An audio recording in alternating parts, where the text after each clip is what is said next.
Ladies and gentlemen, welcome to the RLCS Major 1 here in Copenhagen. Dazzler and James by getting ready to start day 2 of Swiss. James, here we go. We're back in Copenhagen. I know, and we've had some fireworks. You know, I started out the B stream with Shogun yesterday, and we started out just saying, you know, like, what should we expect this major? And I was pretty much adamant about the fact that, oh, it's probably going to be EU coming in and running house and dominating. Right. And then we had that Falcons KCorp series, which was mind-blowing. So it just goes to show you that on LAN, anything can happen. Absolutely, and if you're a little confused, maybe you didn't watch yesterday, oh boy, do we got something to show you. These are the results from yesterday. Of course, if you start at the top, things look pretty normal. You have KCorp taking down Limitless, BDS taking down Elevate, G2, even 3-0 in Power. Pioneers, all 3-0 matches, and then of course you start to get a lower. Everything just kind of seems. As the day went on, you would have more surprises, and that's kind of the way Swiss goes, because you have those teams that are going to have those tough matchups round one. But speaking of that, Power had such a good start. Banana had tied the record for most goals on LAN against Gen G. They won that game. That was crazy. I was a little nervous initially, but no. And then you had the bounce back, of course. Limitless still kind of showing up. I mean, you're seeing them against OG, a couple of goals here. And they went to overtime. Yeah, that's big. A 3-minute, 19-second overtime where things look definitely winnable. I was actually watching Cream's, I think it was Cream's stream yesterday, that he said it would be embarrassing for NA if they lost a game to Limitless. Wow. He said it would be embarrassing. So to see Limitless take OG to overtime, that is incredible. But then we saw some other surprising results as well, with Team BDS losing to Gentlemates. Yeah. Gentlemates, the 4 seed out of EU. BDS, a lot of people, including myself, had them ranked at number 2 out of Europe behind KC. And so now we see Gentlemates come out, and they're sitting at that 2-0 round. Yeah, exactly. Gentlemates is at the 2-0 round. Falcons is at the 2-0 round. So is Furia. So is Gen G. We have 4 different regions in 2-0. But we also have 4 different regions in the 0-2 as well. Here's a look at that Swiss stage there. Like we already talked about the ones at the top, but the ones at the bottom, LG, Limitless, Elevate, and Pioneers. Going to be some interesting matchups, and then of course we're going to hit on those 1-on-1 matchups too. Lots more Rocket League to be played today. This is where things get spicy, and we have the amount of teams that are here today. 8 teams going home. 8 teams will qualify to play in front of the RLCS crowd tomorrow. But personally, I'm excited for that BDS, or the Elevate, rather, versus Pioneers series. I think a lot of people have those ratings very close. You know, who's that 15th seed? Is it Pioneers or is it Elevate, or that 15th ranked team? And we'll find out now, finally, that we have it. And it's an elimination match as well. Yeah, I mean, looking at some of these, definitely some ones that you could potentially see as upsets, especially if we're going off of those day 1 results. I think that people are a little bit split on the Elevate Pioneers matchup. Some people think Elevate can win. Which way do you fall on that, by the way? I'm actually falling towards Elevate. See, same here. So we're going to find out, though, which is the great thing. Right. Especially when you think about the Pioneers roster, too. I mean, they built that team. I talked to some of the management. They say that they built that team for LAN, but now you're in this 0-2 spot with your LAN life on the line. This is where you prove it. Right, and as for Elevate, I mean, the sky is the limit here. They can just go as far as they could. But again, let's see when these matches are happening. Let's take a look at the A stream schedule here. Of course, Luminosity and Limitless will be happening on the A stream, as well as Furia and Gen G Mobile 1 Racing. G2 Stride will take on Rule 1, and the first match of the day is BDS and Power. Which one do you like most there? I will probably say that the Furia Gen G one is going to be probably the most exciting one. Like we had said before, 4 different regions sitting there in that 2-0 in the round. 2 of them are going to move on with the top seeds. Whoever the 2 teams that win are going to be dodging each other in the bracket till the finals. So it's possible that if Furia and Falcons both win out, we might have them have a collision course in the finals, which would be, I think, you know, it would be maybe the craziest thing in Rocket League history to have 2 different regions aside from NA and EU going head-to-head in the grand finals. So we'll see how things pan out. But that Gen G Furia matchup is the one that I cannot wait to see. Yeah, me as well, especially when you think about Gen G's win over G2 yesterday. You wonder, was it both teams not really playing too well? I mean, Gen G will be tested, so will Furia too in that particular matchup. But that'll happen on the main stream. What's happening here? Let's throw it up here. B stream or alternate stream schedule here for you. Elevate versus Quick Trip Pioneers to close out the round. You also have Team Falcons playing Gentlemates Alpine to see who's going to qualify for playoffs. And then we have a couple of 1-1 matches to start us off. KCorp taking on Complexity, and our first match of the day, OG versus Vitality. And OG, this is the big test for them. I think OG is they're the underdogs here, and they've been underdogs all major long. Even if you look back at all the qualifiers leading up to this, with how they bombed out, they struggled and almost got swept out of Swiss and swept out of even having any chance to get here. And then that one turning point, they reverse swept Swiss.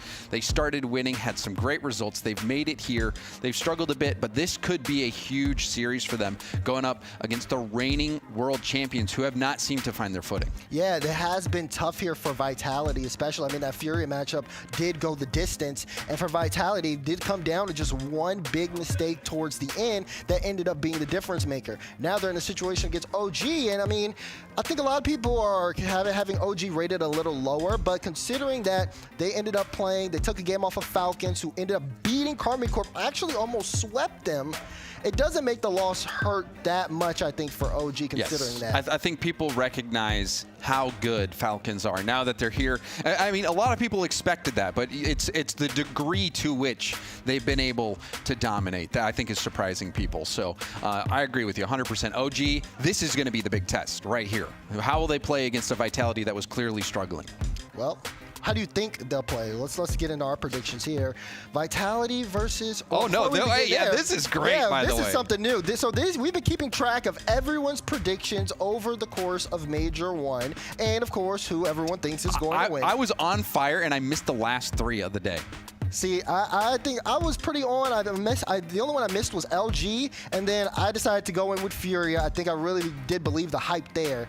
And, of course, I went Gen G, so there's a difference. That's why me and Bates have such a large difference there. Yeah, and fortunately for us, we've got T-Bates trailing by a margin. Oh, I'm also wondering, how the heck did the coin pick a champion? Did we go through a whole bracket? Yeah, how did the coin pick the champion? We're going to have to investigate that. Maybe it was through seeding. That makes a little bit more sense if it was through seeding. KC's looking as strong as they are, so that definitely makes sense. So, but speaking of the coin, we should get the coin's predictions on this one. We'll need it soon. Yeah, I mean, we can do it right now. Oh, you have the coin? Oh. I keep the coin on deck, ladies and gentlemen, okay? Are you going to flip it? Around. I'll flip it right here. Okay? All right, ready? good. Yeah. All right, remember, blue OG, orange Vitality. Let's do it.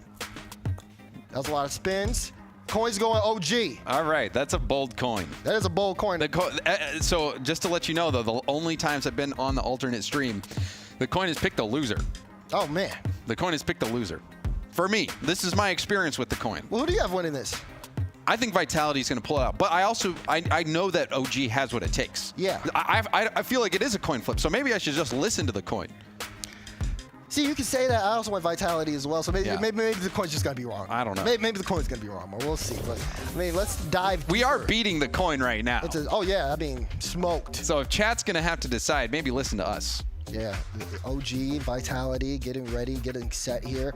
And, you think about all these players that are taking the field here. So much history on the side of OG, but the rise to success from Vitality, it was like a volcano eruption, yes. How fast they rose. So I think, to me, the biggest storyline of this major and the year so far was the fact that Zen and Vitality did something that inspired the entire pro player base across the world. There was an upheaval of rosters that were scrambling because they saw what was possible. There were jokes about the fact Zen beat Rocket League. Like, Rocket League is a game you can't beat, but somehow Zen beat Rocket League. With Vitality going from the spring split last year, the perfect split, rolling that into the World Championship, winning, and then dominating in that grand final against BDS. And, people were all around the world in Europe were like, we have to beat this team. We have to find a way to do it. And it seemed like KCorp finally did it. But now I also feel like Vitality just has not been playing with that same vigor that they have in the past. It's a sign though that they're smiling. That they're laughing. I saw Rattle doing a little laugh again. We're trying to see if we get the Rattle bounce back. Of course, Vitality. I mean, you saw it here before we even went live. The huddle warm up for them, just trying to get in the zone. Yep, get in the zone. They've been doing it on the side of OG as well. Has been a lot more focused because again, you got to think OG's a really smart team. They knew they had this matchup last night, so again, that time just spent game planning. We'll see if it comes into fruition. And there's some practice, or there's just some computers that are set up outside the talent room, and we saw OG immediately go into replays, trying to dissect what went wrong and what went right for them in their previous series. And, you know, OG, they're a team that has what it takes, supporting actors coming together to form a team and prove that they can be main characters in this arc. But this is going to be a big test going up against the reigning world champs. OG versus Vitality. Best of 5. Both teams in the 1-1 of Swiss. One team will move up to the qualification round. The other will have to fight to survive. Here we go.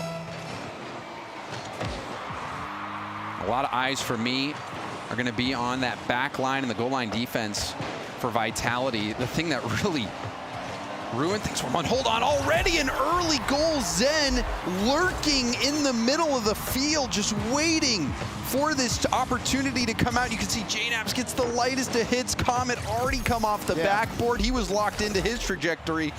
Not a speedy goal, not a fast goal, but it's going to be enough to get on the board. Yeah, I mean, you look back at that when you saw Naps, again, just trying to see if he can get to 50, but not too close enough to the ball, and that one gets away from him. But here we go. Another start here as we continue on to game one. That one, a big, long clearance downfield, and you see Com taking this one high, looking for the flip reset. Actually got the flip, forcing Redosin out for the save. But this one's close, then backwards, so Alpha's going to need to pick this one up. And we'll see how OG can handle the transition. So far, the start has been very well in favor of Vitality after the early goal, but chance here, JNaps put the shot on, and Redosin gets the save on the goal line. Saw Alpha also diving in on that. The double commits are what did them in earlier, and now you see another goal coming out from Vitality. Redosin waiting in front of net. Again, you can see Com playing very close, and he's on the back wall as well. He gave that space to Redosin to move in. And the light touch, too, as well there. Great from Redosin just to be able to throw off the defense here. And, oh, whoa, fake kickoff there. Now JNaps will get this one for free. Tries to get it to Com. That one, you know, happens from time to time. Both teams trying to kick off strat. This time, ball still on the blue end. Here's Zen trying to get the redirect, trying to put that one on target. We saw Raise Bull score a goal like that earlier today, but now it'll be JNaps. Good 50 in the midfield. Noli only 7 boosts as he picks this one up. Plays it off the sidewall. Double commit though from Nats and Com. And Com gets demo, so he'll be in the back end. So Noli was able to cut this off for the time being as he takes control. Is that going to be almost too high? And Zen able to clear it in time. Had Noli maybe not even recognizing that net was open at the time. The shot was high, but it was a very good play nonetheless because you saw the demo and the double commit, but a side flip, and that has to be devastating for Nolly and for OG. I mean, yeah. That has to hurt. Ouch. We saw him do something similar to that yesterday in one of the earlier matches. I believe it was a match against Falcons. Unfortunate here. Game starting to get really far away from OG early. 3:26 on the clock. Already 3 goals for Team Vitality. As, I mean, they've surged here early, but I mean, a lot of it has felt like it's just been OG not really getting a good read. Rado scores one, 4-0. Vitality starting off hot. Redosin, it looks like he's just in free play. He had space in the air, gets a routine flip reset, locks it in, has his flip, and at that point, if you're the defender, good luck saving that. Redosin, clinical, making it look easy because honestly, Daz, for Vitality, this game has been pretty easy for them so far. Yeah. I'm pretty shocked about how easy it has been. We're trying to see what's going on here. JNaps, though, with a good pickup, but Alpha, clean knock away, and a nice hit to send that one way downfield. Nolly's going to pick this one up, though. Low boost, so has to roll it to JNaps. But look at Alpha. Says, see you later, JNaps. This is going to be a free ball for Redosin. Good cut, though, from Com, and OG still trying to move upfield. It's been really rough for them. They have been able to keep the shot total high. 7 shots to 8, but Vitality have just had the better quality opportunities. Certainly, and they've got another opportunity here. You can see how far up Vitality has moved. They've been blocking OG in their own half. And I mean, this is what Furio is doing to them. And Vitality came so close even to winning in that series versus Furia, but it was the double commits that did them in. But now you can see Vitality setting the tempo, able to take all this space at the midfield, boost a struggle there. The 50's not really going the way for OG, and a lot of space that Vitality's able to take in the air, and that is never something you want to do, especially against a team as talented as Vitality. Oh man, Naps couldn't get control of that. And more contested space in the air. I mean, Zen, it's free for Zen there.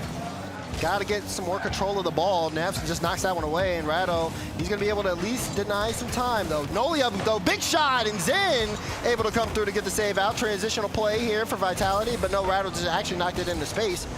Naps gets bumped off. Alpha with a chance. Does get it over one. Noli picks this one up off his own back wall. Wants to play this close. Tries to follow up the ball. Actually does get the bump, though. Off the backboard. Naps, can he get it? No! Denied by Alpha. And that is a reliable play now. You just go past the ball in the air, lead block, let your teammate move in. That led to the best chance that we've seen from OG, but Vitality's defense continues to make those stops. OG's offense just doesn't really seem to be warranting too much. Vitality's had a read for the most part. Naps, though, he had a free shot. Follow-up from Com goes in, and OG get on the board. A much better way to end the game here for OG. JNAB's hitting the bar there. It looks like he also might have gotten a piece of Zen. Yeah. But a rebound goal.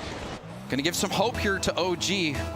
And OG, just a slow start from them this game, but if they can keep things close, maybe even get another one, I think we'll see a much better version of OG in game 2. Yeah, I mean, they've been on the ball a lot more than Vitality. They've had the ball over in their half for a decent amount of time. We haven't really necessarily seen too many demos come out from either side, both one apiece. But every time Vitality's in on offense, I mean, their shot opportunities have been clean. As we may even see another one here. Radosin tries to get this one inside the net. It's basically wide open. Zen got a demo on the back end. It's open. Alpha 54 puts this one in. 5-1 with 39 seconds left. And Vitality pick up their 4-goal lead right where they left it. I mean, and Zen, after he gets the demo, that goal is so wide open. You see it on the replay. There's just we saw 3 Vitality players. Where was OG? Well, they just were nowhere to be seen. I think that could be said for game 1 in general. OG, in our first match of the day, first game of the day as well. Just not able to show up so far in game 1. That brief moment where they were able to get that rebound goal, but they're going to need to possess the ball much more. They cannot give Vitality that much space. And maybe you just release Com. I mean, we saw in the BDS Elevate series yesterday just the amount of success you can have from overwhelming demos and just chasing. And we know Com has that. He's got that in his repertoire. We'll need to see if he can bring it out. This game 1, though, has all team Vitality as they end up just showing up and showing out. Just big domination all over the field. Shot chances were great from them. Alpha shot 2 for 4. Zen 1 for 4, and Ratto 2 for 3. I mean, team effort there. Full team effort there, but really quiet on OG. Even with having a more shooting numbers, it just didn't feel like, it felt like they were just throwing at Vitality and seeing what stuck, they need to get but their nothing foot. was sticking. Yeah, nothing was sticking. They couldn't get a grip. OG just struggling to get their feet planted. We even saw the side flip from Nolly. Tough way to concede a goal there for OG. But OG, the thing I really appreciate about them as a team is that they know how to bounce back. We've seen it even in the Swiss stage, reverse sweeping, that kind of kick-started their journey here. These guys are mentally tough. They're not going to let a bad loss in just a game let that dictate the series. Exactly, and if there's any team that can make adjustments, it is going to be OG. It's going to be a long series for them, though, especially after dropping game 1, but we know exactly what they can do. But that being said, for Team Vitality, you still have to think, as the defending world champions who are trying to win this major, they need to have a dominant series here, to be honest. OG playing close to them does not look good, especially when you consider the teams that are above them and the teams they may play if they win this series in the next round. Oh, certainly. And Vitality, you know, they've won the last 2 RLCS LAN events. Still time to make that 3, and that is the best start you could hope for OG. Let's take a look at how this happened off the kickoff. Yeah, the bounces right to Naps, and I've actually never seen Zen miss that. Well, there was a play against Furia as well where I think it was Yan who was coming off the wall. He got the first hit, and Zen had time to turn, and he just didn't read the bounce. And so we see another situation where that happens, but Vitality answer right back. We're only 11 seconds in. We already got a pair of goals. And they're roaring, too, when they get on the scoring line. Alpha scores this one. We can hear them all the way over here. Vitality are not playing around. And JNaps must have not seen Alpha behind that ball, but another great flip reset. We saw Radosin score a flip reset in the last game. That time, used one to get the assist. Radosin is having a really nice series so far. Let's see if Rado keeps it up so far. Even score line. We've equalized after a little bit of the chaos here at the start, a couple of kickoff goals. Now let's see if OG can really start to set something up. You see Com, looks like he is starting to get a little bit more off ball there, as he didn't even go for a challenge, just immediately tried to see if he can set up a demo. Good touch from JNaps. There's the follow-up. Zen, got it! Vitality back in front. And the double commit did OG in. You can see Com and JNaps both diving for that ball. And it gets served up on a platter for Zen. You cannot do that in a situation like that, especially in front of net. Third man also the person who's rotating back, trying to get back in the play, not close enough. So double commit. And haunt OG there. And another flip reset from Radosin, or at least threatening one. But the demo from behind will slow things down. Nice touch high from Com. Alpha sends this one towards the side wall. But free ball and no one from OG challenging. It'll be another shot there from Zen. He got the double and he got the goal! Zen! He's got those magical plays in him. The double, so perfect. JNaps sitting near post, probably thinking, no way he's putting this on net, right? I'll be okay. But no, you won't. Zen, lovely double. That had a little bit of extra suspense on it too after the demo. I couldn't see through the smoke. Zen still following that one up. Beautiful goal. He's looking great, especially after considering the conceded goal here early in game 2. Vitality right back in front. They're trying to make this one a short series. Let's see what OG has. Khan brings this one up off of his own back wall. Chance for a 50 in the middle. He bumps Alpha, so Alpha won't be able to follow it, but he did get a piece of the ball. So Noli now playing this off the sidewall. Here's Naps. Has Com. No, Com's actually going to leave that, so just a boom into the corner where Radosa tries to pick it up. Noli gets a bump on Alpha, so Zen will actually play a redirect. Com's on empty, though. Yeah, very aggressive here from Vitality, as Zen last back, though. He was back on the rotation. Noli had a clear. That counts as a shot, but did not amount to much. OG have struggled to keep on the possession, and Vitality are totally fine with them getting the ball every time from their own back end because of the way that they play with each other as they transition up. You can see the teamwork. So much more apparent here for Vitality. Zen off the ceiling. Who needs teammates if you're Zen? Well, I guess still needed one there to try to pick up the pieces, but Zen threatening another great play. And Vitality have that insurance goal, that 2-goal lead on top of maintaining all this possession, on top of generating these opportunities. Vitality in full control. Oh, beautiful. Beautiful touch from Rado. You see the chain dash. He didn't have any boost, still was able to get there. And a little slow here from OG. Demo on the play now. It's awkward. Oh, but he recovered in time. Great here from Nabs. OG, they gotta go. They gotta get something going here. Nabs tried to preach up the pass for Noli, but couldn't get there. Now again, Vitality passing in transition. Alpha in the midfield tried to go for the must. It didn't work. J-Nabs now picking it up. Noli's moving upfield trying to make a play off ball, while Radosin flicks this pass one. Gets it past Com, but Nabs in the midfield has been very effective. There's a demo. Demo in the back end as it clears it, but Noli keeps it in play. Can he get a good follow-up touch? Pass and Nabs shot low and it's in! OG, bring it within one. And that demo opened up the field. You could see it create some space. Nolly, another great pass. The delayed shot from JNaps as well. You could see him side flip it, recognizing that challenge was coming in and delaying the shot enough to get it behind the oncoming defender. That was OG's third shot of the game. They are 2 for 3 at the moment, and if they keep this up, they have a chance to get back into this one. Vitality kind of let things slip, but I think OG, honestly, it does feel like they've started to put their pedal to the metal, James. Yeah, they're starting to come alive. And it was a bit worrisome as well, even on that 1-3 scoreline, but that goal has reignited OG. They're still trailing, though. Do they have more tricks up their sleeve? Zen trying to slow it down. Vitality looking to play time here. Com, good bump, but Zen recognized that he was going for it. Got the touch to slow down JNaps. JNaps has been really on form so far this game. He's been making a lot of good challenges in the midfield, and he's also been one of the goals OG scored is he, again, brings this one back into the orange corner. Alpha picks it up. Noli's waiting there on the wall. Does get the win. Not able to get a double. Zen, it was a little awkward, but he got it past Com. Good demo and got a Zen, demo on JNaps. Noli now picking this one up, playing it towards his own net. He has to buy his team some time there. Otherwise, Vitality could have increased the scoreline a little bit more. Zen was being so disruptive. You saw him not only get that demo, but get the corner boost steal, threaten the bump as well, almost. That ball getting 50, but you see a team bump, but still Zen's gonna battle through that, even getting a piece of that ball. Alpha to Zen. Zen to the blue box. No one there for a follow-up. Good Battle cut. a little late. Noli gets the pass, trying to lead block. JNaps taking his time. Zen, good challenge there, but Com has this one. Plays this one high, got the flip, but left that one. Plays this one back in front of the box again, but Zen able to get a big challenge. OG trying to keep this one in. There's a bump here on the play. Naps slowing it down, but Zen, it's a good challenge. Went for the fake, but it didn't get bought. And that was a huge play. Still, Vitality are struggling to keep OG back. Com may have a chance here.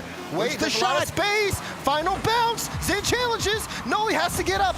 Tries to play this to a teammate, but Zen knocks it to the ground. Wow. And Vitality get away with game 2. That game was, I mean, it started off seeming like it was going to be another Vitality beatdown, but OG brought it back, and you could see the confidence they were playing with, and the passing from Nolly finally shows itself. We talk about it so much from him, how he's got maybe the best vision in the game when it comes to making those passes that nobody expects. He got that pass over to JNaps, who had both goals for OG in this game. JNaps, the delayed shot, getting it by the defender, even in those last moments as well. You could even, on the final attack, Nolly cutting that ball infield, beating the defender on the sidewall, and then feeding it into the middle for that shot opportunity. OG were making plays near the end, but you have to give credit to Vitality.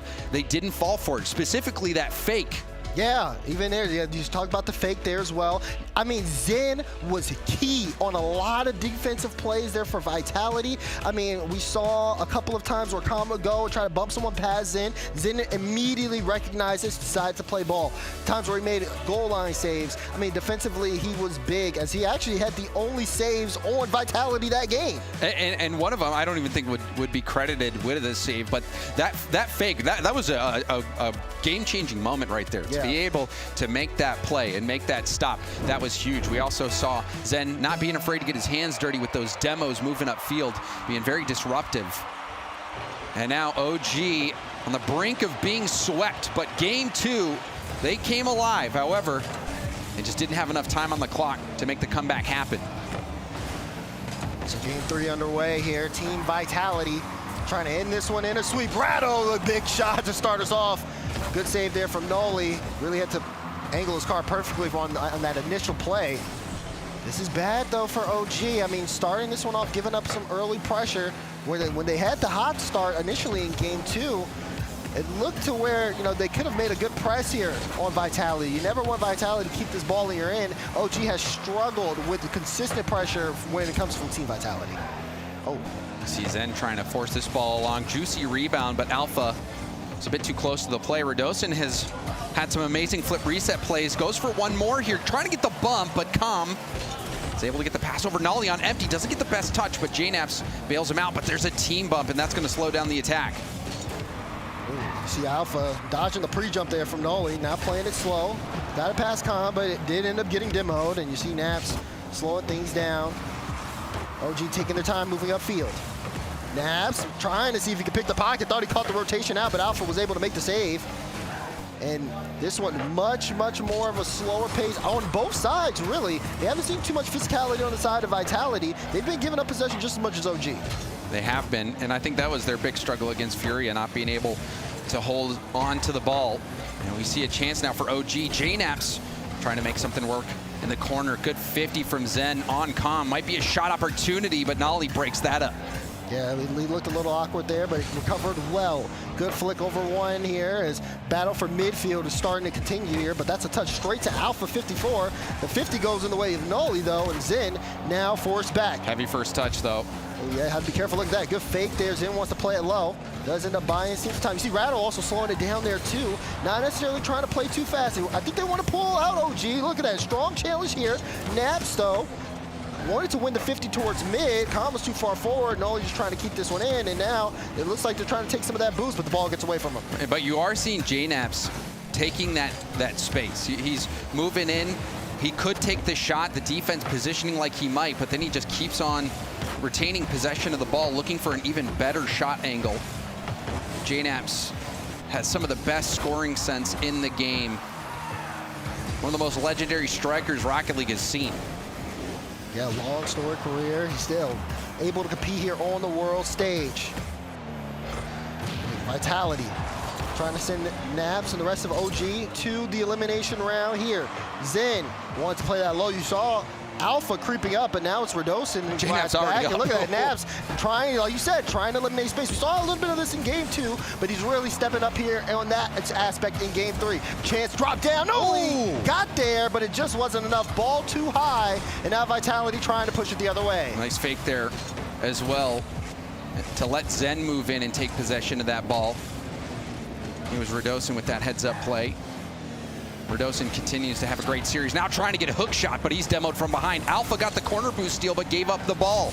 Calm trying to march this upfield. It's popped high for Redosin up against JNaps, and JNaps will win that 50 downfield back pass from Alpha over to Zen, and Zen will boot it up to the corner. It does feel like OG have really started to kind of settle now here. When you think about what they've been doing defensively, they have not allowed any goals yet from Vitality, and the shot total has been 2 from OG, 4 from Vitality, just showing all the extra work both teams need to do to set up a prime scoring chance. Zen wants to set up one for Vitality, leaves that for Rattle. Shot blocked away. Follow from Alpha Zen! And Vitality in front. And take another look at this, Daz. There's 2 players here that can make a play on this ball. You got Nolly off the backboard and Calm as well. If Calm hits that, it's probably going to the corner.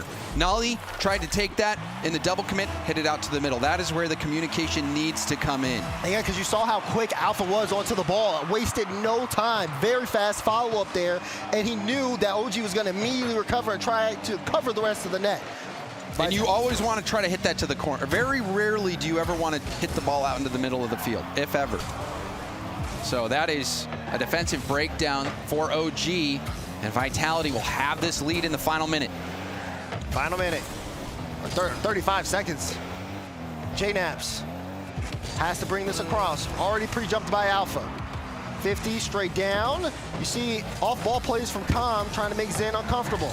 Here's Naps, sends it across to Calm. Calm back to Naps. Naps looking for the top left, but it wasn't on target. Rattle gets the clearance. And he was on empty. 0 boost for JNaps to really make that play, and now Calm is going to have to bring this downfield in the final 10 seconds. Final 10. Calm, keeping this one close. Naps is there with them, but Zen with a good cut. They're slowing down OG.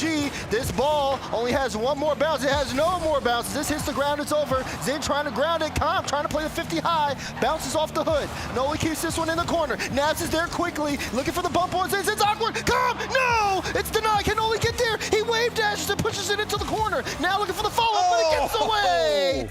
And Vitality will take the series in a sweep. They had such a strong start in this series. In game 1, they were dominant, Daz. Redosin, I think, had such a good series as well for Vitality, but overall, you can see the disappointment on OG. They weren't able to get things going. And, I mean, they had some looks. They came back. Even in this game, they had some opportunities, but in the end, just weren't able to make the plays, especially defensively. That double commit that cleared it out to the middle, resulting in the only goal of the game. Going to result in that loss. Yeah, you can see even it affected Naps there a little bit. That is not a good look there on the side of OG, especially seeing that, you know, they got to play more games today. They're going to be in that 1-2 round. Vitality now moving on to the 2-1. They are going to try to qualify for the final bracket. As, I mean... And I think that's just a sign of frustration. Yeah. It's just a sign of frustration from OG. You know that they want to win. Everybody here wants to, obviously, and they got close those 2 games, especially the comeback in game 2. They probably feel like they left something on the table there. They had more to give, and they just weren't able to get that little extra bit that was required for a win. Yeah, exactly. And, I mean, again, they're not out. By no means of margin. There's definitely a chance here for a comeback, but they've got to wait to see what the Swiss has to offer here. Same for Vitality as well. So More Swiss matches to go. And we'll see who is going to win next. We have Complexity KCorp getting set up. We'll see you back here on the alternate stream.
lost time. Gotta rent a car, gonna stay a while. If I don't move ahead, then I get stuck behind. I'm at a friend's place, gonna stick around. The puzzle pieces fit for now.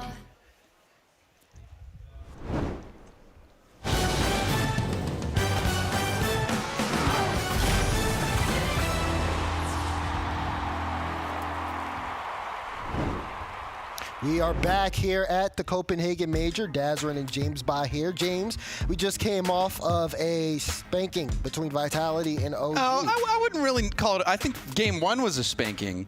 The next 2 games were pretty close. They were 1-goal games. OG almost brought it back game 2. Valid. But it was a sweep. It was a sweep. Yes, I'll give you that. It was a sweep, but it just never really felt like Vitality had it. So that's kind of why, or Vitality was losing, I should say. That's why they were in full control.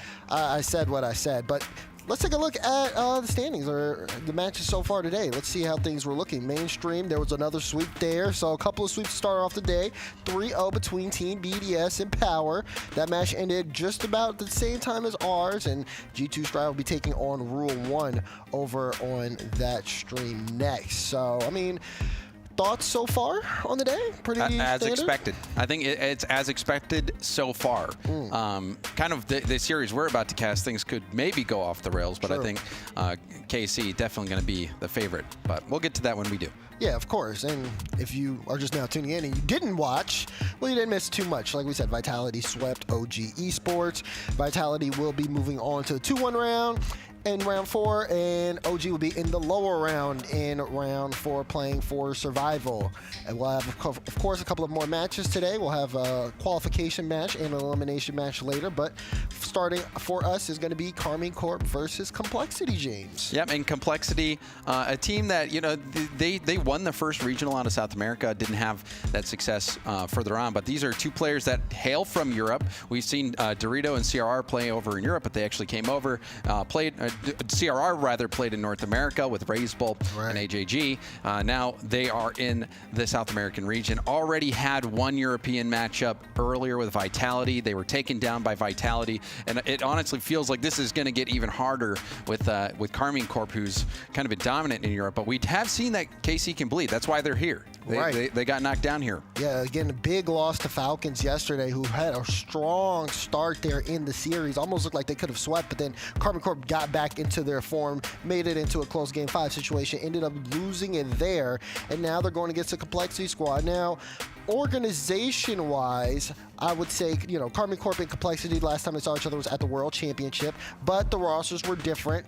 Complexity had AJG, they have Dorito now, and the entire KCorp roster is different now, with it being Vatira, Rise, and Atto versus Vatira, Itachi, and Exotic here. So different KCorp and a slightly different Complexity. Certainly, and KCorp the big favorite here, without a doubt. I think many people were surprised that they got knocked down here anyway, but they had those 3 overtime games back to back to back against Falcons, which was a wild ride. And you know that they're going to be coming in here and they are going to be hungry. And I'm curious even what the coin thinks about that.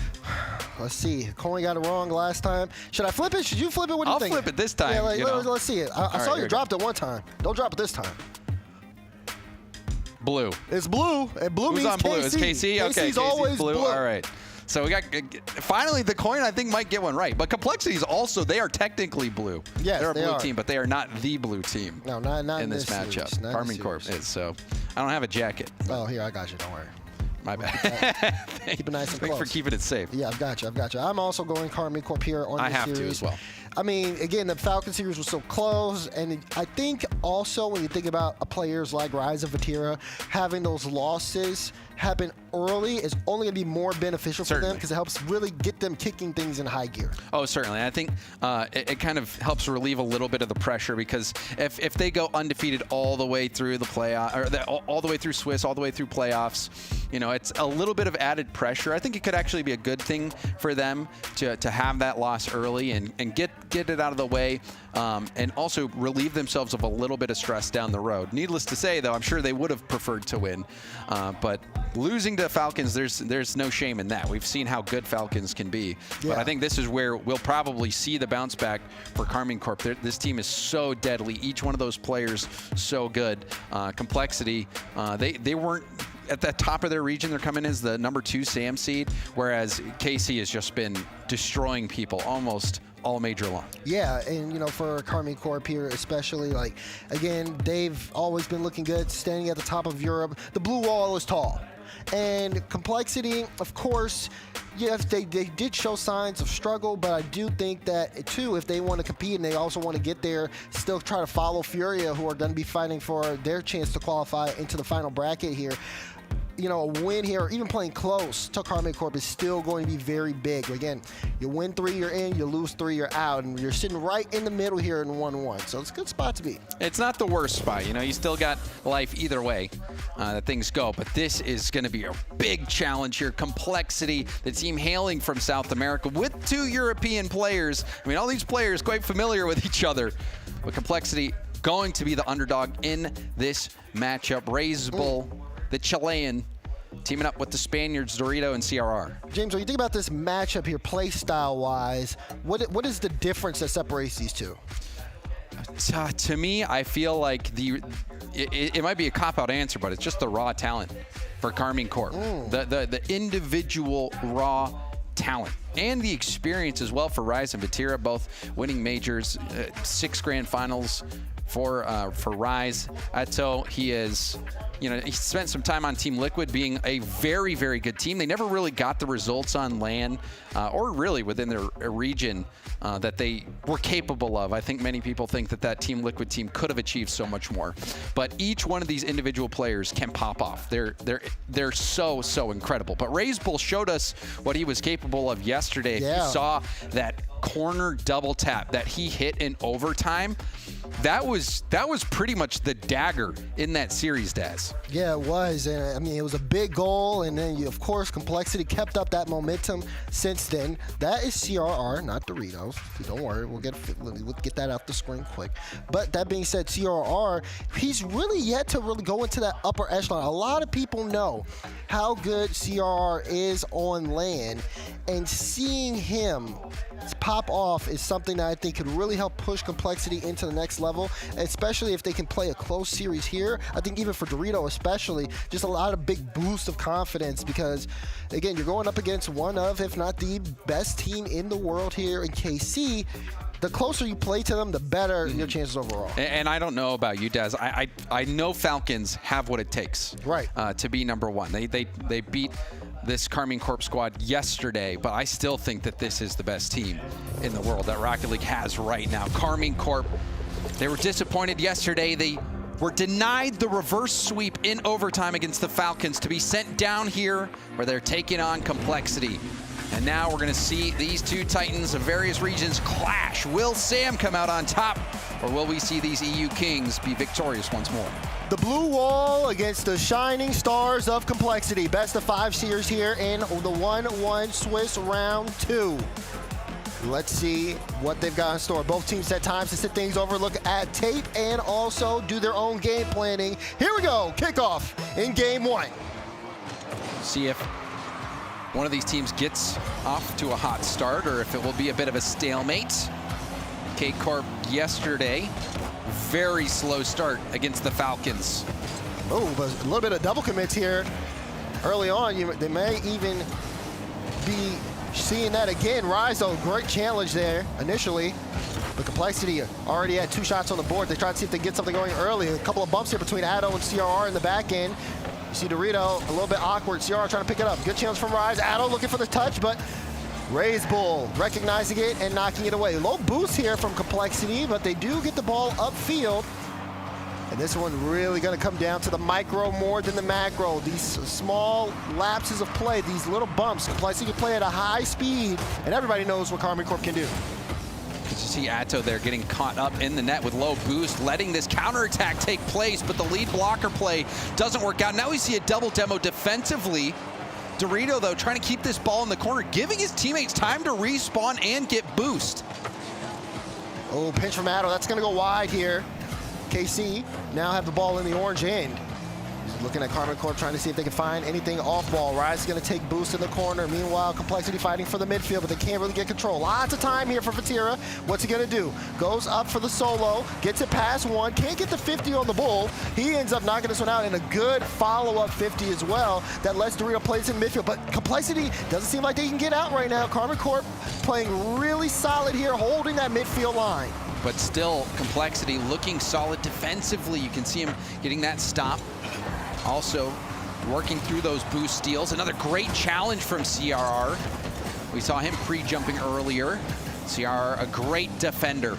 Oh, but the Bull set it up, and Dorito knocked it down. Beautiful play there for Raise Bull. Dorito getting Complexity's first goal. And that second touch from Raise Bull, put that on a platter there. Dorito, it's an easy goal for him. All the work was done. Complexity, they hold off.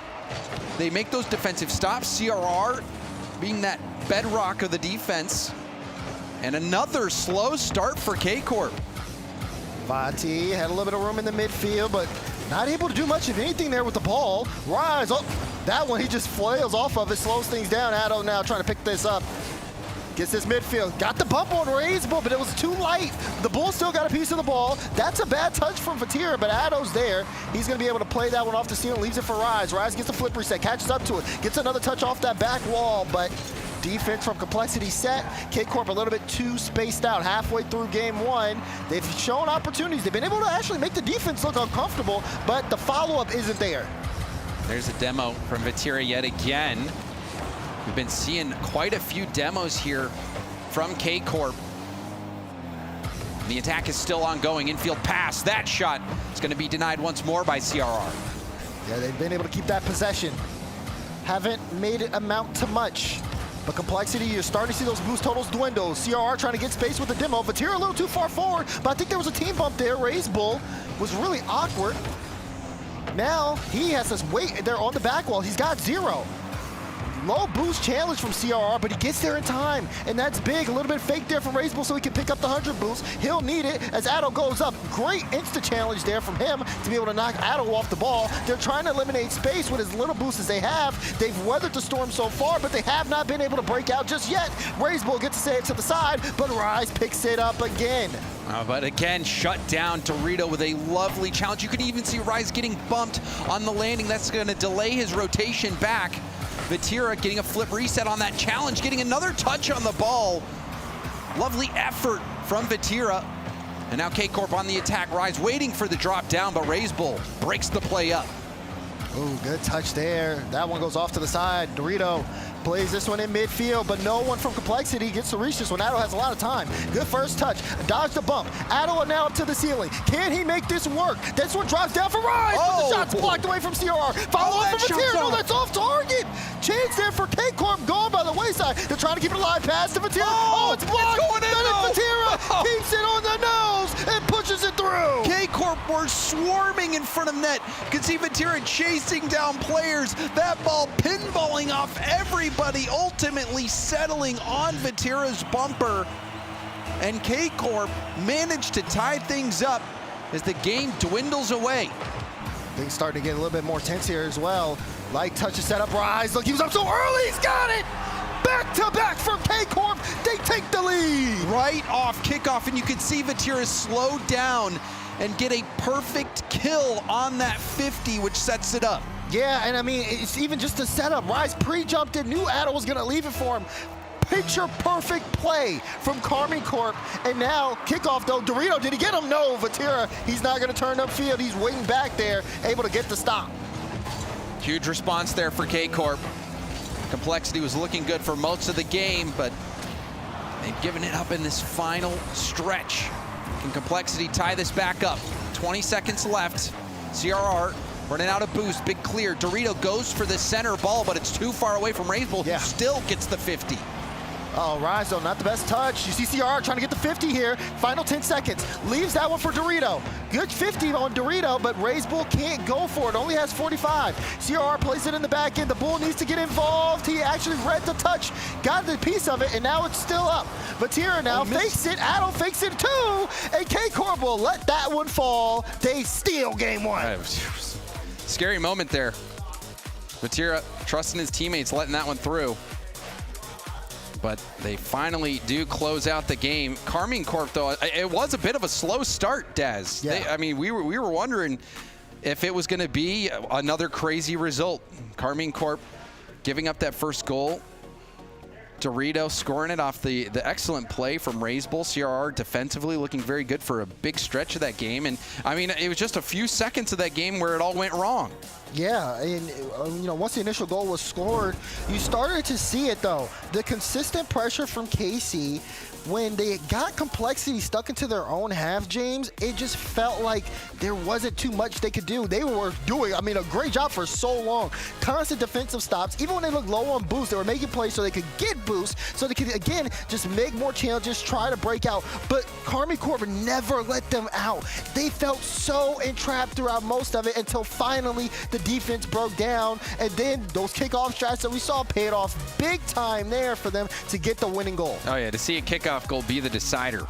I mean, you either love to see it or you hate to see it. But for KCorp, they are thankful they were able to execute, as now we look forward to game 2. Complexity making this interesting, though, leading a majority of that game. For Ben Temple, a beautiful stage here. It is set, but this one started off a little close. We'll see if Complexity can make some adjustments. We saw them in game 1 kind of have a hot start possession-wise, but then start to slow down and really let their foot off the gas towards the end. I mean, they did their best to keep up with KCorp, who also really ramped up in their own parts. So far, this ball been on the blue half here. Here's Dorito. Good initial challenge, but Rai so quick to get that clearance away. And Dorito in position to receive that ball, but had 0 boost. Oh, good bump. CR landing that bump, but again, he's got 0 boost. We'll have to rotate out. Dorito moves in. Not the best 50. Ball back in the hands of KC. It's a high pop.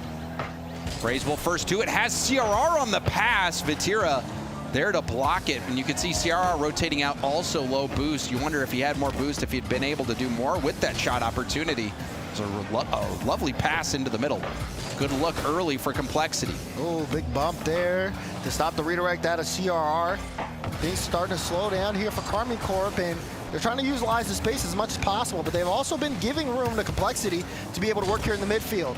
We see now, though, ball was on that orange end. I wondered if KCorp would be able to hold on to possession, but no, instead it goes CRR, trying to see if he can control this one, and before it got too threatening, Addo was able to knock it away. Atto trying to dribble it out, still going. Gets the flick, allowing Rise to try to make a play on the ball. Rise passing it into Vatira. Vatira actually helping this one go back. Dorito didn't make contact on the ball. I think we were all holding our breath to see if he went for something. Oh, he made contact there, and that sends CRR all the way back. Not able to do too much, though. Dorito picks this one up. Good read by Addo to knock it away, but there's a ball almost. Got it past Addo. No, he blocks that goal line. A little bit of a fake there. I'll call it a fake. It could have been a whiff.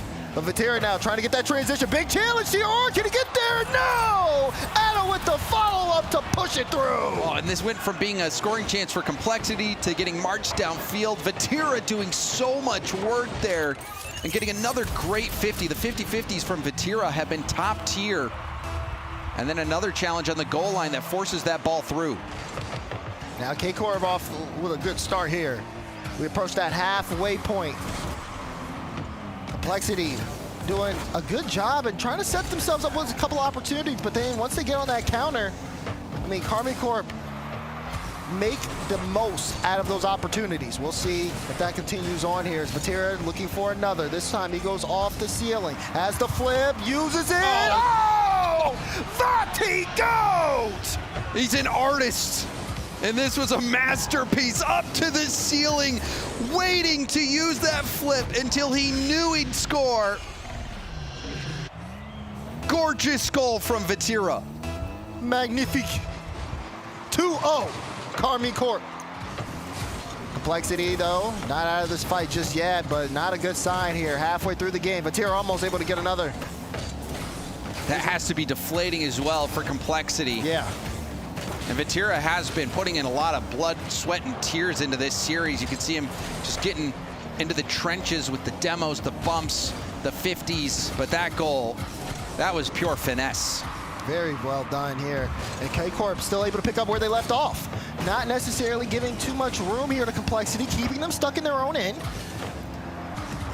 Vatira challenging Raise Bull. Raise Bull able to get the first touch. Good follow from CRR, but there's no one to follow this ball. Good bump there from Dorito on Addo. There's a little bit of space. Good fake challenge there from Vatira. He's able to get a 50 now here in the midfield, but that goes off the corner. Raise Bull trying to get looking for the redirect. CRR played the ball, and a pitch downfield to Bull. He can't get back in time, and it'll be a 3-goal game.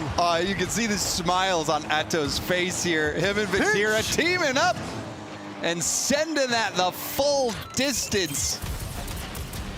That's a treat. You don't get to see that too often. No, beautiful pinch there out of KC. KCorp now, 1:33 to go, and they show no signs of slowing down here.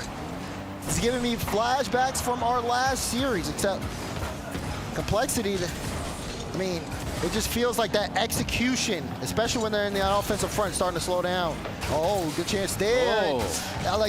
CR went for the bump play rather than taking the shot. And you can see the idea, James, but it just really does come down to having those follow-ups. Sometimes that third man is a little too far back, or sometimes there's a miscommunication here. Raise Bull will get a testing ball towards Vatira. He'll clear it away. A minute to go. Still a 3-goal game for KCorp. And seen chances. Another one. A beautiful double tap from Raise Bull. And Complexity, they are not out of it yet, Daz. Good pass there from Dorito. I like the first touch. Beautiful, drops it straight down. And we've seen Raise Bull start to, when he gets on, it can change the game. 55 seconds here for Complexity to see if they can get this one back. You saw that kickoff. What was that? That was like a that was the bot kickoff. Yeah. Oh, Dorito though with a lane, and Addo gets the block there. KCorp got to play the time here. They're trying to force this match point. Rise, got some flip, tried to get two. Oh, CR, a little awkward. Dorito able to make that initial challenge. Oh, big demo on the play. Addo, oh, nope, he's demoed too. Everybody's demoed. 30 seconds here. Complexity not giving KCorp too much room, but Rise still able to make a big challenge to slow things down. He's killing so much time. Complexity need a goal and a kickoff at this point. They may even need two. It's in! 4-1 after the goal from Addo. And this was all from that fantastic positioning from Rise at the midfield. He cut out the passing play. The formation from Complexity was actually quite good. It's what you want on a breakout attempt, but Rise had the play read, knew that pass was coming. The pass didn't have the pace on it that it needed either, and Rise was able to win that ball over and really lock in this game for KCorp. We're going to go away game 2, very happy with their performance as they look ahead to game 3, and we might see a sweep yet again, Daz. Looking like a sweep here at this point. Ball hits the ground. 4-1 scoreline. KCorp have not shown any signs of slowing down. Complexity are doing everything they can. They're sending the house, the kitchen sink, everything, but it just hasn't been enough. Big game, just from points-wise for Atto. 700 points, a hat trick, 3 saves, getting that savior medal. But Vatira continuing to get his hands dirty, as well as Dorito, both of those players. Vatira 4 demos, Dorito 5. But for Complexity, the demo's really not able to open up that many windows for scoring, at least in this game. Yeah, and it feels like for Complexity, it comes down to me, I think, the rotation a little bit here. The way that they are able to get the ball upfield is fine. They can even make KCorp uncomfortable on some of the parts to be able to get space for shooting, but then the shot isn't there sometimes. Or maybe someone's too far forward and then they have to reposition. Things like that are the difference maker here. That's why I said when you got into the series that it's about the micro more than the macro, because they all play a good game. They're all very skilled individually. I mean, in the micro, for me, a lot of it is just the 50-50s. Yeah. It's the 50-50s, and Vatira has been S tier on those. Yeah. I mean, the first goal, I believe, or the one where he went all the way downfield, forced a 50, and then boom, Addo had just to win a 50 that you all knew he was going to win when he took it to go into the net. KCorp have it nailed to a T, but can they close it out? We're here on DFA Stadium to find out. CRR will take this to the wall. Already, Rise is airborne, looking for a potential pass mid. Dorito there to flick it back up. Good speed from Raise Bull, looking for CRR. It's a corner double attempt, lets it through. Raise Bull hammers it in. And you got to respect these corner doubles nowadays. Yeah. But CRR, he knew he was just going to let that through for Raise. Right, you said it. Raise Bull was the one who scored one earlier on in the Swiss. Now, that one left for him. He gets a free shot, banks it in. You got to nail your opportunities and Complexity to do just that. Big start, and Raise Bull continues his fantastic scoring record that he's had at this event. Raise Bull, such a fun player to watch. Now KCorp trying to get an answer back. That's a double commit. Atto fakes it for a teammate. Fatira will be blocked.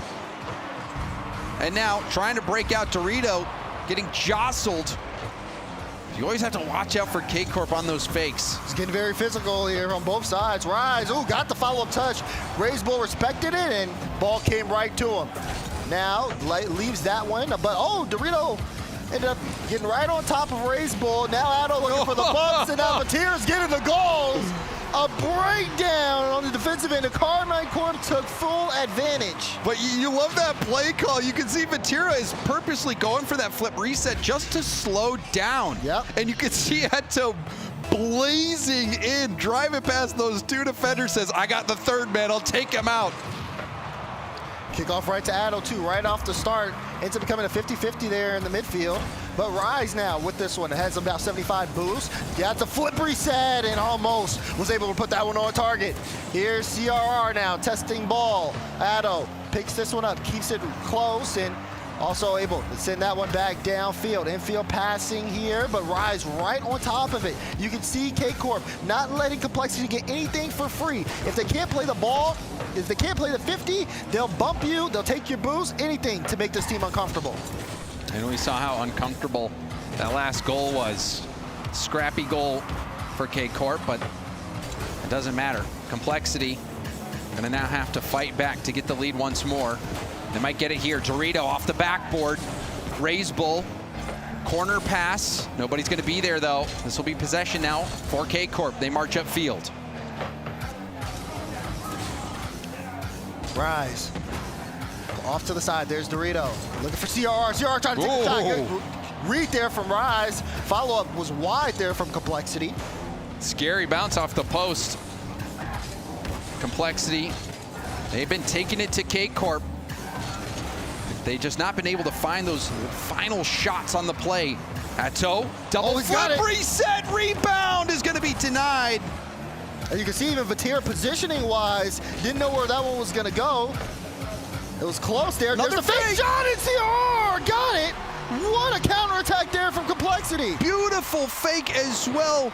You can see this one up. Vatira playing the shot from Dorito, but CRR comes into the play late. Nobody had him on their radar, and he gets the stealth shot, giving Complexity the lead.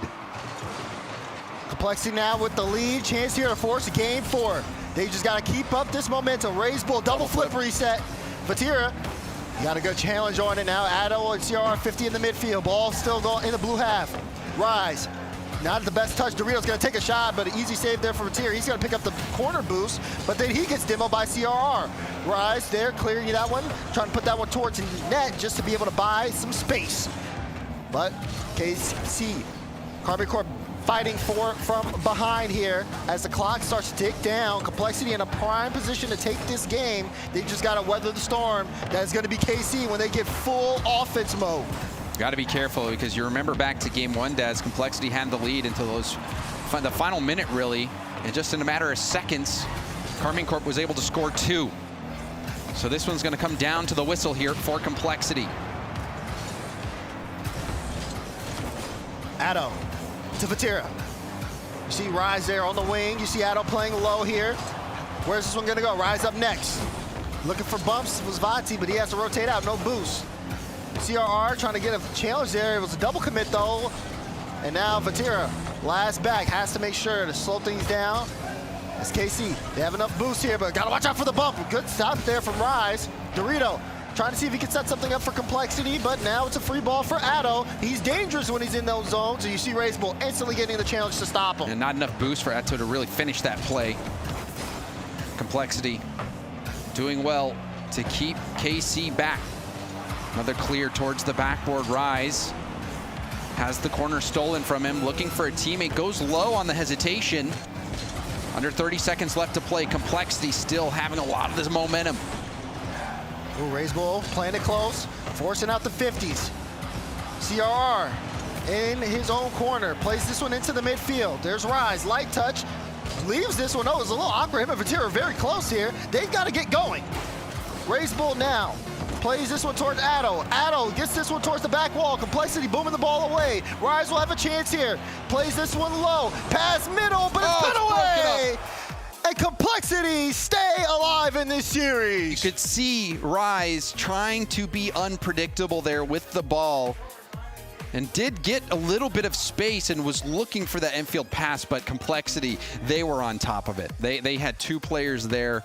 They jumped the lane. They were not letting that player have an undefended shot in front of net. A good finish there.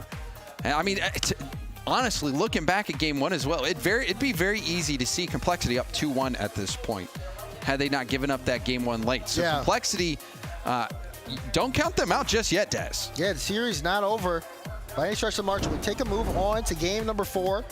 Raise Bull, very solid defensively that last game. I mean, he was all over the ball when it needed to be, made a lot of right touches, and also he did have 5 saves. So very effective on that defense. On top of having 100% goal participation, scoring and assisting. So Raise Bull, I think, continues to perform at the highest level. Raise Bull, that player for me right now for Complexity. He's had some remarkable moments. Most notably, I think for me, that corner double tap that I referenced before against Luminosity that really swung the series in their favor. And this could be another big swing game here. If Complexity can manage to win this game, they can threaten the reverse sweep against KCorp. And you wonder if KCorp will, if that would start getting their head a little bit. You could see a fake kickoff as well there from KCorp. They're bringing it right off the bat. You're witnessing a cornered bull. He's showing you everything he's got.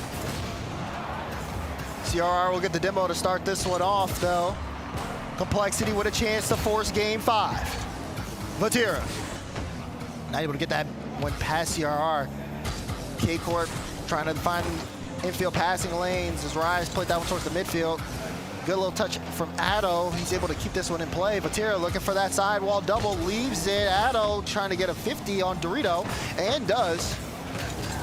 And you wonder as well here on the side of Complexity, you haven't seen the best out of CRR or Dorito just yet. They've been playing a good series to be able to make it to this point.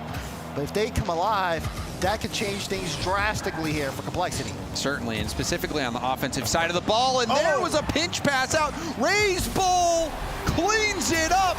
But Dorito and CRR did a lot of damage to the defenses. Absolutely. Look at that pass from CRR. Addo had to dive to make the save. We had already known that Raise Bull was playing like you saw red in his eyes. So you knew the shot that was coming was going to be a good one. Oh, wow. Things really starting to get interesting now, Daz. Complexity with the start here early in game 4. And they're looking to add another one. Free backboard. But that one will be cleared away from Rise. They have to make sure not to get ahead of themselves too much. You know KCorp are gonna look for any chance to bring themselves back into this game. One goal, very fragile against the blue wall. CRR again, another one past one, getting that off the back wall. He's been very effective so far at the start. And that was a nice, powerful flip reset. But now we see a rebound opportunity. Raise Bull still getting a piece of that ball, credited with a save, and an overpowering 50 from Dorito. That's going to give some time here for Complexity to get boosted up. And they're making the most of it. They're pretty much giving the midfield right now to KCorp so they can get boosts. And now you're starting to see them get some challenges. But there's some demos on the play. CRR very awkward, but a nice light touch buys him some time. He instantly challenges to slow down Vatira here to buy Dorito some room. But CRR loves to do that. He loves to play that float defense, hang there and really make the offense second guess what they're going to do. He tries to take that best option away from them. And even there, it worked in slowing the attack down, letting his teammates get back into the play. Oh, Raise Bull had to stretch a little bit. I don't think it was on target, but still did not want to let that one go off of his back wall for free. Vatira trying to keep this one alive for KCorp. Addo 50 against Dorito, but CRR is going to take possession. Trying to get it past Rise. Blue wall defense holding tall, but they're still down by 1 halfway through game number 4. And they've started to struggle here as well. Only 1 shot from them recorded so far up to this point. So close. If CRR stole that boost as well, that would have been quite the play. However, KC grabbed the boost, and now going to look for a way out. But Dorito, the infield pass, the low challenge. CRR trying to have an unpredictable 50. You can see him still working down there in the trenches, and that's going to float in. CRR was working in those trenches. You talked about the 50 game, and look at this one here. It's like you said, 50 after 50. CRR and Dorito set up the bull again. Top right corner slot. 2-0. Oh, the Blue Wall fans might be getting a little nervous now. Everything seemed to be going according to plan those first 2 games. The comeback in game 1 for KCorp. They win game 2. You're thinking maybe we'll have a quick sweep, but no, Complexity has been fighting. And right now, they are winning. Long clears up and down the field. Raise Bull got a demo. KCorp fans are going to be looking at that clock as that one goes all the way down. Phil Rise get there. He had to stretch there. It was a little close. We still have yet to see another shot recorded on the side of KCorp. CRR now gets a bump. Plays this one to midfield. Raise Bull looking for the double. Rise, though, good control there. He's going to try to clear this one out. Complexity have yet to find their stride offensively. Or not Complexity, I'm sorry, KCorp have yet to find their stride. Complexity have been all cylinders moving forward as they've just eliminated so much space from KCorp. Like you said, only a single shot for KCorp this entire game, which is crazy to think about. The Complexity's been able to hold them back this much. Final minute. Dorito keeps this one close. Rise actually ended up giving the ball right back to him. He cut that one out for Vatira. Little fake there from CRR. Saw Raise Bull coming up, trying to reposition. CRR now gets a solid touch. Vatira up in the air. Dorito there, ready to meet. Dorito looking again for another shot. Dorito! Oh! Almost would have cemented the game. CRR back into the midfield, but no one there. Vatira trying to pick it up, but the ball gets away from him. Now Rise trying to keep this one in play. KCorp yet to be successful here on offense. Addo finally gets him to the back wall again, but it's the CRR. He's going to take his time, grab some boost, and run down the clock. KCorp, they need 2. Got to score here and have enough time on kickoff to do something. Rise has that ball tipped. Vatira dives in. Raise Bull getting that tip did enough to slow that attack down, and we might see a goal. No, it looks like a team bump. We'll end that one, and we are going to game 5. Complexity threatening the reverse sweep against the tournament favorites. This is unbelievable. Everyone had KCorp going into this one, even the coin. And now, well, Jazz, you remember what I said? Do you remember what I said about the coin? I said that every time I've been on the alt stream. Oh, gosh. The coin has picked the loser. Oh, gosh. Listen, I didn't think it was going to be the same. It's not over yet, okay? But this is worrying. A couple of shots towards the end, but Raise Bull, again, stepping up, being the finisher. But you do have to give credit to CRR and Dorito. Oh, it wasn't a solo. I mean, CRR didn't even get credit for an assist when he was down there in the trenches battling. Yeah. Not rotating out, keeping the ball in a dangerous, awkward spot for KCorp. That was a team effort right there. Complexity, they even came out game 1 strong until they gave up those 2 quick goals in succession to KCorp. But now they showed you that, hey, we are contenders. We have what it takes to beat this team. I don't care that everyone thinks you guys are going to win, or most people think that you're going to win. We are here to play our game. We believe in ourselves, and Raise Bull has been stellar, but this is what matters. The final 5 minutes of regulation. Who is going to win this game 5 and move on for a chance to have even better seeding and potentially that playoff bracket? Champions Field and a goal off the kickoff, but it's for Complexity. Oh my gosh. That has to be devastating, and that is tilting. KCorp, they weren't able to score last game, and now they give up a goal in 2 seconds off the rip to Complexity. Vatira playing this one low. KCorp trying to get one back. Good touch from Dorito. CRR. Oh, wow. Rise actually got a piece of that ball. Now it's going the other way. Dorito playing this one close. You see Raise Bull. He's got CRR set up. But CRR, again, playing those low 50s, trying to slow down the push. Rise, though, trying to get the flip reset. Vatira got a demo on the back end, but that's still not enough. Complexity have been privy to KCorp's demos, and they've been playing around them really well. Complexity have all the confidence in the world right now. They got that kickoff goal 2 seconds in. Razebull trying to get a tip, but Razebull there arrives just in time. A big block from CRR. He's floating in the middle. That shot hit off the crossbar and out. That was the chance to tie it up. And do you think they are starting to panic? Is KCorp starting to feel these nerves? This should be a tied-up game, but we play on. 1-1, or 1-0 is the scoreline. Did you see what I'm saying? It should have been 1-1. This one off the corner. OCR was looking for the bump. Dorito, no, wasn't able to find it. This one, though, free ball for the Bull. Tries to play this one close, gets the floor. No! It's off target. That one hit the bar and went out. You've got to be kidding me. Another shot off the bar. And maybe that will be a short boost for KCorp, who very easily could be trailing 2-0, but they are trailing 2-0. What are we witnessing, Daz? It's been an absolute scramble.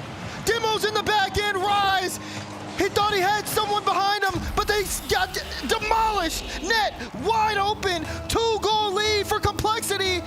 Even though KCorp are throwing everything at them, they're getting physical. Complexity are weathering the storm. We see another kickoff. Vatira was the second man. The first player just doesn't make contact, allowing Vatira to win this up to the corner. This might result in a goal. It's certainly giving pressure. There's the fake. The rebound. What? Addo's still up. Oh, but that's not a good enough touch.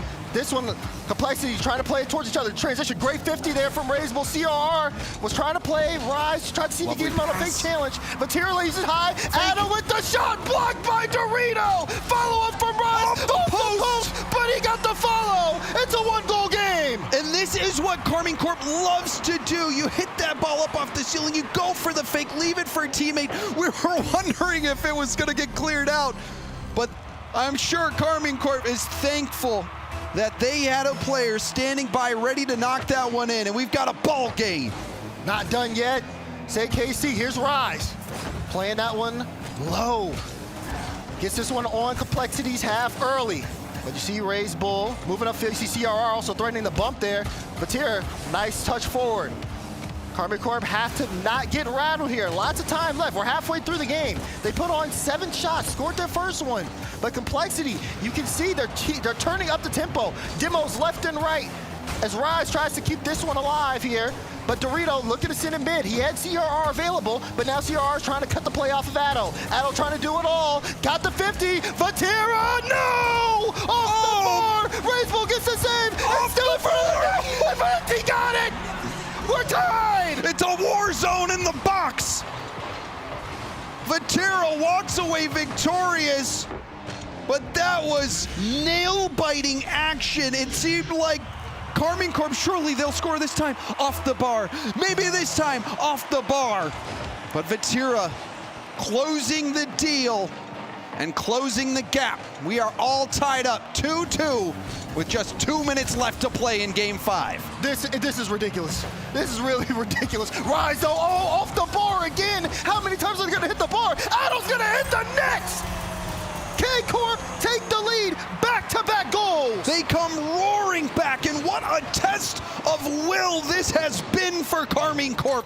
They gave up a goal 2 seconds in off kickoff. Complexity had to not lose their composure here. KCorp have been ramping and ramping and ramping, and now it's starting to become a slippery slope. The ball is in Complexity's court. KCorp have answered after the hot start that Complexity had. Will we see another one? Razebull gets a touch, but you see the back pass now for Vatira, who has the boost, trying to slow things down into a 50, but it's a good poke by CRR. Light touch there. Dorito, a little bit of free space. That one goes off the post. A scramble here on the side of KCorp. Oh, but Raise Bull will be able to play it across. Complexity trying to keep this one in. CRR has to turn it. Actually pre-jumps here, trying to slow down Rise. It's a free ball for Raise Bull. Raise Bull, though, no boost and lets that one get away from him. He's going to try to chase this one down. Dorito, crazy pre-jump on the touch from Vati. Now flick over. Can Raise Bull win the 50? He does not get it to where Dorito can really make a good challenge. And now CRR has to play this back. Where's the ball going to go? He got the guess right. Big time save. CRR's defense continues to perform. And now on the other end, Raise Bull, no boost. Couldn't get the flick. And Vatira will march this ball downfield. And that pitch is going to send it in. And you can see Dorito's unhappy reaction. That has to be devastating. Look at that. Vatira, though, he played the 50 perfectly. He tried to angle it exactly towards the net. He knew the challenge was coming. And we pointed that out in the very beginning, how good Vatira's 50 game was. And it continues to have that trend play out here in the most important game of this tournament here for KCorp. Wait, they might not be done just yet here, James. Light pass to Dorito. Oh, blocked away by Vatira. Carefully crafted play from Complexity, but now 30 seconds remaining. It doesn't look like they've had the time here. CRR, light touch, Raise Bull, trying to make the most, but he's only got 17 boosts. Leaves that one light. Another clear as KCorp, the blue wall starting to get reinforced. 15 seconds. Complexity have to get things going. Rise takes this one and he's going to run out the clock. You can see it. Addo gets that one past one. There will be no reverse sweep. KCorp will take this series in 5. KCorp, they showed what they were made of in this series. They go up 2-0. Things seem to be going according to plan. No need to panic. The next 2 games, Complexity comes roaring back. They force a Game 5 after KCorp had a devastating Game 5 loss yesterday. Now they find themselves in the same situation. They almost reverse swept Falcons. Falcons denied it. Well, KCorp gets some peace of mind knowing that, hey, we're not reverse swept today. We did the same thing the Team Falcons did to us yesterday. But KCorp, this was a huge test for them, Daz, and they passed with flying colors. Huge test for them. I mean, even for Complexity, it was a test as well. They knew what they were going up against, and even when their backs were against the wall, they still showed what they could do. Oh, certainly. I think for Complexity, even though they lost this series, they have a lot more believers. People watching this series are saying, oh my goodness, I feel sorry. Whoever Complexity plays in the next round, they better watch out. They better watch out. I mean, they were up in this game even to start it off. Everything went right. Everything went, even in Game 5, it had the perfect start for Complexity. I think 2 seconds is about as fast as you can score a goal in Rocket League. And Complexity was able to do that to get the lead. And still to see KCorp bounce back, it was a huge test for them. And I think really it might be one of those series that helps mold them into the high-pressure performing championship caliber team. Well, that was absolutely exciting. And guess what? We've got more Rocket League coming up today. We'll give you a little bit of a break to get a breather in. But there'll be more action here on the alternate stream. We'll see you soon.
much did you want Jack to be in here instead of you? I think he truly deserves to be here. Yeah.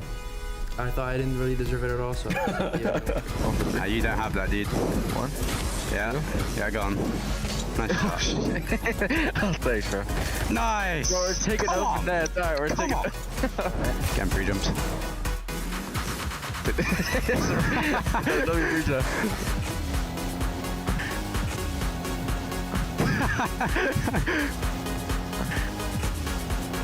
Well, if you don't mind, I'm just gonna... Whoa, whoa, whoa, whoa, whoa!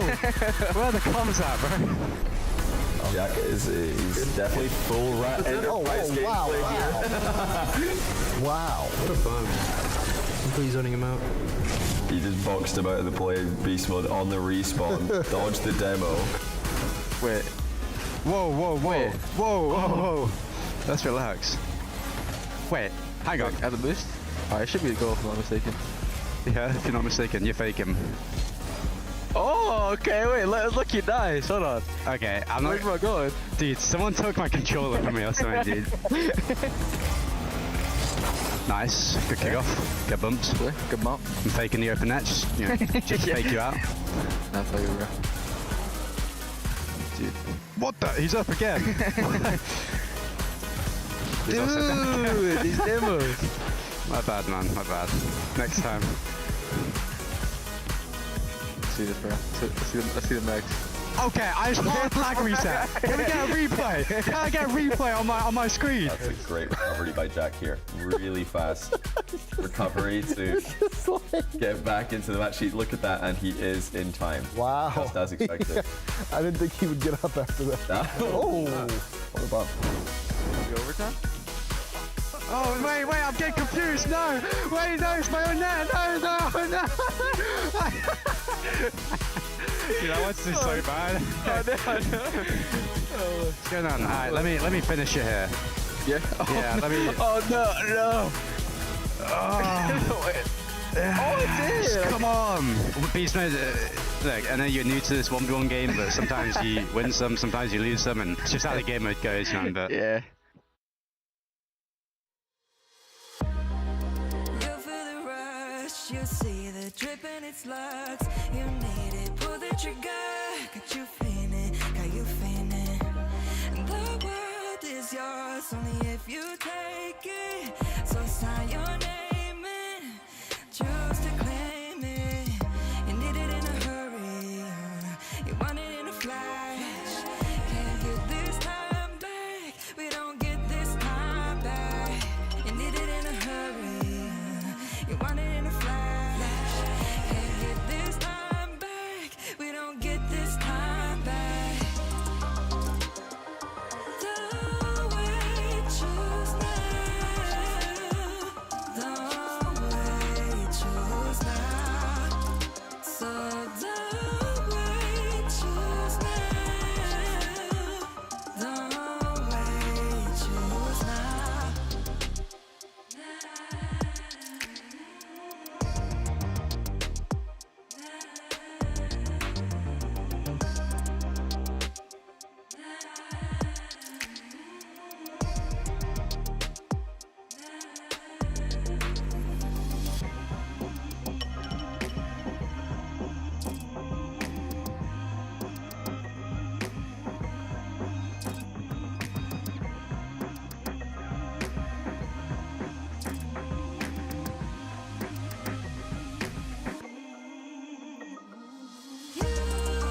we go. Oh my goodness, I didn't even know we had that power. You even asked me, and I was like, no, I'm sure it's fine. That's on me. That one's completely on me. Do you know what? You take us in. I've lost the right to. There we go. Okay, well, you know what? Welcome back, everybody. It's day 2 here in Copenhagen. Hercules and Cole. We've got a crazy match. I don't know how the B Stream matches are competitive to the A like this. We have completely sniped this one. This is fantastic. There's some Rocket League going on over there on the A Stream. But over here, we are interested in one match in particular, and that will be none other. You can see it right there. Falcons versus Gentlemates. It's going to be one heck of a match. I've already had some good matches so far on the B Stream, though. Oh my goodness, yes. This has been a huge day for some teams. I think arguably, though, the KCorp Complexity matchup was psychotic, almost, right? Seeing Complexity almost take down KC in Game 5. I believe it was even OT. It was so close to it. I think it was 4-2. Yeah, I think it was 4-2 in the final game. It's also history repeating itself as well with Complexity, so near to taking down the EU #1 last time around. That famous AJG miss, but it happened again. But yeah, let's move on to the matchup that we have right in front of us. Falcons versus Gentlemates. Do you have any thoughts of the way you think this one is going? Ooh, I've been on the Falcons train since we all arrived here. I've been hearing from the players a lot that Falcons were kind of the team to beat, and especially after the performance yesterday, which I got to watch in real time. Jealous. I was very like, jealous. This is it. This is them. I put them as my champions. I swapped over. I think they continue domination. Okay, yeah, I think I agree with that myself. I think Falcons have looked just like such a strong team. But credit to Gentlemates as well. Taking down Team BDS yesterday. I think it's the first time they've done that since the opening qualifier in EU when they made the grand finals. So all going well for them.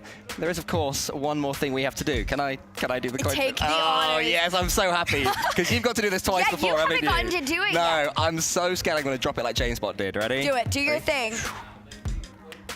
Orange. All right. Which is Gentlemates. So the coin has said that Gentlemates will take this one. The coin is just always against the run of play, isn't it? It really the coin loves a good hot take. Yeah, it does. It does. There will be a little while with the players just setting up and everything. So, yeah, we should just talk about these teams in general. Yeah. Who has been standing out for the Falcons from you? I think for me it's Killers. He has scored so many of their goals. Oh, he really and truly has. He's looked insane. But honestly, for me, TRK. Okay. He's been extremely solid. I think he initiates when he needs to initiate, which was really massive. I feel like there were these turning points in their series yesterday, especially against KC, where, Ruas and Killers, they were on the offensive front, but TRK kind of gave them that extra push. Yeah, completely. And then as for Gentlemates, I mean, when you bring in a major winner, a world champion in Seiko, and then Juicy, a player who has been improving more and more from his opening foray into EU RLCS last season, it's not a surprise that they're brilliant, but just how brilliant they have been is beyond expectations. Oh, absolutely. I think especially as a Seiko, I guess fangirl is what you would say. I've been following Seiko for years, and I love that he's found yet another team that 100% is giving him the amount of success he's been looking for and searching for. But Itachi, you gotta talk about it. This guy's had such an incredible season so far. So to see him on land with this squad is huge. He's chilling though. Oh, he looks so relaxed. It was the same yesterday against Rule 1, where at the start of the series and they were winning it all, they were laughing, they were leaning back. They panicked a little bit more in the end. But yeah, it's nice to see Itachi just take all this in his stride. And there, of course, the player that you were mentioning, Seiko, who has been the difference maker at times for Gentlemates. So I guess when he first signed for Team Endpoint a couple of seasons ago, everyone was like, who? And you were like, that guy. That guy's going to be the best, right? You knew. You saw it coming. I jumped on the train during BDS. I can't lie, though. Oh, no. I tried to set up this little... He tried to set me up. I had to be honest before everybody starts coming at me on socials, and they're like, how long have you been watching? And then Falcons on the other side. The Twins. I mean, you mentioned TRK, and I like that shout as well because it is difficult when Ruas and Killers join you to find your place in the pitch because they've, surprisingly, known each other all their lives. They know each other's dynamics, right? And you have to be able to play around that. Yeah, I think he probably is the most perfect person to slot in a team like this because it takes a very special player to slot in, not only with a duo, but a duo of twins. Yep. That is, like you said, it's peak synergy, and I think that the squad meshes so beautifully, but we've seen them for a while now. I believe this is our second year watching this squad, and it has just been nothing but driven momentum throughout their time together. Yeah, winning everything in MENA so far, the Falcons. Dominant performances. You know, often when there's a team that wins everything, they're having to fight and scrap every step of the way, but the distance between them and Rule 1 has been pretty close regionally, but it's different now. This is where it continues to matter. Falcons have already proven that they're way up there worldwide. Their next challenge will be against Gentlemates. Well, everybody, we've got another incredible matchup for you. Falcons versus M8. I'm incredibly excited for this one. I think it's going to be probably the best match we've seen so far on the B stream quality-wise. Both of these teams have been well up there performance-wise in all the metrics, all the stats. Every single one of these players has been stepping in and competing at the very, very top. And this player, unlike any other Ruas, not surprised to see him, one, leaning forward so close to his monitor, which scares me a bit, the poor boy's eyes. But otherwise, just the level of mechanical skill is shown. But down the other end, Gentlemate's not so bad either. Yeah, you wanna hype up the Falcons mechanics here, but Gentlemates, they've got some of their own, especially Itachi. He is that player that's going to be everywhere all at once, so you got to have eyes on him no matter where you're at on the field. But Gentlemates give themselves an early game lead here in game number 1. They just seem to be building more and more momentum, Gentlemates, and that's what worked so well for them when they did make the grand finals back at the start of EU. Since then, slowed down somewhat, but choosing to peak at the right time when they're here on LAN, when they're all together alongside their opponents, and already starting this game on the front foot. They've got their goal. Itachi sends that one high. Ruas thought his teammate was going to be coming in, but it is him in the end that takes it and gets the dunk in the air. It falls to Itachi, and so far, most of these challenges seem to be falling the way of the mostly French team. Yep, it's been not too much of a struggle, I would say. Again, it's early game feelers. I think another thing to note is anybody going up against the Falcons right now is coming in with a huge amount of respect after their win over KCorp yesterday. So you know that's definitely the place where Gentlemates are coming in. You got to be careful with it, but again, a respectful amount of disrespect's got to come into play against a team like this. Yeah, completely. Maybe that's why it's important that you were seeing Itachi leaning back in his chair before this one started, and the early goal for them, because Falcons, yet again, are starting to get back that fear factor, but a few more redirects like that could change that quickly. Killers gets the touch, gets it past Juicy. Team Falcons struggling to impose themselves in this one so far. This one here in the corner, an attempt to make a center play off of it, but Gentlemates keep that one out. It's not gonna stop here. This one out into the mid now. Juicy there to collect, drives this one upfield, and the counter, as quickly as it wants to start, almost gets cut off. Huge clear here from Killers. He's gonna collect it, take his time. Slow things down past one, not quite past Seiko, but an attempt for a shot gets made and sent off into the corner. Not surprising to see the MENA team dominating the ground game with the 1v1 players that they have. These fakes and these bumps will be so important for them, but it's in the air that TRK has to get rid of the ball for now. Itachi meets him in the air. Seiko gets it as far as Ruas, and increasingly Team Falcons are getting some time on the ball at the start. Gentlemates were squeezing them and really making it difficult, but now you have mechanical outplay opportunities like this one. Killers can't quite make it happen, but Falcons definitely growing into the series. Yeah, the Falcons definitely have a huge amount of offensive pressure whenever they have the opportunity to do so, but Gentlemates on the flip side of things, they do a great job of breaking out of their half very quickly. They don't get forced in or boxed in for too long, but that's an interesting little team bump on there. Hopefully it's something you can shake off and kind of get back into the swing of things. But I mean, you've got 2 minutes left. You're still down by 1.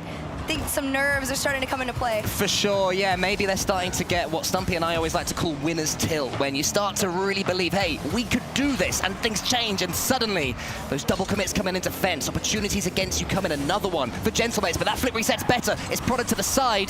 TRK has so much time. What does he opt to do with it? It's tee up for Killers, a little bit off by the angle. Seiko follows it away now. Both teams could have conceded a goal there, but it remains 1-0. Here they go, Itachi. Wanting to place this one, stay in that blue half for now, but it's Ruas trying to get around him. Very low boost, even no boost at that for some of the players on Gentlemates. And if Falcons can play the boost starvation game, you can break out and stay out of your half for as long as you want here. It's just wide, slow shots though from Gentlemates headed towards that net for now. Killers, no boost, and Demo sends this ball back. And right now, Falcons, they're getting boxed. Yeah, they are a little bit. The question is, are they content playing this slower game, or do they want to burst into that next gear? If The time ticking down, you'd expect they'll have 2 later. They are currently winning on shots. 6 against Gentlemates' 3. TRK round the corner. He gets it past one of them. Ruas, the ball's a little bit behind him. Team Falcons is starting to up the pace. Ruas follows up against Seiko. Gentlemates defending valiantly so far. Killers wins that one, though. This could be the chance. Juicy has to shepherd it away, and TRK can only put it to the side. TRK trying to get the pass over to Killers, trying to get the double to the center right here. And it gets sent off by none other than Seiko. Attempt to make the pinch just turns into a demo off that one, trying to just send everybody back to their own place.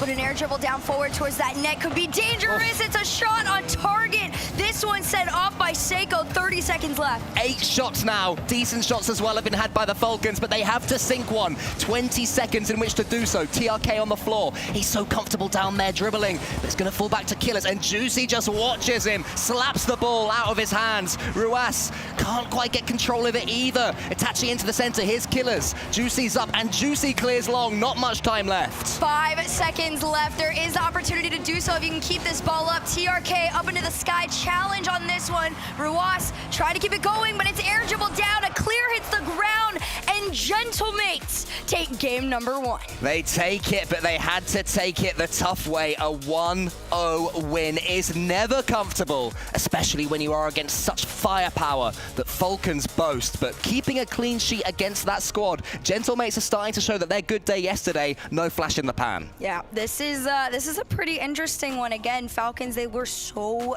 dominant yesterday, and it feels like this is a little bit more of a matchup, honestly. Yeah, I mean, this is the team that's been used to winning all season long so far. You know, they come up against the second best team and they slap them about a little bit. Obviously, they had their losses. They did have a 4-3 grand finals win they had to settle for among that. But when you do dominate so much, then you come on the international stage and you dominate some more, suddenly you are going to find that brick wall, right? Maybe Gentlemates will be that for Falcons. They have to be able to deal with that. I back them too, but it's just a different conversation they have to have. No, I absolutely agree. I think it's definitely like a mindset thing right now. It does look a little quiet on that, but they're probably just listening to their coach for the time being, which is exactly what's going on. Coming up with a quick game plan, just kind of resetting your mind headed into game number 2, because it's like you said, I like that. The winner's tilt, you know, it's a real thing. I bet you felt it, right? Everyone has felt it when they're coming up against a player who's... a little too low ranked. No, right. What I mean is, anyone comes up against anyone who's better than them, they go 1 or 2-0 up, and suddenly you start changing the way you play. Like, oh, I better not make a mistake. I've done it. Bronzes have done it. It happens at the pro game as well. It's a real thing. Hopefully what happens to the Falcons. Well, we're going to see if it affects them or not. Can Falcons come back from this? They're trying to push past that midfield over one defender. It's a follow-up from TRK. Fakes the second touch and tries to leave it for a teammate, but nobody quite ready with the speed to turn that into an attack. Gentlemates continue to make things difficult for Falcons, but this is what they need. Some clear time on the ball. Killers, lovely touch up against Juicy, gets it past him, pushes it to the top corner. Not quite in just yet. Team Falcons still yet to score in this series, unbelievably. Killers to the side. Ruas was waiting. This is the synergy they have. Killers again, he should change that here, and he does. Falcons get their goal. I love this pass. It is so clean. Killers immediately spots his teammate, gets it sent back. It's 1, 2, and through type of play. Team Falcons find their way up. It's what's been working for them throughout this event so far. You can't beat KCorp without the passes finding each other. Finally, in this series, they have as well. Now, Gentlemates, question goes over to you as Seiko charges a player down. He's going to rotate out. He's got some boost as well. Good boost in the tank right now for Gentlemates. Big demo as well. They've responded well to the goal up to this point. Seiko tries to put one into the center, but Ruas was equal to it. Here comes Juicy, just kind of trying to stall things down a little bit, but he gets sent out of the way. Great save there. And Itachi, no boost in the tank. Most you can do is clear it upfield. It goes into the mid. Follow-up from Seiko. Gonna try and drive this one towards net. Can he get the bump play? No, Itachi goes for the follow-up. The cleanup comes through, and Gentlemates tie up the game. Itachi, the perfect man for the job right there. He is the player who has that composure to pick the spot. Would have been so tempting to blast that one into the center of the goal after the good work from Seiko. Itachi, though, does not make that mistake. I love this response from them as well, because you got to have quick responses against a team like on either end of the field, respectively. So keeping the speed up between these two squads is going to be massive. 3:32 on the clock. You're approaching that halfway point, and you're sitting on an even playing ground. It's more of a question of who's going to be the first one to kind of take control of this field. course, remember as well, whoever takes this series will be through in the Swiss in 3-0. Will have top seed as well. So much on the line, despite the fact that both teams, of course, have been playing remarkably up to this point. It's amazing how fast that momentum goes in a Swiss when the days are long and the Rocket League is tough and only gets tougher. TRK gets a touch towards Ruas. Juicy gets the charge down. That was a huge clear. I love that the Falcons are starting to play a little bit more cohesively as a team. They're integrating all the pass and plays that we've seen in times past, which clearly is working well against Gentlemates. If that's what you got to do to get around them, keep doing it. But Gentlemates have another plan. They said you can't pass to each other if you're not on the field. And so that's where the demos are starting to come through and slowing down the Falcons. Gentlemates as well are charging down these Falcons' first touches so fast, not letting them control the ball at all. Now they have the ball in the opposite half. It's put to the side. Killer's going to follow this one away. Itachi, look at him, just looking for bumps and demos. Such a horrible player, an absolute pest to come up against. Opponents hate him thanks to this one simple trick, which is bump everyone in his path, but Falcons get it away for now. Ruas has a clear touch. Seiko underneath. Juicy charging him down. Haven't seen too much from him just yet, Juicy, a player that I'm certainly looking forward to see come online in this series. Yep, I think Juicy is definitely one of probably the more underrated players on this squad. You have eyes on him, you know what he's capable of, but he's very silent. He comes out exactly when you need him to, and there he is. They need one goal on this one. Can he do it? Not quite. But Gentlemates starting to come out with some threatening shots. Man, that would have been perfect. Yeah, like you talk about a Juicy, and it's like, yeah, go on then, I'll score a beautiful ceiling goal into the top corner. But sadly, not quite to be. This time it's Itachi's turn. He gets the flip reset. It's bumped out the way. And look at that read and follow-up from TRK. Stunning defending to get that ball so far from his own goal. Oh, man. Here's Ruas. Have to take a boost to work with on this one. Ball gets taken away and cleared upfield by Itachi. And Killers takes it back. Juicy with the challenge. Wins it. 2 touches towards that net, but an insane save from Ruas keeps Falcons alive. Crazy shooting, crazy defending. Another one from Juicy. The defending holding strong from Falcons. How long, though, can this last? Gentlemates keep it up. Seiko almost gets the redirect. It's going to bounce. Ruas more than happy to slow things down, but loses the car for his troubles. Killers has to track this ball yet again. Seiko is just waiting. All of Gentlemates are, but TRK didn't want to wait. He's taken the ball himself. It's to the side. Is there a shot coming in? No, instead Killers takes the touch, and it bounces to the corner harmlessly. Ruas just trying to stall things here in the air, uses his flip to get over Itachi, but the bump comes through, and Seiko's the one to try and clear this to the mid. TRK up into the sky, gonna be met back by Ruas. Redirect in, Killers takes the opportunity to leave this one for Ruas. He tried to take a shot, it goes out mid, and eventually, I feel like one of these shots has got to find their way through. Falcons have just been chucking away at the Gentlemates defense. Yeah, you get the sense that there's a late goal in this one pre-overtime, but which team will it fall to? Falcons have more pressure at the moment, but Gentlemates so good at countering. Here comes TRK, can't quite get it. This could be the counter. If there's a touch from Itachi, instead he leaves it. That's worked out well for him. He comes back in, he shoots, but Ruas saves. This defense from the Falcons has been absolutely class. 10 seconds left to go. Will they find a late game goal? 5 seconds left, shot on target. Killers drives this one upfield. Can he go? Can he take it? No, it's Juicy that takes it. 1 second left, keeping it down. This one's still in play. Itachi, this one hits the ground. We've got overtime. An all-important 3 seconds of which to breathe, both for us and, of course, the players on this pitch right now and everybody watching on at home. A frantic finish to game 2. Falcons do not want to stare down the barrel of a reverse sweep. Such an important goal for them. Seiko pushes it into the corner. TRK was waiting. Falcons really determined to put the squeeze on their opponents at the start of OT. Gentlemates get it away. Juicy's there. He puts it over the top of one. Lovely ground play from him as well. We talked about the Falcons ground play. Gentlemates not so bad in that regard themselves. Here comes Seiko. Gentlemates, they want to initiate the counter, but Falcons are doing a great job of holding them at mid and clearing past it. Seiko, nice big clear.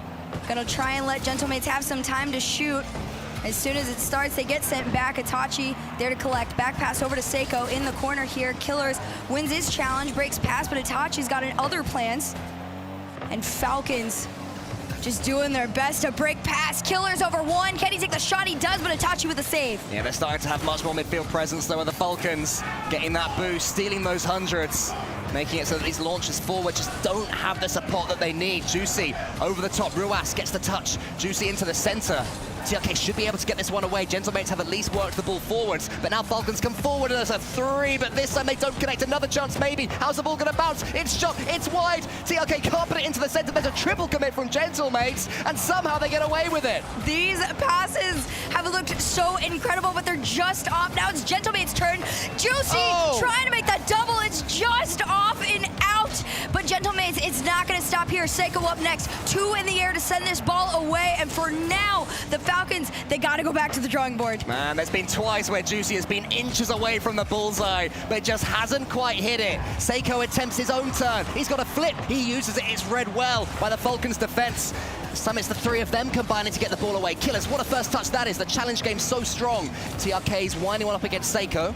Ruas, can he turn around on this one? He can. It's a great pass into Killers. His twin was waiting. Juicy gets half a bump on him, and it is going to be enough to put off yet another Falcons attack with Itachi going up, gets the flip reset, but not to be on this occasion. You can feel the speed and the pace of play ramping up as this one goes into the corner here. A bump between 2 opposing players, and this ball looking to be collected. This one sent off. Seiko sends it back. 2 touches, 1 into the corner here. It gets slowed down by Ruas. Itachi looking to make a challenge. He does successfully, but it pops up right into the hands of TRK. And again, it's just been this. Gentlemates collecting any out clears that Falcons have sent away. That one into the corner yet again. Gentlemates enjoying this period of pressure. Gets another touch now, Seiko. Itachi's coming in. 0 boost. He does not care. That's always how he plays. Heart on his sleeve type of player. Juicy leaves it for Seiko as well. The comms are still high. So important in this sort of overtime with this sort of pressure. But when you're up against Team Falcons, it gets more and more difficult. 3 minutes of overtime. Nobody has successfully found their way through. We've seen what feels like a million shots at this point. And here comes TRK. He spots Killer. Is going to leave this one for him off the sidewall, and he's going to carry it forward. Tries to take a shot, goes down, leaves it. Shot opportunity for TRK. Gets sent off, and it's a huge clear. But Ruas back in time. It was a huge clear. I don't know if it was the right decision. He had 2 players behind him. A 50-50 might have worked out better than one of his teammates could have taken over. But as it stands, a chance for Falcons. Seiko's clearance is true. Past Killers, actually, Itachi tries to just pop it over the top of himself. Juicy can't do anything with that one yet again, but that's a better pass from Falcons, more incisive, more good backboard defending from Gentlemates. Always a player back from them, and he has been needed. This is such a testament to how incredible both of these teams are. And here they go, Ruas over 1. Can he make some sort of a threat? No, it's Juicy that takes it back. Pinches it off the sidewall, tries to drive it up towards net, but a demo sends him back home. Itachi, he sees Seiko, he's taking his time, leaves it for him. Seiko to the backboard, Ruas has this one read. It's certainly Falcons that are the ones trying to make this happen. Gentlemate's happy to play for the counter. This is why that can be effective. Ruas waits, he goes high, he's got boost to play with. Juicy up incredibly fast though. Killers, he asks the question of Seiko, he gets the dunk as well. It's too far wide to the side. Itachi, can he get anything on it at all? He needs to. In comes Juicy. The floor game frantic, the game's still alive. The demos do not stop. Somebody's trying to take anybody outfield, clear open a path or an open net at this point, but the saves never stop. And here they come. Whoa. Juicy with a shot on target. Killers with a save. Set this one off. This one could go in. It does, and it's Seiko to give Gentlemates their match point. One real chance is all it took for Seiko. He just had to go for power. It was the correct decision. Even the Falcons goalkeeper couldn't stop that one. And Gentlemates are on the cusp of making top 8 in first seed. This is such an insane matchup. Again, after the performance the Falcons gave yesterday, it seemed like, could anybody stop them? And if Gentlemates are able to do so in this fashion, heading into tomorrow the way that they would be, I would argue this is one of the absolute top teams headed into the major. Yeah, it's a momentous performance so far from Gentlemates to come up against Falcons, the team who have been impressing everyone, who have been racing up power rankings everywhere, and go 2-0 against them with close games as well. Far from easy, but being able to shut out Falcons to just 1 goal in 2 games, that's what's impressing me the most about them. That's actually such an insane possible scoreline between these squads. You would think that, you know, I mean, granted, the series scoreline is not an accurate representation of how insane the individual matches has been. They've been extremely close. It's not as an insane gap is how it might look. However, if you're playing the long game, Gentlemates look a little bit more consistent in terms of challenging on the Falcons, in terms of being able to collect anything that gets sent a bit far out of place. Yeah, I would say they're changing their approach a bit more as well. Team Falcons, there's times I'm just desperate for them to shoot or go for a 50-50, and they're taking a touch. Every time, it's like, that's brilliant. You guys take brilliant touches, we know that. But sometimes, bang it on net and see what happens. But what do I know? All I know is that we can see, hopefully, a few more games of this. Well, we're going to see. Are they going with Cole's plan, or do they have one of their own? Will they trust Cole? Everything they know. Yeah, 1,000 miles of Rocket League. New coach here on the V-Stream. Full send. Well, they're going to try and bang it on net. Here's an opportunity to do so. This one just barely off target, but 30 seconds in, Falcons not looking too bad. Well, Gentlemates, I mean, Seiko was going for the Psycho there. That would have been a fun one to try and commentate. He couldn't quite get it, but starting to enjoy themselves, Gentlemates. They won't know if Ruas scores this one. He puts it over the top, couldn't quite get over the ball, and Juicy sends it long. And here's TRK, pops this one up into the sky, and this is what I was talking about. Falcons seem to kind of pop this one up in the air, and somebody isn't quite ready to be the second person to collect. So what happens is Gentlemates takes it. They, in turn, get possession quickly back and start to counter.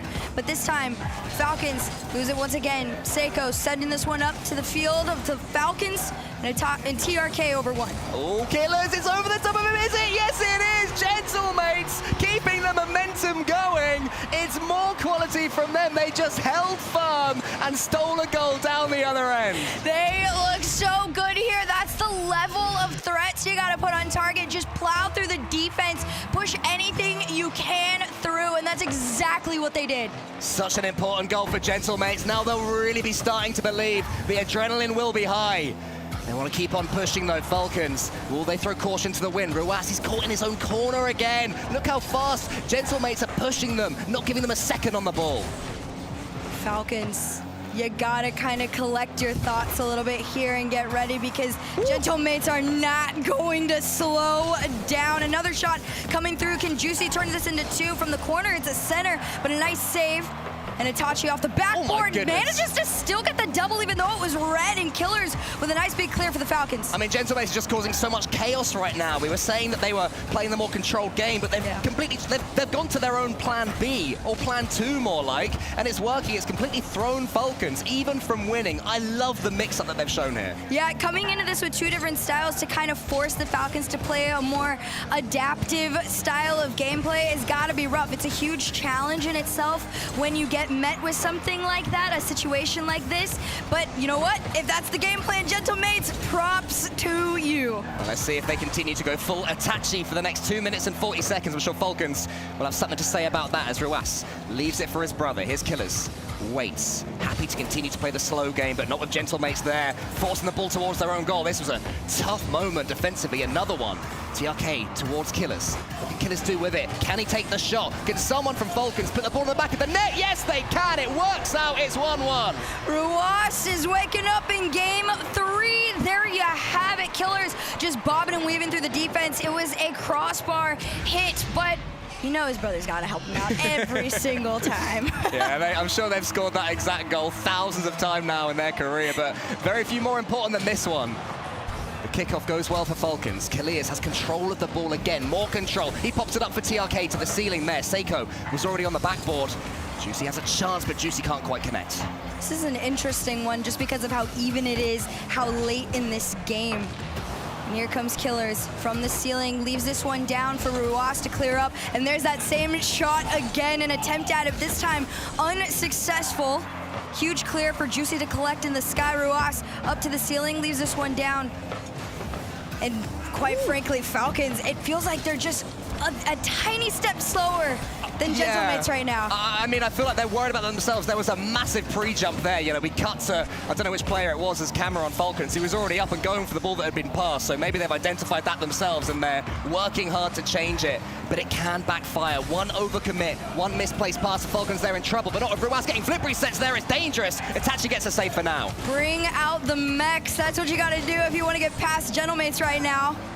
And Gentlemates pass over to Juicy. Juicy gonna try and take this one over to the backboard. Can he get the double on it? He get it sent off, but that could have been insane. Oh, it still could as well. The attack continues. Juicy's work was almost not in vain. Ruas, he gets the save. This time he does go for the shot. I love that mix-up from Falcons.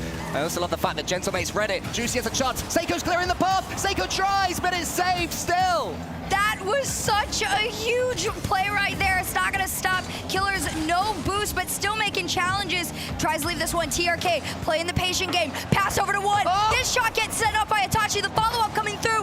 Again, Itachi with the save. And Gentlemates continue to keep this at a tied game. It's unbelievable the nerve they're holding, knowing the pass is coming in, predicting where the shot's going and getting the save. But another wave of attack from Falcons. Look at them waiting. The ball is bouncing in the Gentlemates goal line. Still they survive. They send it forward. One more goal from the team in orange could sink the Falcons down.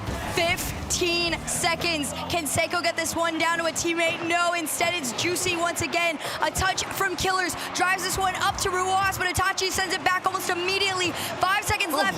Huge clear from TRK into the corner. Does Seiko keep it up? He does. Juicy's up next. Challenge comes through. Is this ball gonna eventually hit the ground? They do. Gentlemates kill it, and we've got ourselves another intense overtime. Yeah, the last one lasted, what, 4 minutes? Let's see if this one can even approach that. Juicy straight to the ceiling, could kill it here. He gets a couple of touches. Ruas should make the save, but right from the off, it's Gentlemates that are taking the initiative in this all-important OT. Everything rides on this overtime for Gentlemates. You get the props, you get the seed, you get to go to tomorrow and see the crowd if you can end things here. 25 seconds in, Itachi's gonna drive this one up into the sky. TRK has this one red on the backboard. Of course, it's a perfect first touch from TRK. We knew what he was gonna do, but it's still impressive to watch him do it. He gets the dunk as well at the end for good measure. Gentlemates' clearance nowhere near as effective. It falls for Itachi in the end, though. He goes for the pass, it's shot. Ruas saves, cutting across his own goal. TRK up against Seiko. This one could be dangerous, but Killers snuffed out the danger. He's following it again. Juicy over the top of him. Ruas tries to take the first touch. Gentlemates having none of it and sending the ball back to the blue half. Here comes Seiko, huge clear towards that backboard. Attempts a waterfall down, but TRK owns the Falcons backboard right now. Nothing has gotten past him or under him. And there you have it, Itachi, the one that is quite literally stepped up the most in game number 3 here. He has been everywhere defensively for this squad, but offensively has been such a masterclass, and he's gonna take a shot of his own towards the crossbar. Double on the goal line. Tuesday with the finish. Gentlemates are going to Saturday. Another massive, impressive, stunning 3-0 from the Gentlemates. They battled for every single scrap of field that they got there against the Falcons. And now they got 24 hours off, and you know they're going to enjoy them. Oh my goodness, what an insane series. Again, you're coming up against the team that took down KCorp. Everybody knew that that was such a huge feat, and you're thinking, well, does Falcons, repeat what they did yesterday on another incredible EU team? No, well, the answer is no. You do the best that you can, but Gentlemates are still them. Yeah, stunning performances all around as well. Itachi is the player you mentioned that really stood out for me throughout that series. I mean, they weren't scoring brilliant mechanical goals. It was scrappy finishes, and Itachi is the perfect player for that. Exactly. This team works so incredibly well together. I'm so excited to see them. These are LAN boys, and it is absolutely showing, and you know that they are so excited to continue on. But like you said, they get a tiny break before they have to go into some of the craziness that's going to happen in the playoffs. On Falcons, they're going to have to continue in the Swiss as well, where it will not get any easier. They will have to keep on fighting. You'd expect they're going to bounce back, though, right, based on that performance? Absolutely. I haven't had much doubt in the Falcons. I came into this weekend pretty much in favor of them for the vast majority of the time, and yesterday solidified that. Even the performance that they had today, I don't worry for this squad throughout the rest of their Swiss stage. Yeah, if a couple of moments have gone slightly differently, but, I mean, you have to just praise your opponents. It was excellent there from Gentlemates. Of course, there's still Rocket League going on the A stream, which is sounding exciting. We can hear what's going on here next to us, and it sounds pretty wild. It sounds insane. What I'm hearing is 6-2 Furia. So you know all those fans got to be excited. The chance for them to go to crowd is still alive, but go find that answer out on the other stream. We'll see you guys after the break. So I can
It's not in my mind. I know it feels right. You're good for my health. Oh, I've been hoping that you'd notice. It's a matter of time before you're all mine. In another life, not in another. It's a matter of time before you're all mine. Move to the motions, just keep it going. 'Cause I've been open, let you know. It's just a matter of time before you're all mine. Feel the energy, keep it on repeat. So good I can't complain. I know that we both feel the same. 'Cause I've been hoping that you'd notice. Matter of time before you're all mine. It's a matter of time before you're all mine. Keeping it on repeat, yeah, the energy.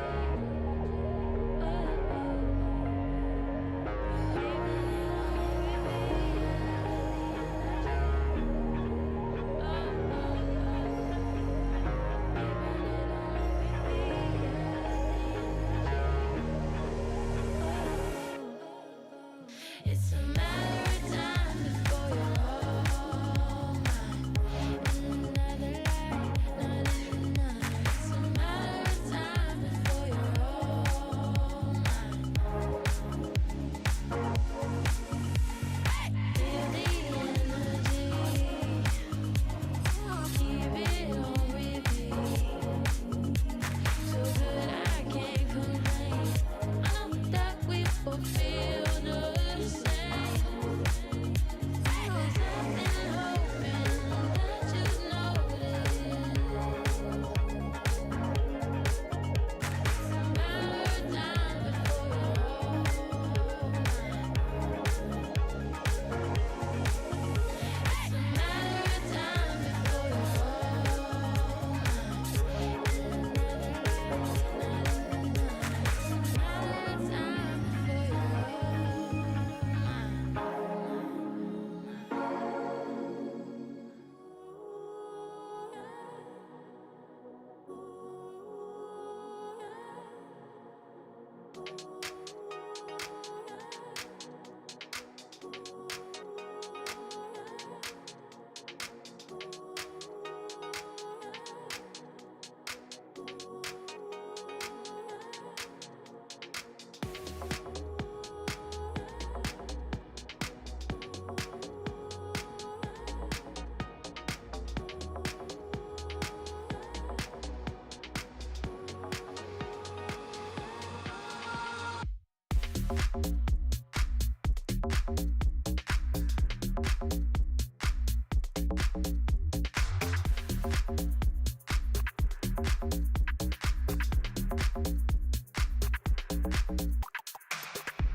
Welcome back, everybody. We've got in another insane matchup, but before we get into that, we had a crazier one before this. We did. The match before this went absolutely wild. I had a stat, which I didn't realize. Oh? Of everyone on the team, and indeed the chat, only one person predicted Gentlemates to win that one. And I don't know where it is. Oh, you've got it, sorry. And it's that little guy right there, that little blue and orange fella. So the coin bested all of us. If you're watching this, you just lost to the coin. Yep, you lost to the coin. Dude's doing incredibly for his debut on LAN. Look at him, just winning everything. Yeah, true. His LAN debut. The rookie of the year. Rookie of the year right here.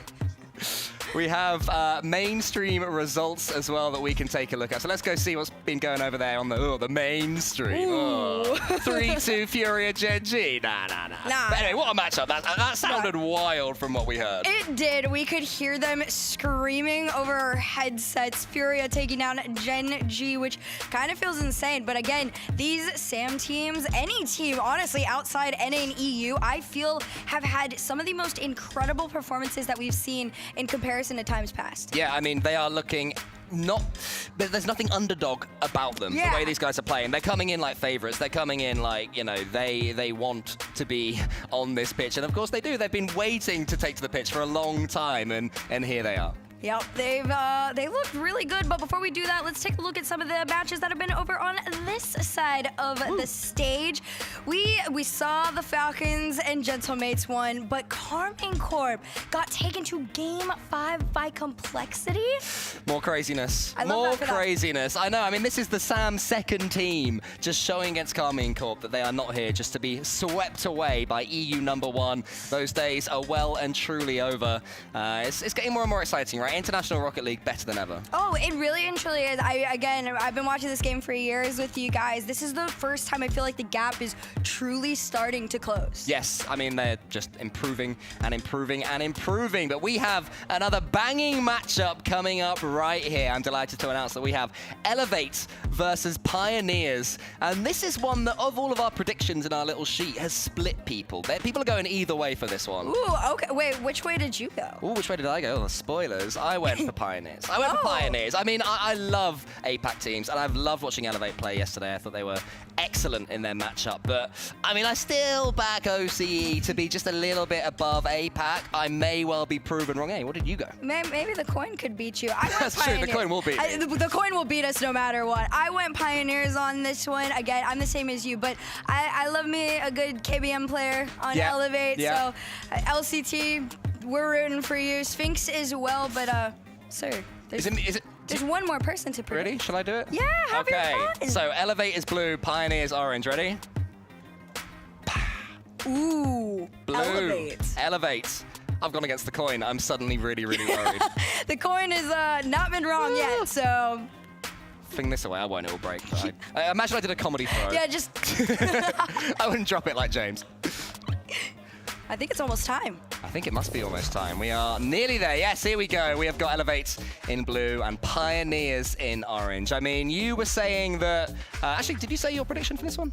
Pioneers. You got Pioneers as well. So after you were judging me for my Pioneers pick, saying, oh, coin's gonna beat you, suddenly you've agreed with me. Unbelievable. Oh, man, listen, I couldn't let you know my next move off this one. And hopefully that's what Elevate's gonna do to the Pioneers. They've been doing that throughout the Swiss stage, arguably. I feel like they've caught a lot of people off guard with how well they've been able to come into Swiss, but now looking to do it against the Pioneers, people that have been taken down and surprising some others as well on their end. Yeah, I mean, Pioneers going 0-3 against Power was not the ideal result, but we'll talk about them in a minute, because first, let's talk about Elevate. Let's talk about Kevin as well, the first player from Thailand to ever make an RLCS major, which is a huge accomplishment for him individually, and he stepped up well. He's scoring plenty of goals so far. Oh, yeah, he has looked so good, and there you have him, LCT in the middle. middle. I loved his vibes yesterday. Anytime there was a moment that he could, definitely initiate for his team, he did. Dude's got aura. Yeah, he's got aura. He's a cool guy as well, and he's also been to majors and worlds before. Unlike his young teammate, the youngest player to ever make an RLCS LAN right here, Sphinx from Malaysia. A huge achievement for him, and he is the up-and-coming mechanical whiz kid for the region. He has looked so good. What did Stumpy call him? Sphinx? Oh, Sphinx the Minx. I'm not even let me warn you something. Don't try and go into Stumpy Goblin's mind. It's a dark, dangerous place where you do not want to be. Oh my goodness. Well, somewhere I would love to be is with the OCE people because they are so cool. Fiber back on LAN once again here at the major. Dude, probably one of the funniest people I've ever met. He's excellent, real. isn't he? Proper entertainer. Scrub as well, rocking the old Pioneers merch, which I love, by the way. I think whoever designed that deserves a gold star.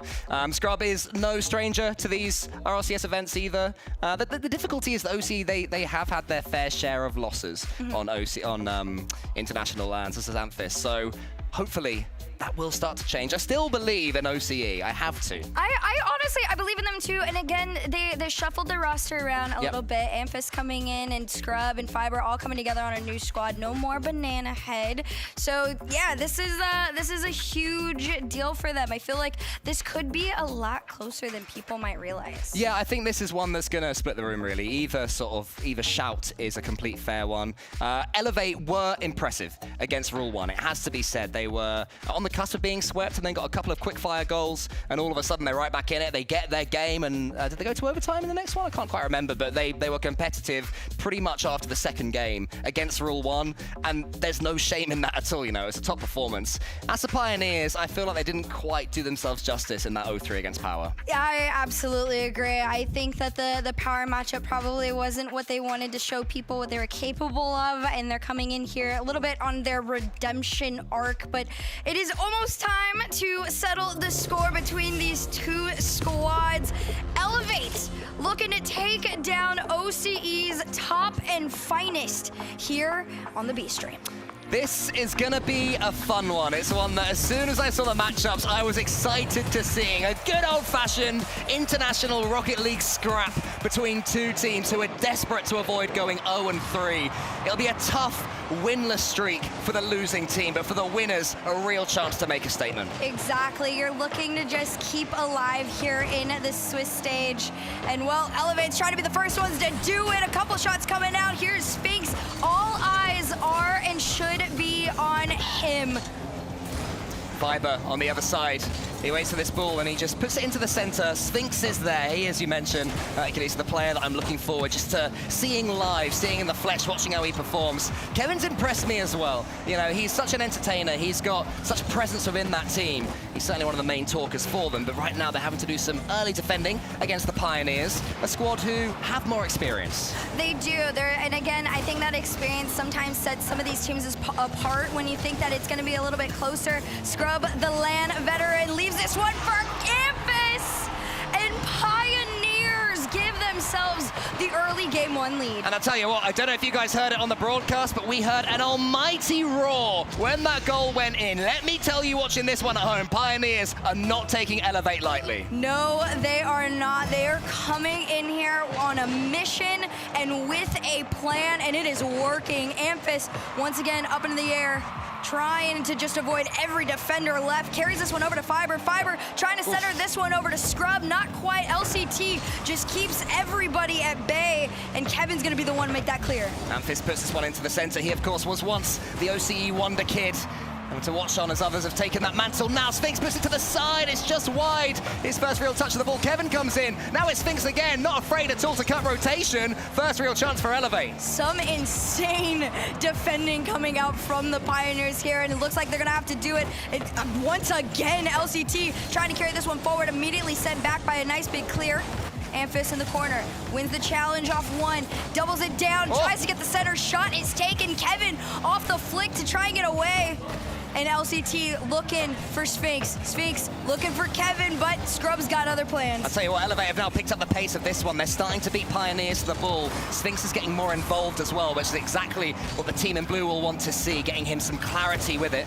Sphinx and his teammate combined there to put that one into the corner. It was LCT who was steaming in, but in the end, Fiber can slow things down, get himself a flip reset, goes for the double. Kevin says no.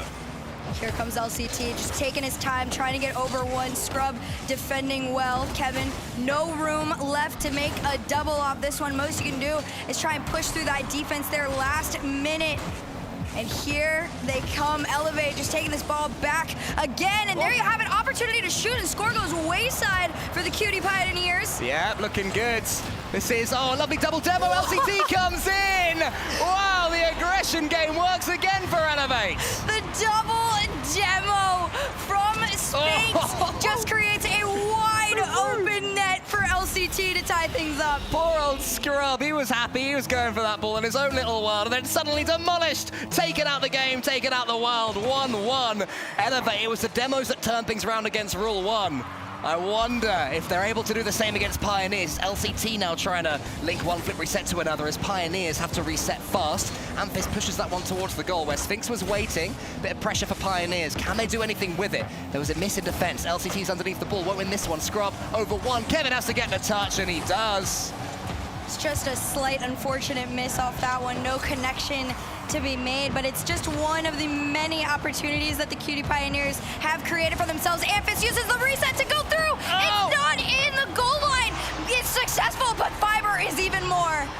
Lovely, beautiful play there from Amphis to get the flip reset from the ceiling. Couldn't quite wiggle his car around, but Fiber was waiting, and Fiber did the simple bit and put the ball into the back of the net. Pioneers back 2-1 up, and this is the exact match I wanted to see. This is, I knew that this was gonna go down. I feel like people in times past have kind of counted out some of the APAC and the OCE regions, right? But when you put them together, especially now that people are starting to close that gap like I talked about before, it makes for some interesting Rocket League. Yeah, we are seeing the fireworks that we hope for as Scrub tries to fire one over. He actually just lets it fall in. He floated that one through. He took his place to the sky just over Kevin. Kevin had no idea he was gonna go up or down, and LCT wasn't gonna be back in time to save that one. A floater for Cutie Pioneers to go up by 2. Poor old Kevin looking upside down. Didn't know what to do with himself as Scrub just went over the top. Pioneers, they haven't found this one comfortable thanks to that double demo, but 2-goal lead will do them very nicely. Sphinx is coming in up against LCT, desperate for the ball is Sphinx.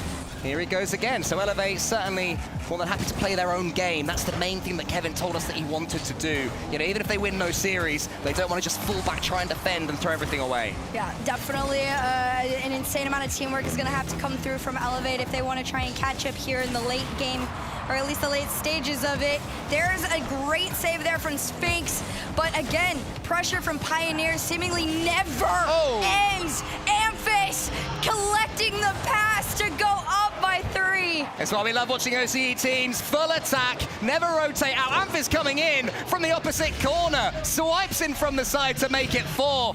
And now Pioneers maybe are making their metal show. It looks so good for them. They look incredible. I feel like as time goes on too, they're getting a little bit more confident in terms of their passing plays. They're aware of where each other are enough to make even like blind connections on some of these infields. Yeah, the comms certainly high yet again. Fiber has Amphis to his side. Can he get to him? Might not need to. Kevin is diving in. Suddenly Elevate looking a little bit scrappy.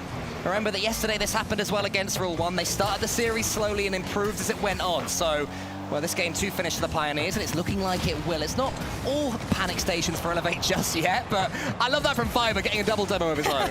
Everybody just taking everybody out. You got to get a little bit of revenge after what you saw before. Show them what you're capable of, headed into game number 2. But for now, game number 1 completely belongs to Cutie Pioneers as they take down Elevate 4-1. Take that, coin.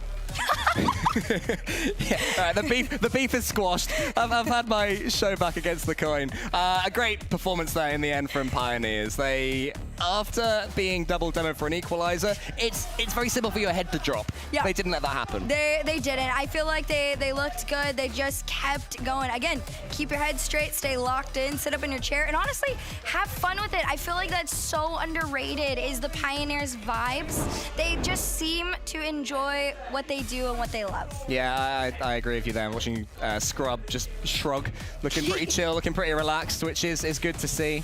Because the pressure is on them, you know. I mean, we say it's a sort of relatively split desk for this one, and it is, but Pioneers, historically, OCE2 would be seen above APAC 1, so the pressure on their region is certainly with them. It definitely is, but there's a little bit of pressure on the other end of things. Again, Sphinx having that debut, not looking bad at all in that game number 1, by the way. I wouldn't discredit him by any means. There's more than enough time and room to, you know, adapt to and learn from what just happened in that game number 1. You just gotta remember, I think for them, the key to success was the level of aggression they'd put out. I mean, relatively speaking as well, there is history to elevate. The first APAC team, I believe, to beat a non-APAC or SSA team when they took down G1 in spring at the end of last season's Swiss. So, it wasn't Swiss actually, at the end of last season. You know, a huge battle for them to go to live up to those old expectations and do their region proud.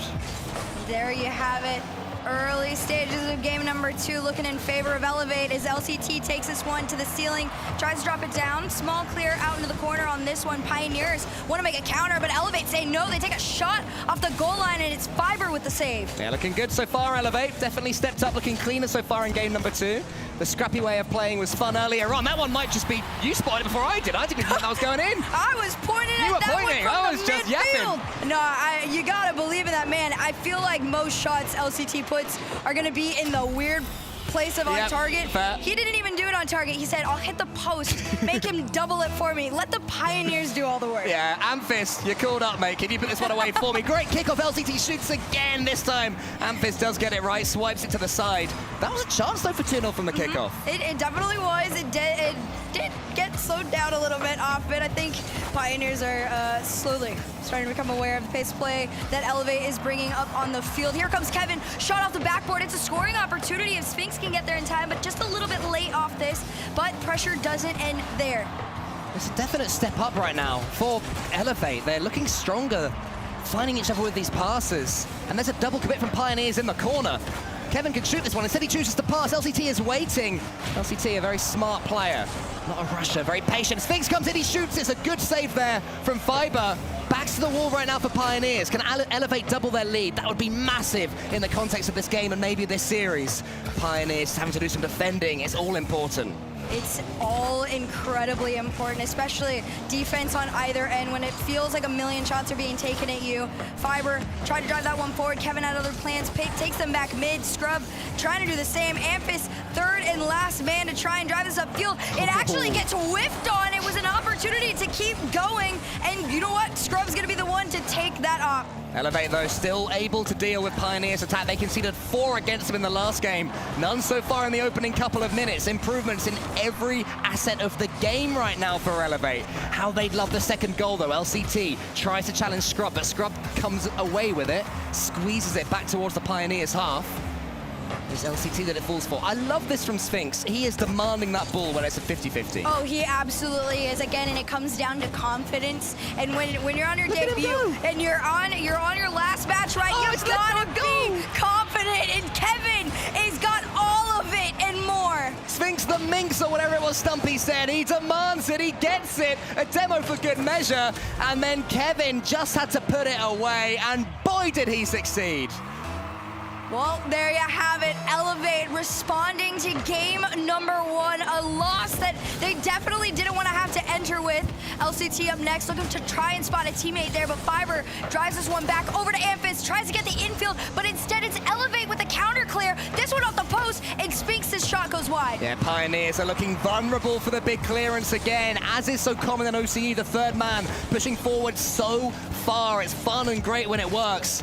But when it doesn't, you can concede silly goals. Fiber has to just wait. Scrub was coming down the same side. Ball side rotating. It works out in the end, though. Here's Amphis. Does he pass? No, he goes to the ceiling instead. Could be an important goal. It's over the top. Is there anyone there to defend? No, in the end, it's a great finish from Fiber. I love this team. They never stop working together, and that is definitely what sets them up for the most success at times. When Pioneers start whipping out the passing plays and the connection plays together, they are almost unstoppable. It was a nice strike from Fiber as well. There was a lot of goal that was covered, and he managed to avoid each and every inch of it. And this can slow things down now. This is what Pioneers want, to take back this control. But Elevate are trying to avoid that happening. LCT keeps it in their corner, follows it up. Look at the recovery from him. But it's Amphis that gets the ball next. So good. Here comes the clear from Amphis. Scrub just trying to complete it. You saw Amphis actually trying to drive upfield a little bit to clear open a path, but it doesn't matter too much if Elevate's in your own side. You got to race back home on this one. LCT drops this one down over to Kevin. Kevin from the corner. Can he find Sphinx? Sphinx there to collect from Amphis.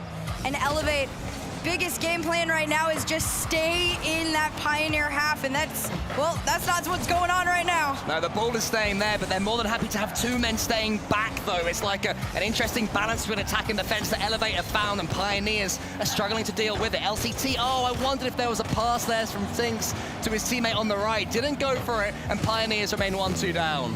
1 minute left to go. Can Cutie Pioneers catch up and tie the game, or does Elevate just continue to extend an insane lead in response to their game 1 loss? What would a goal mean here for Pioneers? Can they get it? Scrubs up, he goes to the ceiling. The ball's gonna fall down to LCT. LCT, the man has been everywhere here, not just scoring the goal. Huge clearance though. Amphis follows it up, he's got 52 boost. He's gonna use it, the pitch is perfect, but LCT again the hero.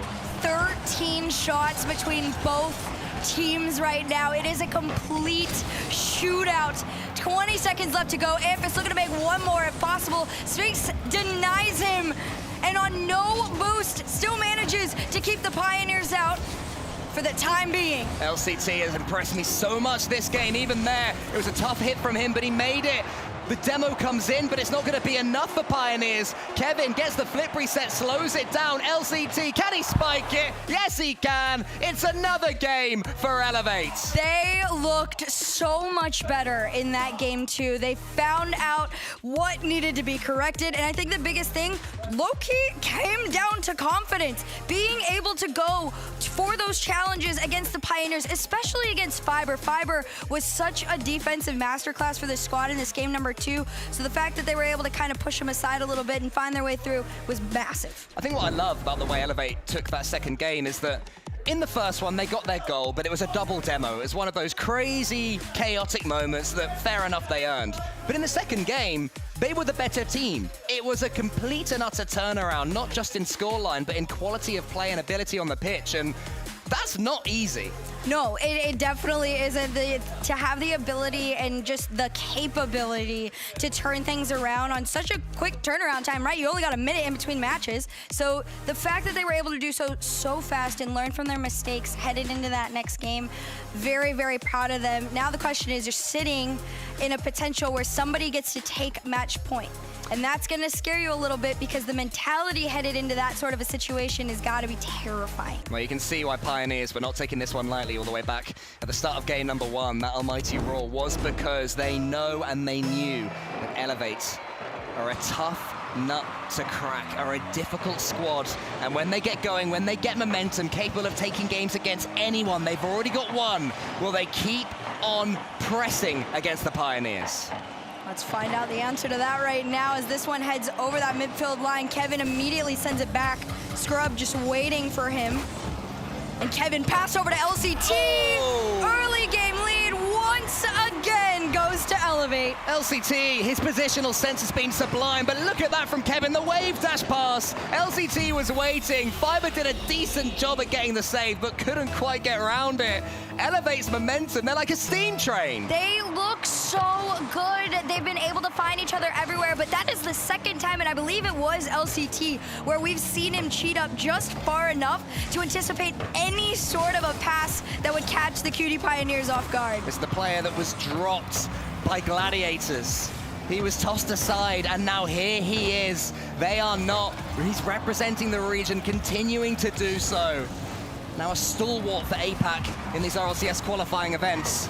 Fiber is going to be able to get this one all the way down to the other end. Kevin, though, gets an important save. This one around the corner from none other than LCT. Scrub sends it up into the sky, though. And he's trying to carry it down. Kevin out into the corner. You got to be careful with some of these touches. You left that one open. Fiber, if he shoots, he scores. He got all the space in the world and the time for that. And Cutie Pioneers tie things up. It's a bit of a freebie after Sphinx's miss, but Fiber still had to wait and take his chance when it came after the good work from Scrub to get the assist his way.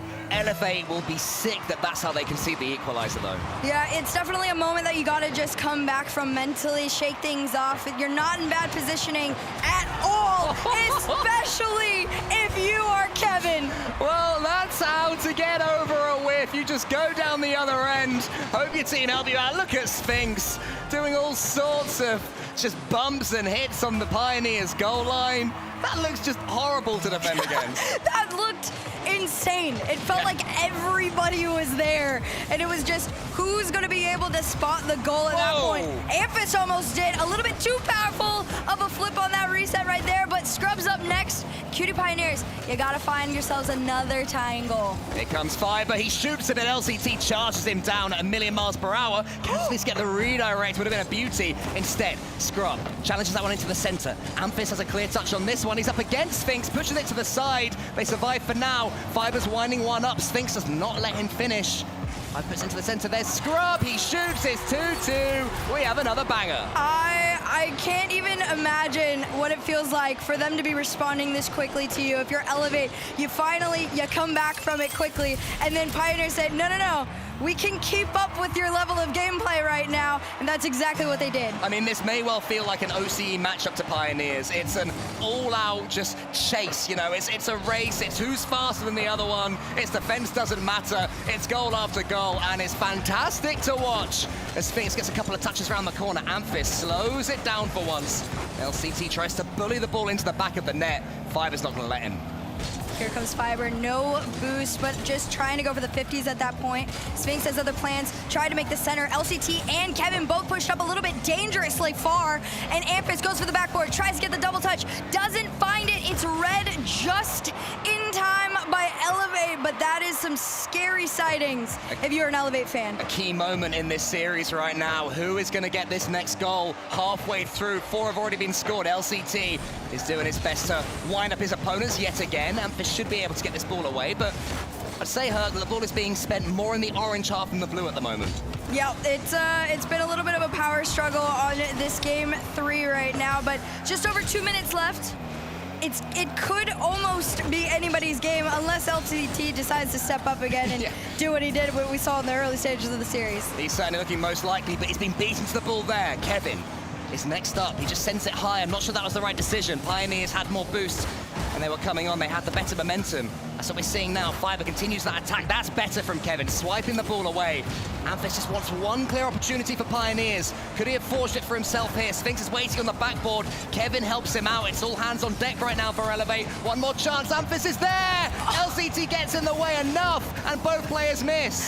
That was a Pioneers play that I think Elevate is starting to recognize a lot more quickly. They're anticipating these passing plays coming through, and now they're able to defend against them almost what feels a little bit too easily as Sphinx try to clear out. LCT up next, carries this one over to the sky. Demo came through, he gets bumped off the play. Follow-up nowhere to be found, and Pioneers go for the counter. So near to a devastating touch there from Elevate, but they couldn't quite do it.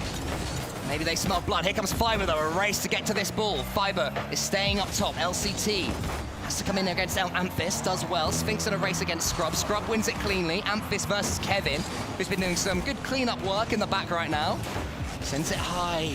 50 seconds left. This is nervy, Hercules. This is extremely nervy again, because winner takes match point, and you put yourself in a very powerful and mind game position against your opponent. Yeah, definitely. Who blinks first? All we can do is watch and wait. LCT winds one up. He goes to the ceiling. Can he get the reset? Yes, he can. It's over Fiber. It's brilliant, but it's saved by Amphis. Sphinx now up against Scrub. Pushes it to the other side. Good defensive work from Pioneers. One more touch, but Kevin gets it, his teammates away. Not quite on the same link. It's not working for them, LCT. He can't get this ball either. Now, can there be a counter? No, not with Sphinx there. 10 seconds to go. Can somebody get a last-second goal? Kevin bobbing all the way around the defense. Leaves this one for LCT. It's a shot that bounces up into the corner. Sphinx takes it as a shot opportunity, but this one's gonna hit the ground. Another overtime between these two teams. Elevate had their chances, they couldn't quite take it. Amazingly, there's only been 6 shots for Elevate and 7 for Pioneers. It feels like 100 for each for the amount of terrifying last-second saves that we've had. Sphinx finally has some time on the ball, but not enough boost to do anything with it. Fiber pushes it forward. It's LCT again, all over the place in a good way. Amphis has a chance. Kevin, though, just sends it as wide as he can. It's a bit desperate right now from Elevate. Here they go, though. Can Elevate find a shot? If that had been any further, that 100% would have found its way in with the speed of which it was at. And there you have it, Scrubs all the way upfield. Fiber taking another shot. The third to finish doesn't go through. It's LCT with the save. Yeah, but will the pressure continue from Pioneers? It's put towards Scrub. No, it won't. Kevin's going to win this one, I think. He does. Gets it past Scrub. Fiber's there. Has to be aware that Kevin was coming for the ball. Scrub wants to get bumps, wants to get something out of the way. Elevate's defending is looking stalwart, though. You're pretty much just taking your time with this one. A shot off the backboard. Follow-up to come through, but Fiber accidentally saves it. Oh, no. The counter also clears. Fiber trying to send it back, just giving the reset mindset to the Pioneers off this one. No boost in the tank. Most you can do is let it go down. Scrub tried to get the bump off of this one, and here comes Amphis. Pass over to Scrub. This one hits the backboard. And Fiber to take a shot, it's too wide. I can't believe what we have just seen, the own save. That is unbelievable. If Elevate could punish, it could just be the nail in the coffin for Pioneers. How do you respond from that if you don't win this game? The good news for them is that they can still do exactly that. Kevin pitches it to the side. Here's Scrub. How Fiber would love to be the one to finish this one. He might do it here. He does. Look at his reaction. My goodness, he needed that individually. Fiber with the redemption goal from a save that could have ended it all so much sooner than what they wanted at. Whoa. We knew this would be one heck of a series. It is living up to its billing up to this point. Pioneers steal the lead from Elevate. But it's just exhausting, It takes your breath away. Like, honestly, truly takes your breath away. That had my emotions all over the place. Yeah, I know. Own saves are such a unique thing. You very rarely see them. So when they do come in, and the thing is, they're very rarely the person's fault. You know, it's normally their momentum's taking them in. But that's not how you feel if you've just done it. You still feel terrible. Yeah, you definitely, it still shakes your mind up a little bit, but not too much for Fiber to come back from. Look at him, it's just pure hype now headed into this next matchup. But again, I'm not going to count out Elevate. We saw them respond before. I think they could do it again. Yeah, absolutely. Pioneers haven't won anything yet. There is still danger from every ounce of Elevate right now. All 3 players have been performing well. LCT still the standout for me. Sphinx, I'm waiting for him to come online. You know, we've seen him score gorgeous goals so far in this event. Not quite been happening for him mechanically this series. If it does, that could just be the next step up that Elevate are desperate for. I'm in the same boat as you. I feel like with a lot of the debut players today, day number 1, didn't quite go most of their ways as far as performance went, but day number 2, a lot of them have been showing up. And, well, Sphinx, you're up next, man. Game number 4, you're sitting on match point if you're the Cutie Pioneers, and Elevate, you gotta respond. Well, here comes Amphis. Could be a great start for them. He sends it downwards. Beautiful from Amphis, the cleanest W we'll see. And is that some, a little bit of not BM, but shouting at opponents I see from Pioneers? I think they're just getting into it, and I don't blame them. This is pure momentum for the Pioneers right now. You just gotta ride it through along with all the emotion. Fiber's gonna wait for this one. He's gonna send this one forward, I imagine, straight into the ceiling. Pioneers on the cusp of surviving in the Swiss, getting that all-important win. But here's LCT, and here's Kevin! The ball just smushes to the side. I don't know where that pinch went at first, but one way or another, Amphis is able to come away with the ball. There's Amphis trying to send the ball towards the Elevate net. Kevin's gonna take this one into the ceiling. I think he tried to look for LCT there, but Scrub said, no, I'll disrupt you. But if you're Fiber, you just said, hey, no, you don't even got to do that. Just take them off the field, start demoing them. Kevin, clear attempt to the backboard on this one, but Fiber's got him red. Shot off target.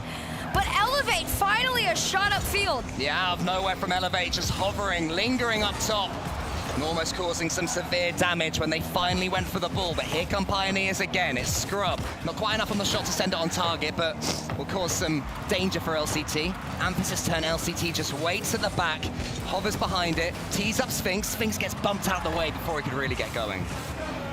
You know, you're sitting in the early stage of this game. You're down by 1. You keep getting forced into your own half. How do you break out? What can you do differently right now? Elevate, they've been playing a lot closer together, more than I would have hoped when you're in a response kind of situation. I feel like mindset is coming into a huge play right now. These guys got to separate and just do the whole sit up in your chair and lock in moment. For sure, the risk is that they're going to do the same thing they did in game 1, where it was a little bit scrappy, a little bit wild, you know, a little bit emerging region, and they're performing better than that, but so too Pioneers. Amphis has come online. Oh my gosh, what a read from Amphis in the sky, all the way to the backboard to doubling down.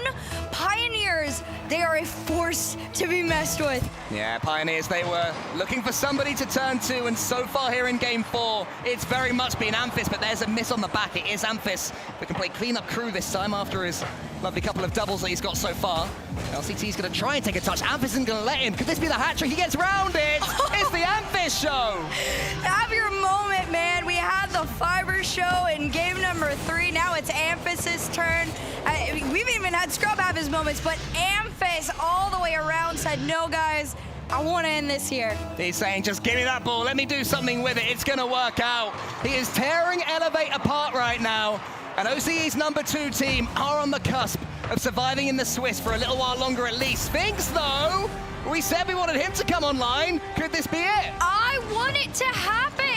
This kid has so much potential. And again, you just got to kind of throw it all. Acknowledge what you are capable of. And he took a great challenge there to give Elevate, a moment to get onto the board. Just when it was looking like Elevate's fight might be out.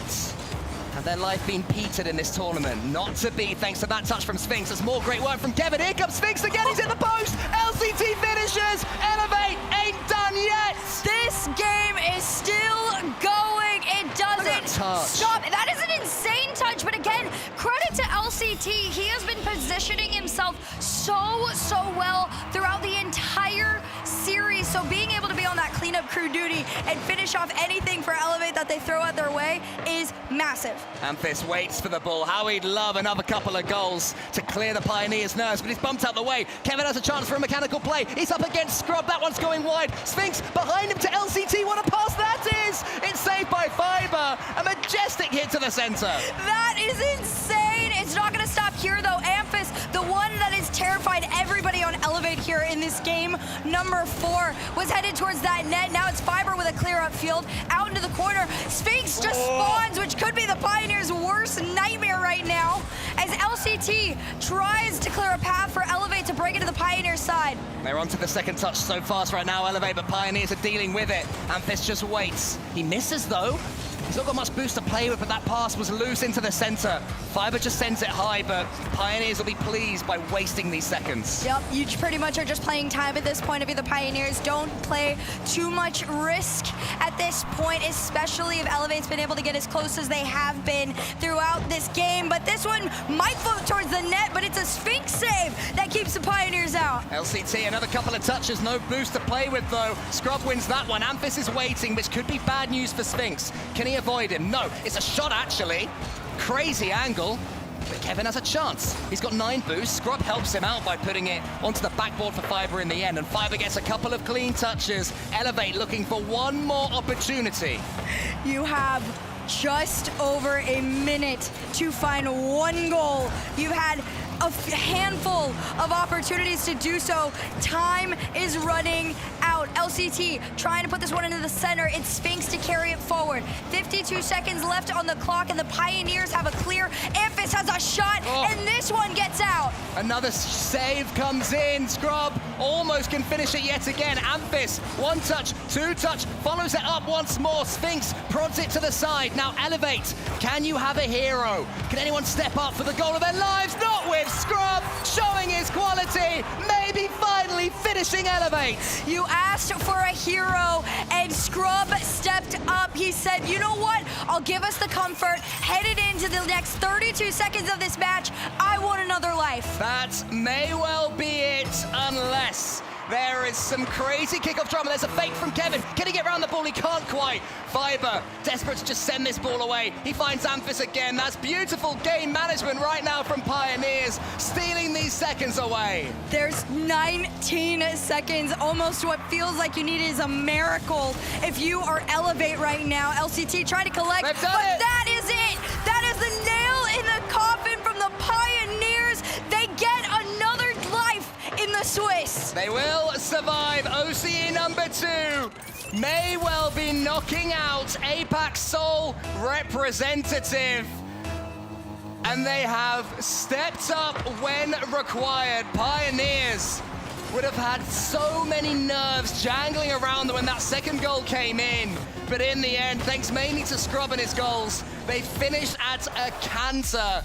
And it is 3-1 overall. An insane series, but you gotta give respect to Elevate. They came in here and made Cutie Pioneers work for that win, made them work for another chance in the Swiss, so it's not to go discredited. I think this was an insane performance from this new squad, and it's nothing to be upset about. Yeah, 3 players that have come together for this season. LCT, of course, was dropped by Gladiators ahead of this season. He and they knocked Gladiators out to make it here, and they more than did themselves proud. APAC is a region, as we expected, is improving, but Pioneers, I mean, it was tricky, it was tough, it was worrying and scary, but they managed to make it work. They absolutely did. I'm glad that there are still smiles around on this team despite the loss, right? You're just happy that you gave it your all, you did your best, and that's all you really could do. And now all Pioneers can really do is sit back and wait as the rest of the Swiss unfolds, see who they will face down in the 1 and 2 bracket. Maybe they will make this reverse sweep. It has happened. It's possible. It's going to be a lot of hard work for them, though. Yeah, it's definitely not an impossible feat, but it is going to feel that way. Thankfully, though, like you said, there's a little bit of time in between, and we're going to give you guys a break as well before we head over into our next match right after this.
You're trash.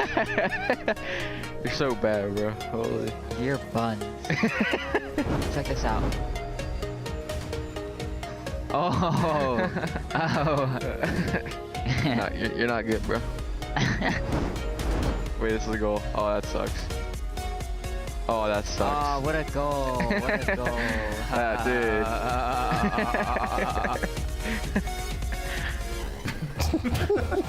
Nice bump. It was a good bump. Do you think either of them people of like over the microphone trash talk, or is this going to be very? Oh yeah, no, these two trash talk each other a lot. Okay. If they get each other in twos, yeah. Oh no. Oh no. Ah, nice try. Oh man. Wait, watch. Oh man. Holy crap, what a shot by me. Oh, wait, hold up. Hold up. Oh. Oh. Oh. Bro, get off the ball, man. Sorry. Oh, that's okay.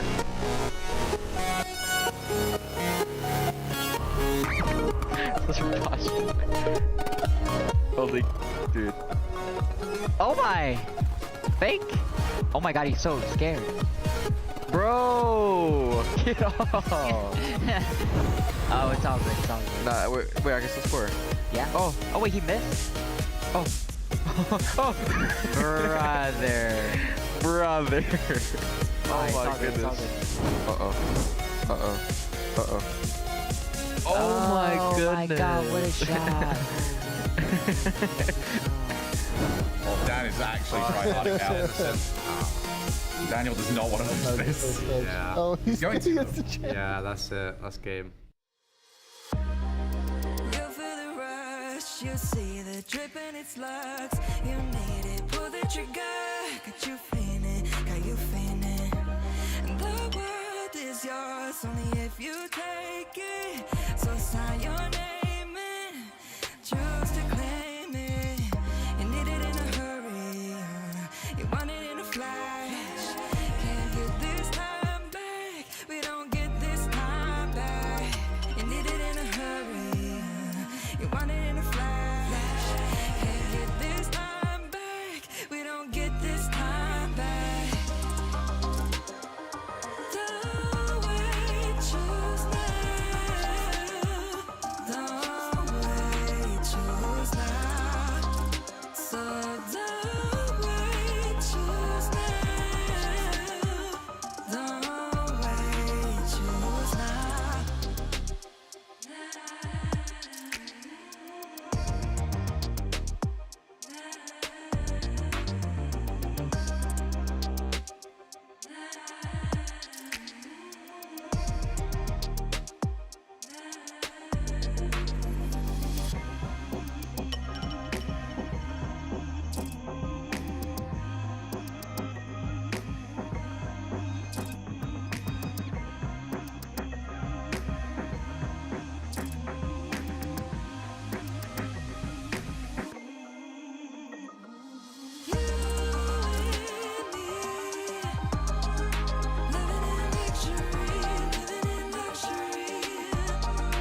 Well, welcome back in. It's time for round number 4 over here on the alternate stream. Stacks alongside Dabab. And Daz, we've got quite a spicy round 4 coming your way here with a start in the 2-1 bracket. Oh yeah, G2 versus BDS. Personally, I like being over here and not having to watch the Gen G series. I can focus on something else while that's going on. Yeah, and this is absolutely a banger matchup here because G2 Esports, they've been looking a little shaky here, but so has BDS. Both teams really coming in with high expectations at this event, and they're here meeting in the 2-1 round. Winner qualifies to playoff bracket. And you see the other 2 matches, those will be over on the mainstream. We've got Falcons and Vitality, KCorp and Gen G, as Daz mentioned. But look down at that bottom there in the 1-2. We're going to be eliminating some teams in this round as well.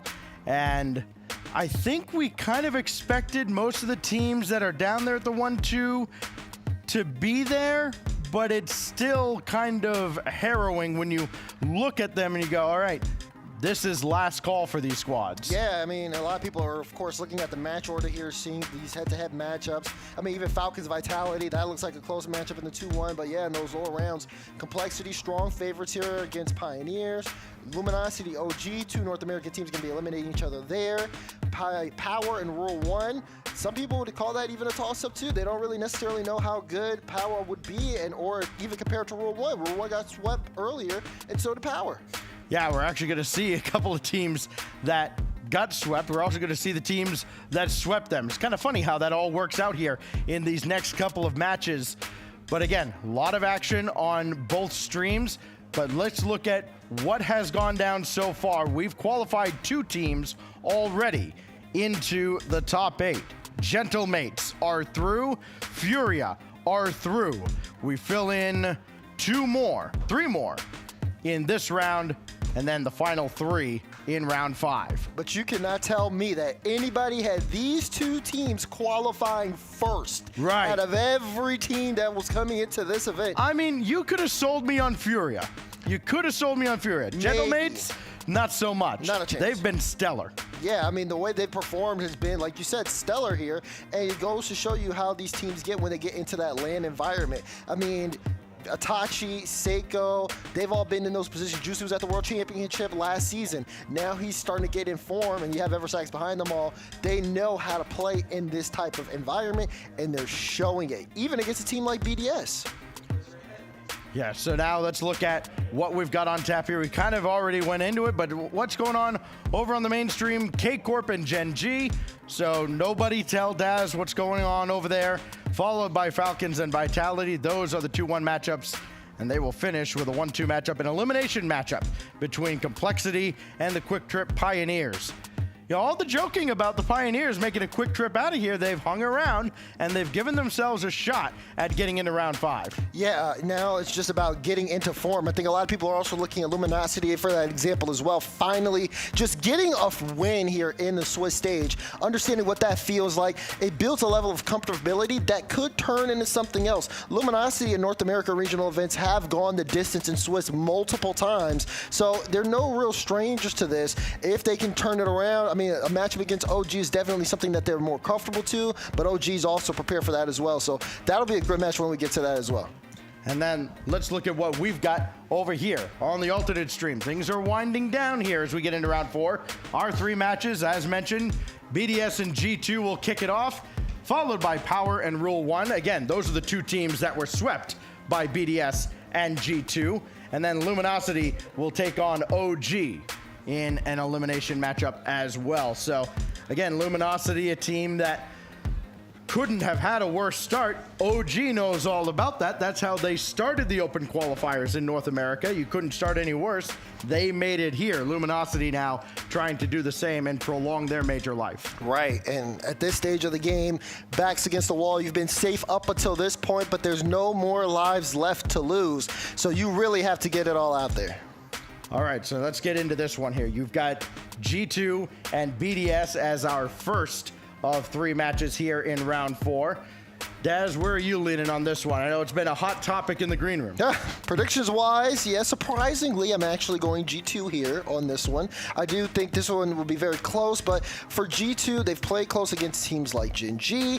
I do expect them to finally find the form here. They have to do it against a team BDS, who is also trying to get into that same echelon. Both teams are in the middle right now, and you can tell they're not necessarily in their online regional forms. That's what they're both trying to get to. So this one will be a banger regardless, but what do you think? I'm actually going with Team BDS. I think that they came alive in their matchup. Again, I think they had a much easier path getting into round 4 at 2-1 than G2 did. But G2 also made it very difficult on themselves. They took a lot of shots, they missed a lot of shots, and they didn't have many goals to show for it. So while they did only allow, I think, 1 goal to Rule 1, they didn't do themselves any favors offensively. But what does the almighty coin say here? Blue is BDS, so the coin takes Team BDS. I knew the coin knew ball. All right, fair enough. I didn't think it would be that loud. Yeah, right. Like, you want to talk about it? If it's CJ. That poor coin. Coin be all right. I didn't think it'd survive that drop, actually. The coin hasn't survived very, very well, to be honest. But we'll see which one of these guys. They're not in survive territory just yet. No, not yet. They're in let's get to that qualification spot, and let's do it in a smooth fashion as well, because whoever does win this needs to start thinking about bracket positioning here. You want to get a clean win, put yourself in a great spot seating wise here. BDS, G2 Stride, incredible players who have had a long storied history in Rocket League and RLCS, now going up toe to toe. Yeah, and of course this matchup played out at the World Championship in Fort Worth. Granted, very different players now. On both sides. On both sides, yes. Teams that we thought were kind of cemented, right? Locked in, that it feels weird seeing anybody different. But Exotic has been awesome, as has Drally. I know all the attention on Monkey Moon here, but when it gets to crunch time, Drally has been great. Exotic has been even better for Team BDS. And on the other side, of course, you've got 3 absolute monsters. Atomic had 3 of the 4 or 5 goals, maybe 6, that G2 had scored in that first round matchup, or the earlier matchup today. Beast Mode and Daniel getting his first goals of the Swiss earlier today, and he had the series clincher. Yeah, now, I mean, you talk about how different all of these teams are, and it will be very interesting. G2 and BDS, 2 organizations that have done battle over the course of the Rocket League landscape. BDS is up 2-1 here. It'll be G2's chance to get a little equalization here. International battle, here we go. G2 and BDS, always a spectacle when they meet. One will qualify for the top 8. The other will have some work to do. We're off and running here in game 1. Oh, and already Monkey Moon. Is it in? No, Beast Mode gets a stop. Daniel, quick save. That was almost a big kickoff play. We are up and running quick here on Manfield Night. Man, what an explosive start that would have been. But instead, we stay scoreless here in the first few seconds. It is Exotic around the boards, not so much. Beast Mode repels it out. Beast Mode there. That lack of offense earlier, you wonder if that will still be haunting them. We talked to Sathu just for a moment, as that one's deflected away by Monkey Moon, and he said, you know what, Sax, I'm kind of losing my hair here. He probably told that to you so you can relate. Yes. That being said, though, right now this is going to be a battle of space. You can see G2 already trying to close out the pressure. They've been on the ball very quickly here as Beast Mode gets a good beat. Atomic turned and shot that one on a dime. Daniel, I think he got bumped out of the play, and it's an open net. No! Beast Mode was able to get back and get the block, though. Both teams have to be very careful. The breakdown here, try to make the net as open as possible for when you finally do take that shot. Both teams tied 2-2 for shooting in the first minute and a half. Both teams very accustomed to playing very close games throughout their respective qualifying runs, as Daniel will lob one out. And Exotic is right there, but that's going to be taken right back for G2. Chance to get on the board early. Beast mode met by 2 defenders. Pass back out to Atomic, try to serve it up for Daniel. Can they get him going today? Not so much this time. Good beats though from G2. Trying to hold on to that midfield. A little pre-jump here from Atomic. Does get it off the wall, but not the best first touch. Daniel now will have to slow things down. Monkey Moon, oh, good read on the play. Thought it was going to go right up the back wall. Held firm. So far, G2, lots of offensive pressure early. This is signs of G2 of old, but they haven't necessarily given themselves some clean shot chances just yet. Daniel going to work again. Exotic gave away, and now Atomic shot is wide, and the accuracy issues continue to plague G2. Yeah, G2 have struggled here in the shooting department. You saw it a bit in the Gen G series, where again, the G2 just couldn't necessarily get any good shots on that back end. Lots of times where they hit the post or hit the crossbar, they've got to clean that up as soon as possible here because BDS are not going to give them too many chances on net. Past the halfway mark, G2 have had some opportunities. They have not converted them into anything. Atomic boost steal out of the corner. That will slow down Drowley. But Monkey Moon very quickly up. And he'll be forward, which sounds like you would expect that, but not as much. Spends a lot of time at the back trying to trigger the counterattack for Team BDS, making the save there on Beast Mode's drive. Now Exotic, good clearance. And is able to force Beast Mode into a tough spot. Monkey Moon, only 29 boosts. Not too much he can do here. Tries to get him in for Drowley, but Daniel with a strong clear. Keep eyes here on Drowley especially to see how he can fit in and make an impact. Made a lot of big-time plays in the regional events, but what does he do against G2? So far, scoreless as both teams looking for a way in. Bringing this all the way back. Beast Mode, though, trying to follow him all the way. Now Drowley for Exotic out of the corner. Atomic and touch, not the best at all, and Monkey Moon will make him pay. Monkey Moon gets a shot chance. That's his third one, and he banks it well. Exotic applying pressure, got the bump on Beast Mode, and Monkey Moon to the bottom right corner. Beautiful placement, BDS in front. Yeah, Atomic doing all he could there. Unfortunately, handed it right to Monkey Moon, and a 1-0 lead for Team BDS. So now G2, which again has not had a juggernaut offense by any stretch of imagination, has to find a way to battle back with just over a minute to go. Drowley trying to drop it down to Monkey Moon. He'll peel off. Beast Mode gets a clearance. Monkey Moon trying to keep this in for BDS. Approaching that final minute. Ball off the ceiling and no one able to get contact. There's going to be some time here. Monkey Moon puts a shot on and Beast Mode had to dodge to make the save it. Now, G2 have to get things going the other way. Drowley can slow things down. BDS are gonna wanna play that time, try to tick it down. Daniel looking for the double, does get it. Chance for Atomic, no, he's too far forward. And BDS, they have to try again. G2, I'm sorry, they have to try again. Yeah, you know, hey, what's a team, what's a major at this point? Atomic trying to lob one in for an equalizer, not gonna happen. And that one ricocheted parallel as Atomic can try and serve it up for Daniel, but just nothing for Daniel to work with there. Beast Mode can't control this, and G2 are going to be sent back to the drawing board, and it's desperation time now with only 15 seconds left. Got to work from their own back line. It's Daniel, met in the air, falls down towards Atomic. He can't get back to this. Possession BDS with minimal time on the clock. One more to spike it down, and Team BDS, a clinical 1-0. Yeah, big first game here for BDS. You could tell that, you know, they are really starting to kind of find that form, getting that flow. But G2 did have some strong opportunities. Not necessarily too physical out of G2. Yes, Atomic with 4 demos, but you've normally seen them getting a lot more in front. And again, you have to think that first goal for BDS, even though it wasn't a demo, it was still a necessary bump to get Beast Mode out the play and set up a lane for Monkey Moon.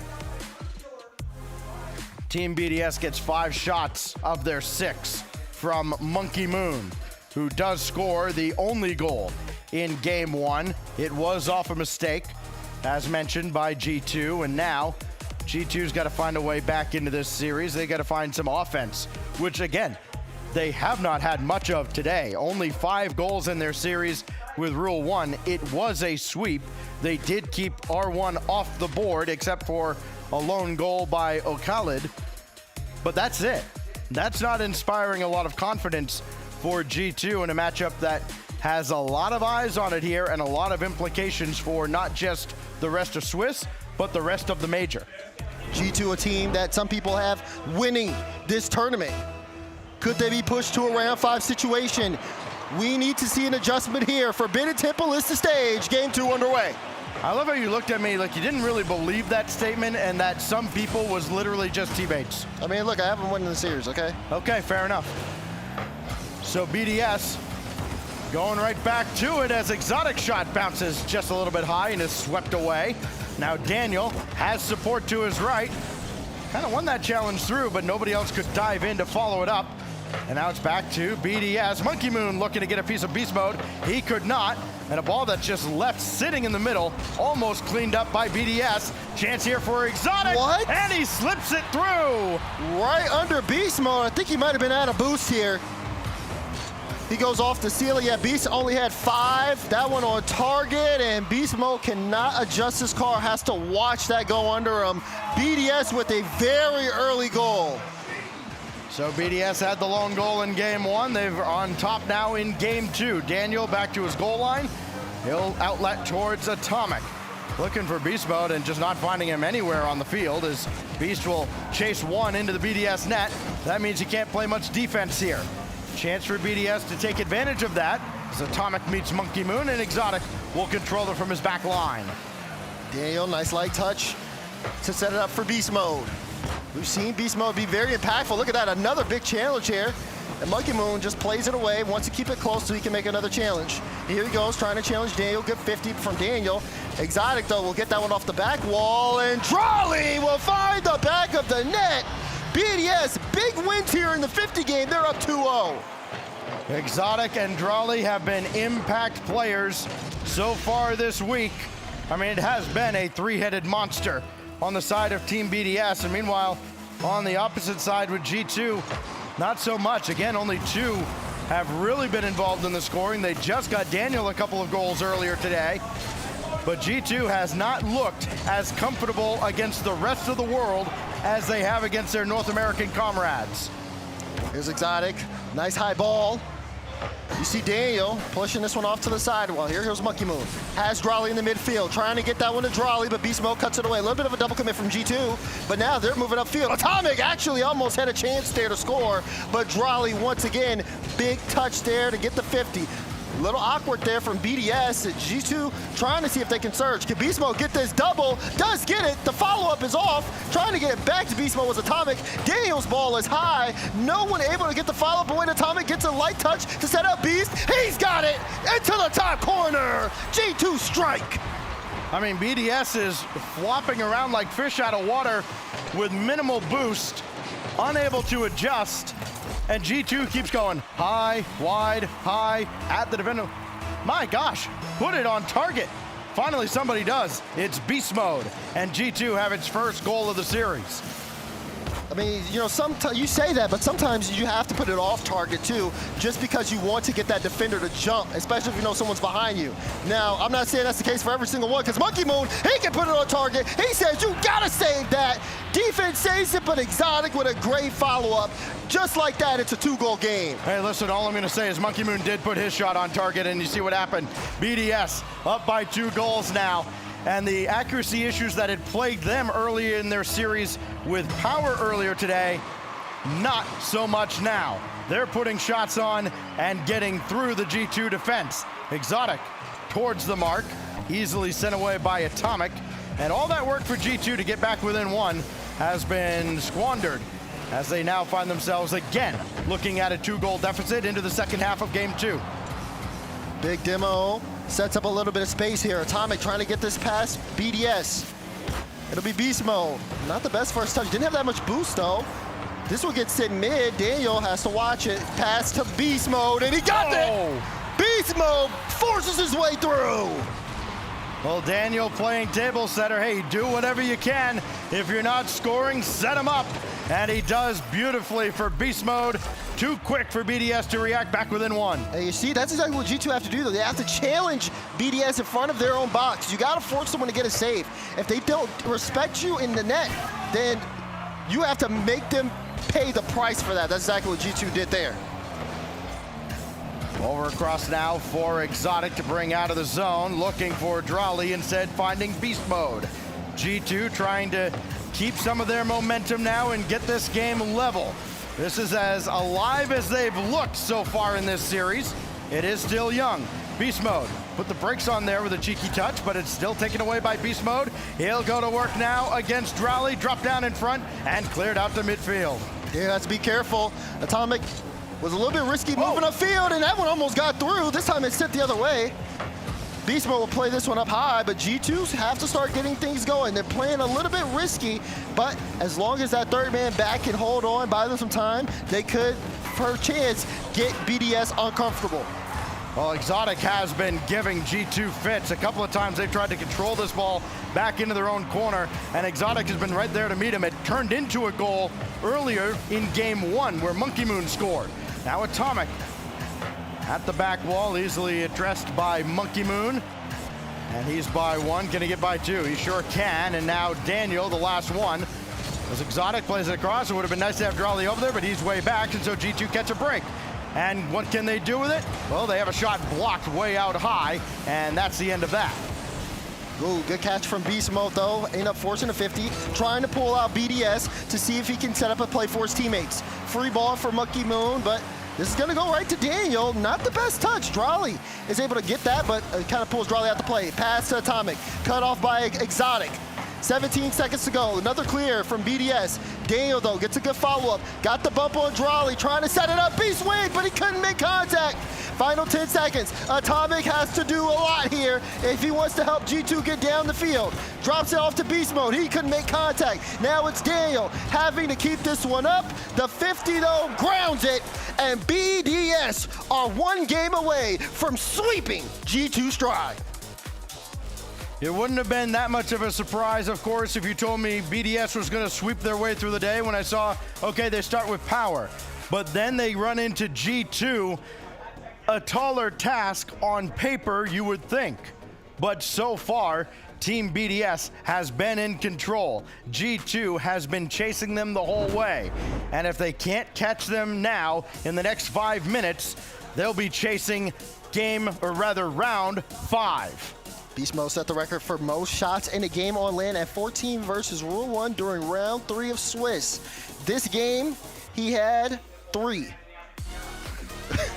Yeah, by the way, in that whole series, he had 1 goal and 2 assists. None of those 14 shots went through. It was Atomic that had provided the overtime winner that sent G2 to this point.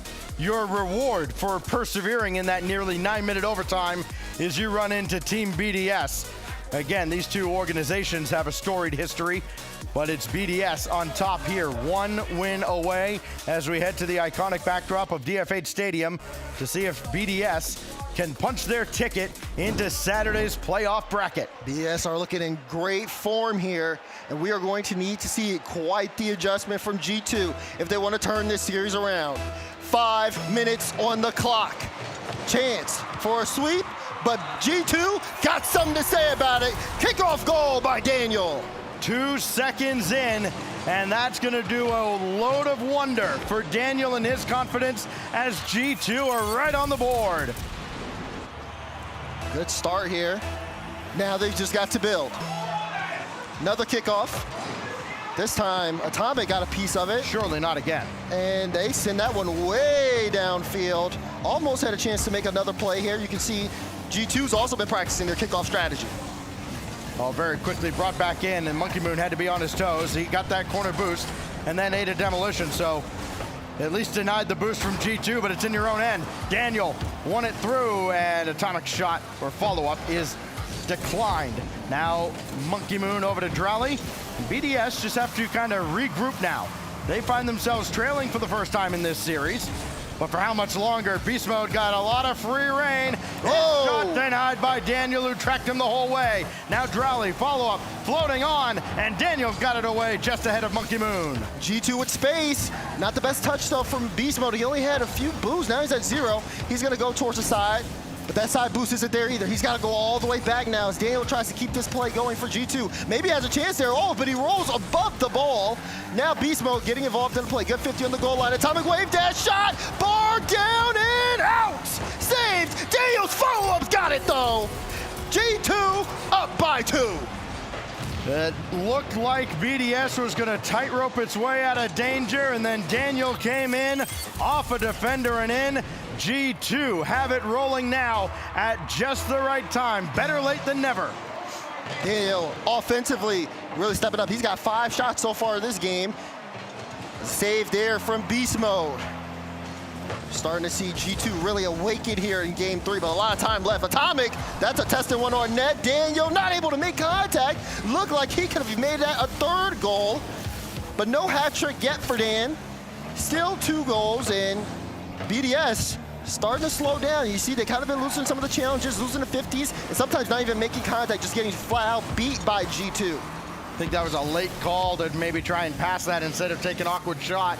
I think if they were committed to the pass early, that's an easy goal to get BDS back within 1. But that maybe lack of communication immediately cost them an opportunity. So now BDS will try again from their own back line. It's Drowley and Monkey Moon on the left side.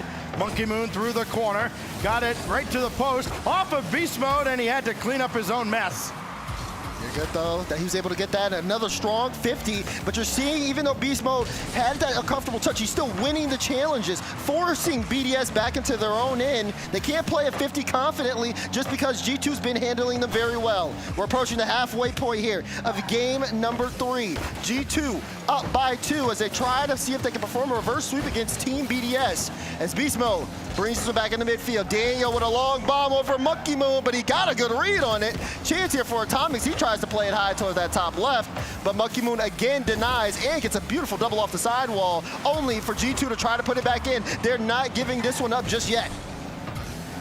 Not getting as many shots in the mid-game here as they would like, but at least they're keeping possession and trying to starve out BDS, who are finding ways to keep up with Boost, and a good thing because they're losing some of their back corners. This goes deep into BDS territory. Drowley trying to catch Beast Mode out. Not gonna happen this time. Drowley, can he force that through to Exotic? No. And Atomic does well to get that out of trouble for the moment. Pass now to Drowley, and his shot goes high and wide. And where G2 couldn't put one on the mark in game 1, BDS has kind of a case of the yips right now. Oh, high ball there, looking a little awkward, but Beast Mode able to take this one towards the back wall. They're trying to see if BDS can really muster a strong counterattack here, but you can see G2 a lot more spaced out, and again, BDS, even there, just a double whiff there, trying to play the touch, no one playing the ball. That works in favor of G2, because as long as Team BDS aren't getting these challenge wins, everything is working out in G2's favor. They keep that possession. Good ball from Monkey Moon, got by the defense. Exotic couldn't quite catch it cleanly. And then Drowley's shot is blocked way out in front. So now with a minute to go, it's Team BDS looking up at G2 and a closeout opportunity. Monkey Moon ahead. Exotic there as well. Again, he's been very aggressive diving in where I think a lot of other players would not. But it's paid dividends so far for BDS, just not in this particular game. Another opportunity though with Drowley. Out of the wing, got it in front and cleared away. Beast Mode now to Atomic. Strong clearance upfield. Hitting that final 30 seconds here. And G2 show no signs of slowing down. They've been able to catch BDS out, limit their shot opportunities, which is only 5 shots this game. Here's a chance here, but no, Exotic could not follow it, couldn't get a good read. Drowley will try to see if he can set something up, but BDS now in danger of dropping this game. Of course, they are still gonna have this series on match point, but final 10 seconds, Drowley not able to find the double. Daniel on top of the ball will bring it all the way downfield. And even if BDS get one, which they won't, G2 Stride survive for now. So they will try to reverse sweep Team BDS. What drama here in round 4 where G2 for, I think you could argue the first game and a half kind of looked dead in the water, right? It didn't look like they were ready to play, and Team BDS certainly was. Then all of a sudden things kind of turn around. G2 puts up a fighting in the later stages of game 2, and they dominate game 3. It does feel like they woke up. I mean, a big thing here too is not only those early goals that we saw out of G2, but the fact that they were able to maintain that lead and shut out BDS on that defensive end. Their midfield challenges were pristine. They didn't need a lot of demos. There were only 2 demos between both the teams, 1 apiece, and they just felt so much more in control of the ball, playing for each other, but also just being faster than BDS, which is, I think is going to be the biggest thing moving forward, because for BDS, I mean, no one was really, you can't really say, except maybe Monkey Moon, besides him, no one was really kind of like dictating that offense too much and pressuring G2. You know, it seems like an insignificant thing. It came with 4 minutes and 58 seconds remaining in that game, but a kickoff goal scored by Daniel. Just saying, yours truly did say that kickoff goals would be the bane of somebody's existence throughout this Swiss stage. It could be a moment that BDS might regret, because that goal changed the entire complexion of most of Game 3. Now we're on to Utopia for Game 4. A clean slate for both these squads, and still a chance for BDS to make up for it and close out G2. Drolly, though, with a good touch forward. Daniel playing this off his own back wall. You're starting to see that one going right over the net, and Atomic's very awkward. Daniel got help. Atomic got demoed by Monkey Moon. It's BDS trying to keep some good offensive possession. Beast Mode gets a good clearance here in midfield, but it goes straight to Monkey Moon.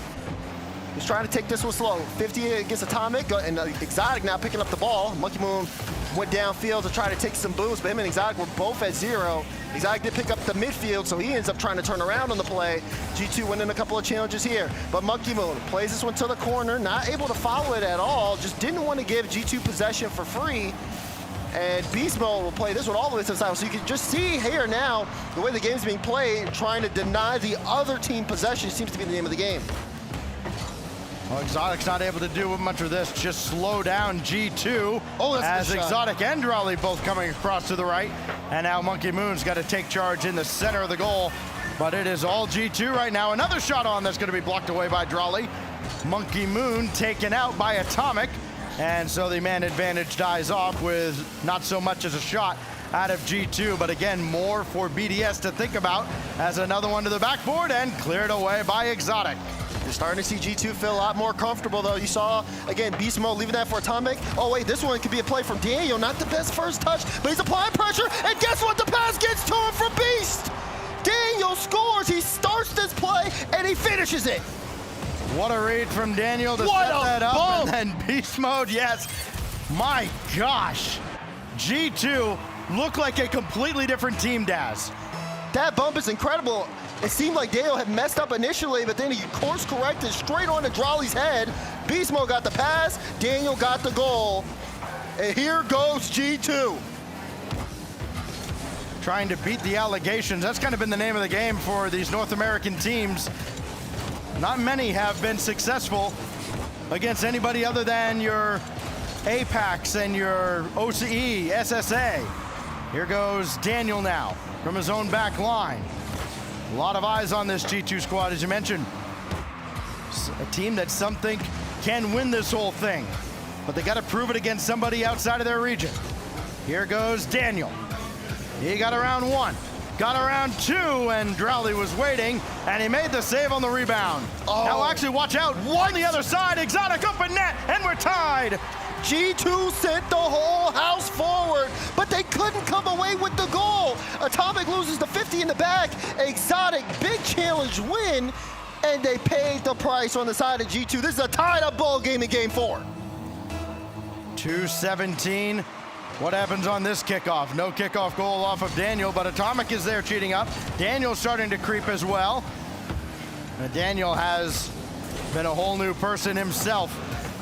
I'm sure he heard the criticisms after day 1. He has answered the call.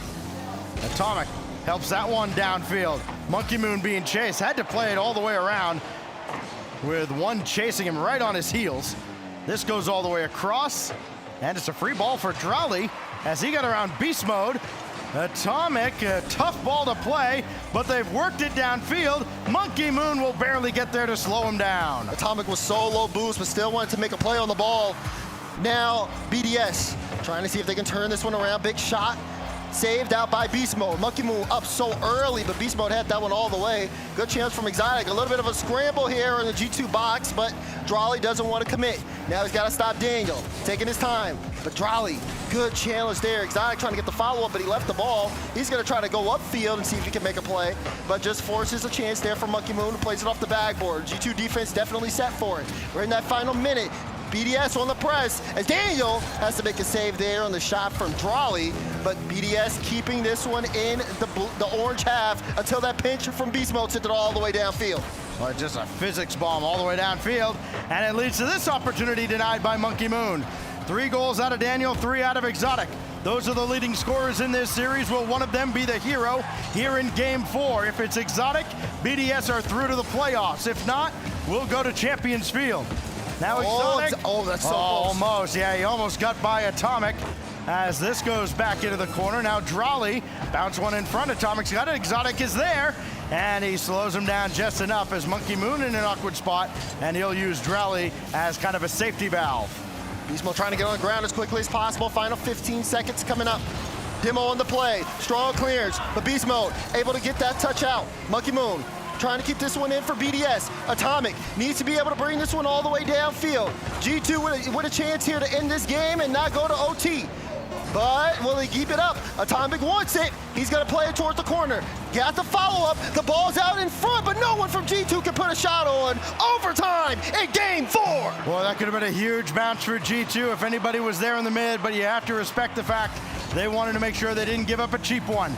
Exotic now. Try to drop it in front. Drawley puts BDS in the playoffs. Off the kickoff ball in the corner. Daniel gives it to Exotic, and Exotic put it right in front of Drawley. Team BDS, we'll see you in the playoffs. I think you would agree, they would agree, a lackluster day 1. And what do? They bounce back with authority on day 2. A sweep, and then nearly a sweep as they went up 2-0, but needed 2 shots to close out G2. And now for G2 Stride, they have one more match later on tonight. A long day here at the arena for everybody involved, and it just got a little bit longer for G2. Yeah, now going into a round 5 deciding match here. They don't know who they'll play, and then we'll see. They don't know who they're playing. They just know they don't want to play them. Things are getting spicy here in the Swiss stage. BDS, though, they've booked their ticket to playoffs, and we will see their side of the bracket here as well. Once again, the rest of the rounds kind of finish out and stuff. Of course, that game went 4, so you have to see if other teams perform better or not to determine seeding there. But, woo! Sean Stackhouse, what a series. Yes, sir. What a series. We saw Daniel at the end there, and I have a feeling his story is still a little bit unwritten. Daniel's going to play a big role in G2's round 5. BDS doesn't have a round 5. They're through into the playoffs, and when we come back, we just saw 2 teams that were 2-1. Let's go see the teams they put down into the 1-2 bracket. Rule 1, power coming your way right after this.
What's up, y'all? It's your boy T-Bates here, and it's T-Bates Debates time. You know, I've been on Twitter. I've seen a lot of yapping from a lot of people so far this season. So, you know, I want to see what y'all's hottest takes are, and I want to see if they're actually good.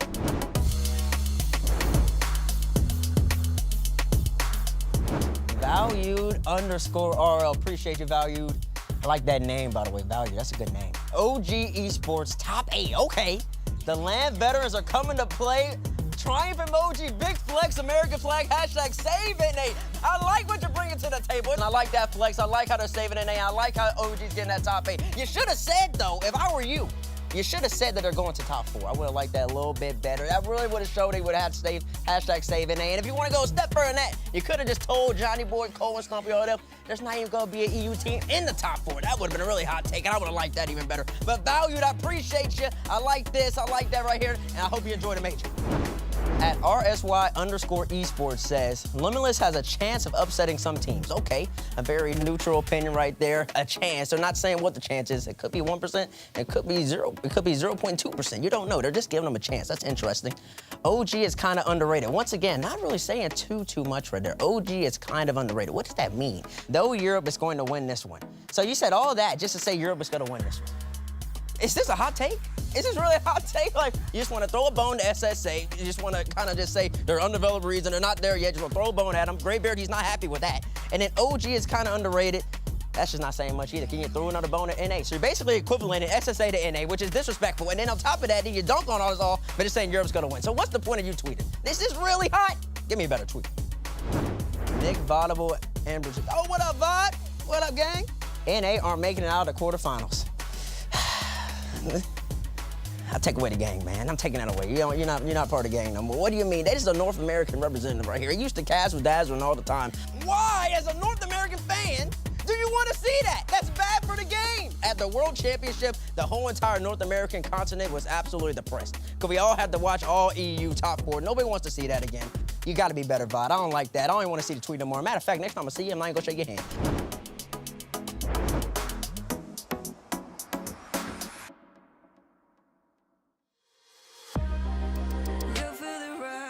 You see the drip and it slugs. You need it, pull the trigger. Got you feeling, The world is yours, only if you take it. So sign your name in, choose to claim it. You need it in a hurry, you want it in a flash. Can't get this time back, we don't get this time back. You need it in a hurry, you want it in a flash.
Welcome back to round 4, our second of 3 matches here in this 4th round over the alternate stream. We just saw Team BDS punch its ticket into Saturday's playoff bracket, which means G2 has to go back to work for round 5. That will come a little bit later on one of these 2 streams. But Daz, now we turn our attention towards Rule 1 and Power. But let me get your thoughts real quick on G2 now going into that 5th round. What did you see at the end of that series with BDS? Do they have kind of any signs for optimism or what? I mean, it's the shooting still, though. The shooting percentage has been very, very low on the side of G2 this entire major.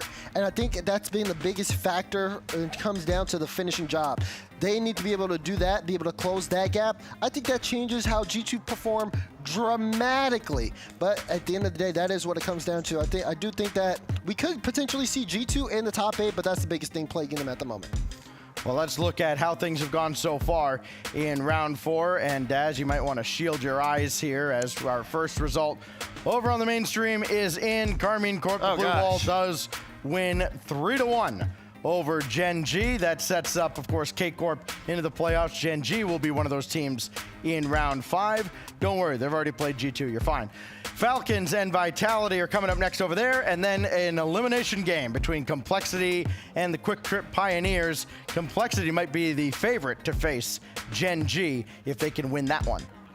Now we got to see, again, these matchups will determine what that round 5 looks like. So people who are waiting on Gen G and G2, trying to see those next matchups, we still got to finish these. Again, not only for seeding for the bracket, but also to see which teams are going to play who, because not all matches work the same here. And you look at Power and Rule 1, again, a winner of that will be potentially playing either a G2 or a Gen G, all depending, again, of course, you have to see I believe it's the Complexity matchup that'll happen later on, where winner of that could potentially make a difference here. But man, Swiss stage really coming down to the wire here. It's been a long day, and you can see the fatigue kind of setting in on some of the players here, but also just the level of stress, knowing that you're a series away from making it to the crowd. Yeah, and sure, the pressure of playing in front of the crowd with everything on the line on the weekend, that sure is something to not scoff at, but the pressure of playing at the end of a long, long day here in the arena, trying to get to those crowd days, as you mentioned, that's on another level, and you don't really appreciate it unless you actually see them firsthand. We've been able to kind of walk around and see a lot of that stress on the faces of the players. Yeah, things definitely seem really cool, calm, but also tense on some player sides. But I mean, we'll dial back into this matchup. This one, I believe some of the talent are pretty split on, because we don't necessarily know Power's peak yet. They've run into some real heavy hitters in their Swiss stage, and Rule 1 especially too in their matchup have kind of looked flat here a little bit, but I'm gonna go with Rule 1 on this one. What about you? Yeah, I got Rule 1 as well. I don't think that Khaled, first of all, Khaled had the only goal against G2, and I don't think that he's gonna remain kind of asleep. I say asleep, that almost sounds disrespectful, but he hasn't been a major contributor offensively in Rule 1 season. I think a big part of that is having to run up against Team Falcons every other matchup in MENA. So again, I think he's getting a lot more comfortable. He did play a huge role offensively against G2, kind of getting things going for them. I'm going to flip this one, though, because last time you just kind of chucked that thing, and I don't think But the coin was right. The coin was right. The coin was right. So we're going to have orange being Rule 1, Power being, blue being Power. Words are hard. Look, it's a long day for us, too. And, barely caught it. Rule 1. Coin goes with Rule 1. I feel like that was a fraudulent toss personally, but... Oh, you want me to just do it again? Oh. Yeah, yeah. Best 2 out of 3. There you go. Come on. He got lucky, Chad. I got lucky? No, it's Rule 1. Going by the coin. We're all on Rule 1 as well. Why don't we meet the teams here as we get set for our penultimate match in round 4. An elimination battle between OCE's Team Power and MENA's Rule 1. Again, 2-team regions, you could argue, in both areas. Maybe MENA just a little bit deeper, but these are the 2 teams that were expected to be representing their respective regions. Banana Head, of course, the catalyst offensively for Team Power. He is forward like a third of the game. He's in the other team's half. Might have to play a little bit of defense here because I don't know if that Torsos and Fever, yes, Fever, not Fiber Leaf, are going to be able to pick up the slack necessarily defensively if he leaves them hanging out to dry. Yeah, I mean, you look at this Power squad, and they've done something that has not been done before in OCE, which is win 3 regional events back-to-back. They're the first team to do that, and you've got to think when you look at that roster, Torsos, out of all people, he's been playing the game for a long time, Sean Stackhouse. He still got it into that level. Powers look like one of the best teams to come out of OCE in a while, but do not think their opponents are some slouches. That kid over there to the left of Ahmad, Nwopo, has been phenomenal when he's had some opportunities. Everyone knows who Ahmad is from Mina's first ever debut, and same for Khaled. So for Rule 1, I mean, these are players who are, 2 of them very storied in Mina's history. One of them who a lot of people say next best player in the world potentially. And you would think that they would do so much more here, but they're sitting in an elimination match with Power. Nopa looked visibly frustrated after their loss earlier today. Things were not going well for Rule 1 offensively. The good news for them, it was even worse for Power offensively as they ran into the BDS Buzzsaw. They were both put down here into the 1-2 bracket. One will survive, the other will miss the weekend. Power, Rule 1, coming your way now. Here we go, game 1 between Power and Rule 1. Ahmad already gets this one right off the kickoff. He's looking to make a big play and gets cut off from Fever. Pace of gameplay got to be important. So is communication. You see Banana Head and Fever running into each other really close. Even Fever after the demo, you saw him looking at Torsos' screen trying to figure out, okay, what's going on? Where's the play? Where do I need to be? It's Torsos. Nice individual play here, trying to force an error. Banana Head good shot, and Fever will opt to maintain control. Nuppo will slam that out, but only as far as Torsos brought it right back in. It's O'Khaled now. Banana Head, a rare case where he's actually last man back, and that floating towards the net. Fever's follow-up is denied, and O'Khaled will circle back and let Nuppo take over. So O'Khaled, very comfortable on the back lines, got a lot of experience there against G2 earlier today, trying to keep Power off the scoreboard. A little different task when it's Power versus G2. Oh, look at that, Banana Head furthest forward, first on the board. Look at this though, that play from Power, Banana Head, great touch, but Fever, it's the pass, gives it to him on a dime, so slick out of that from Fever, and Banana Head just has to bank the shot. First goal to Power. All smiles on the side of Power. Maybe a bit of a cheeky first goal, one that Banana Head just kind of accidentally had fall into his lap. We'll give Fever some credit. This is banked out right to Torsos. Nuppo with a big clear. Played on further where Fever has to deal with it right at the corner of the goal. And Ahmad trying to challenge Banana Head, does so successfully, but it falls to Torsos. He's got Fever in support, and Nuppo up there to meet him. So Rule 1 trying to get a quick one back here. Hard out of the corner, Khaled for Ahmad. It's coming back the other way. Possible numbers advantage for Team Power, but they can't convert. Torsos looking to keep this one in front. Good cut there from Fever. Banana Head, you can see Power just trying to keep up that offensive pressure here. Torsos a little awkward, and Fever will opt to play it back. Banana Head right now, not necessarily trying to give up too much space. Nuppo, great bump, shot, no, off target. Follow-up is denied, and it will go the other way, but Nuppo will get there in time. She can't get the boost. Instead, will opt to take the 50. Power, though, seem to be in the driver's seat. They're making Rule 1 look very uncomfortable early. Nuppo trying to line up the double, though, and Fever just got the deny off the back wall. Maybe trying to go for things a little too quickly. A Rule 1, maybe you want to try and break down the Power defense just a little bit. This is a team, as most Oceanic teams seem to be, they're susceptible to second and third chance opportunities. They can make one save. Not sure they can really stop sustained offensive pressure. Ahmad trying to take it himself. Banana Head's in the way. Seeing Banana Head getting it done on both ends of the field, and generally speaking, he has to be. the guy that does that. That demo doesn't lead to much as Fever will bring it out of the zone. Only as far as Ahmad. Loose ball high above, and it just goes to Banana Head and Torsos. Ahmad plays this off the ceiling, leaves it for Nopo. Chance here for Khaled. Wave dash into the shot, but Torsos able to make the save on the goal line. Rule 1 trying to keep this ball in play. Minute and 50 to go. They have not been able to get on the board. They've got 6 shots, but it just hasn't been enough. Power's defense has been holding firm. Easy for me to say, but that shot was right at the defense. You got to have better shot placement. Well, with your tournament life on the line. He thought he was going to go for the closer part of the net towards that close post, but instead what he did was just wait for it, expecting the shot to go towards him. It's actually just a good read on the defense. Torsos now trying to see if he can roll one in, but Ahmad able to get a good stop. Banana Head looking to double Power's lead here. Try to play table setter, get a rebound like that. Fever from on high with a minute 15 to go. It's 2-0 Power. And you see the clearance, can't get there in time, tried his best, and Fever took the shot, banked it home. 2-goal lead for Power. They're getting off to a hot start.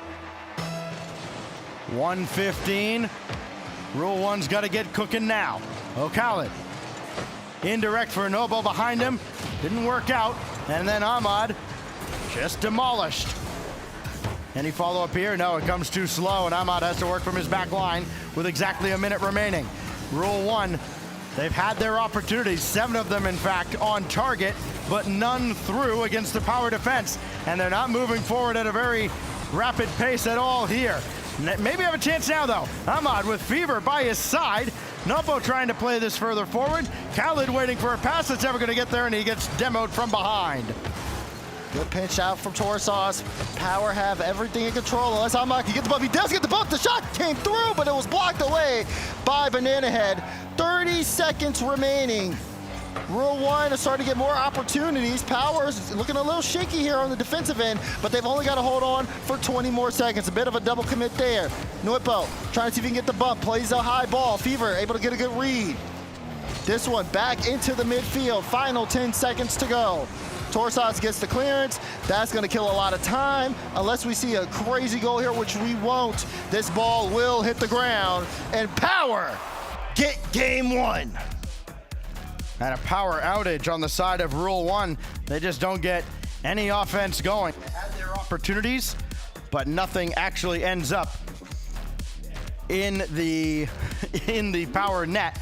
Rule 1, shutout in game number 1. So, you look at the numbers there, you see Fever has a huge game. Gives Banana Head the help he very much needed. He and Fever end up with goals as they shut out Rule 1, and now the task in front of Rule 1 is very simple. It's what they faced earlier, Daz, right? When they were shut out by G2 and they were, pretty well handled in game 1 of that series. They didn't have a single shot on goal. Now they can at least ride some kind of momentum. At least they had good looks at the net, but time is running out on them. Right, because when every game lost, the pressure starts to build, the reality starts to set in, and you've got to get going here. But for Power, everything working out for them so far off the start. Fever and Banana Head both with 100% goal participation between each other, assisting each other at every moment they could, and you're starting to see Power get ready. Game 2 on Forbidden Temple.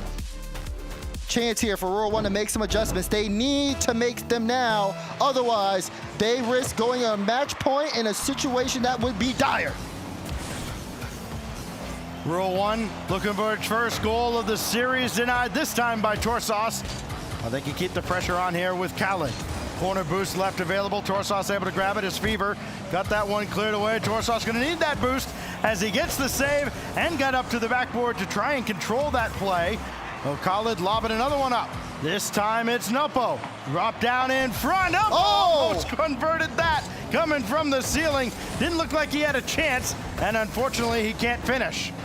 Khaled doing his best to see if he can get involved, but things not necessarily looking too good here, unless Nopo, he's trying to go up, seeing if he can get a bump, and Fever able to make the save there. Here's Torsos, gets the double there on the side. Khaled now, dodging one. Gets a little bit of help from Ahmad.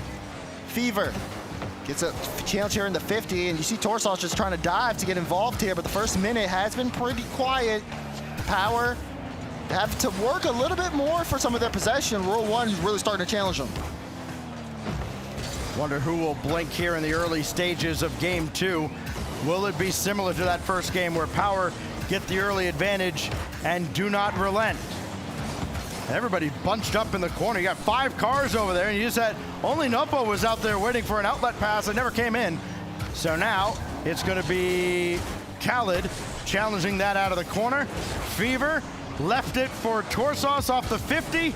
Can he get around on a shot? No, Nopo's got the clear. And Rule 1 escape from harm for now and maybe have some pressure on the Power side. Yeah, right now, Power looking a little bit uncomfortable here. Nopo gets a good first touch, got a flip reset, put it straight towards Banana Head, who's able to clear it out to the side. But you're starting to see things start to change here in the front. The pace of gameplay starting to shift. Power, look to see if they get something quick, and Torsos lets it rip. First goal to Power. I think you need to watch the collective boost of Rule 1 as this series goes on. They're leaving a lot of boost on the field, and Power taking advantage of the fact that they might not be able to react quickly enough. Inside 3 minutes here, Power strike first. Rule 1, incumbent on them to answer as Nopo just beaten by Fever. Now Banana Head trying to regain control, and he can't. Starting to look at boost totals here, trying to see if Power can extend the scoreline. Rule 1, get a starting clear here halfway through the game. Let's see what they can come up with. Ahmad, good challenge there. You see Khaled trying to put a testing ball in front, and Torsos able to get the stop. You see Banana Head with the big pickup. Things do feel a little bit more comfortable for Power now they have the first goal. The rotation started to clean up a little bit more. And Rule 1, even with that possession, it just doesn't amount to much. Every time they try to make a play off the backboard, Power's there. Yeah, just not developing quickly enough, unfortunately, for Rule 1. Power just a little too quick. Nopo did get the boost steal that time out of the corner. But can anything come from it? No. Big shot on, right down the middle, saved away by Ahmad. Very quickly back the other way, deflected by Fever. Torsos outlet towards Banana Head. His shot to set up Torsos, nothing doing there. And all Fever can do is just sky one in the air, and Khaled's got the clear. Oh, Ahmad trying to see if he can get that redirect. That one play low to the ground. Khaled fake challenge. Did get a good challenge here. Shot top corners, blocked. Forced out the double commit. But you can see to be a little bit more methodical now when they're on the ball. Try and maybe wear down Power as well. This is dropped in front, nobody home on the other side.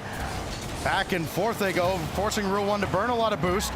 But that demolition by Ahmad certainly frees things up a little bit.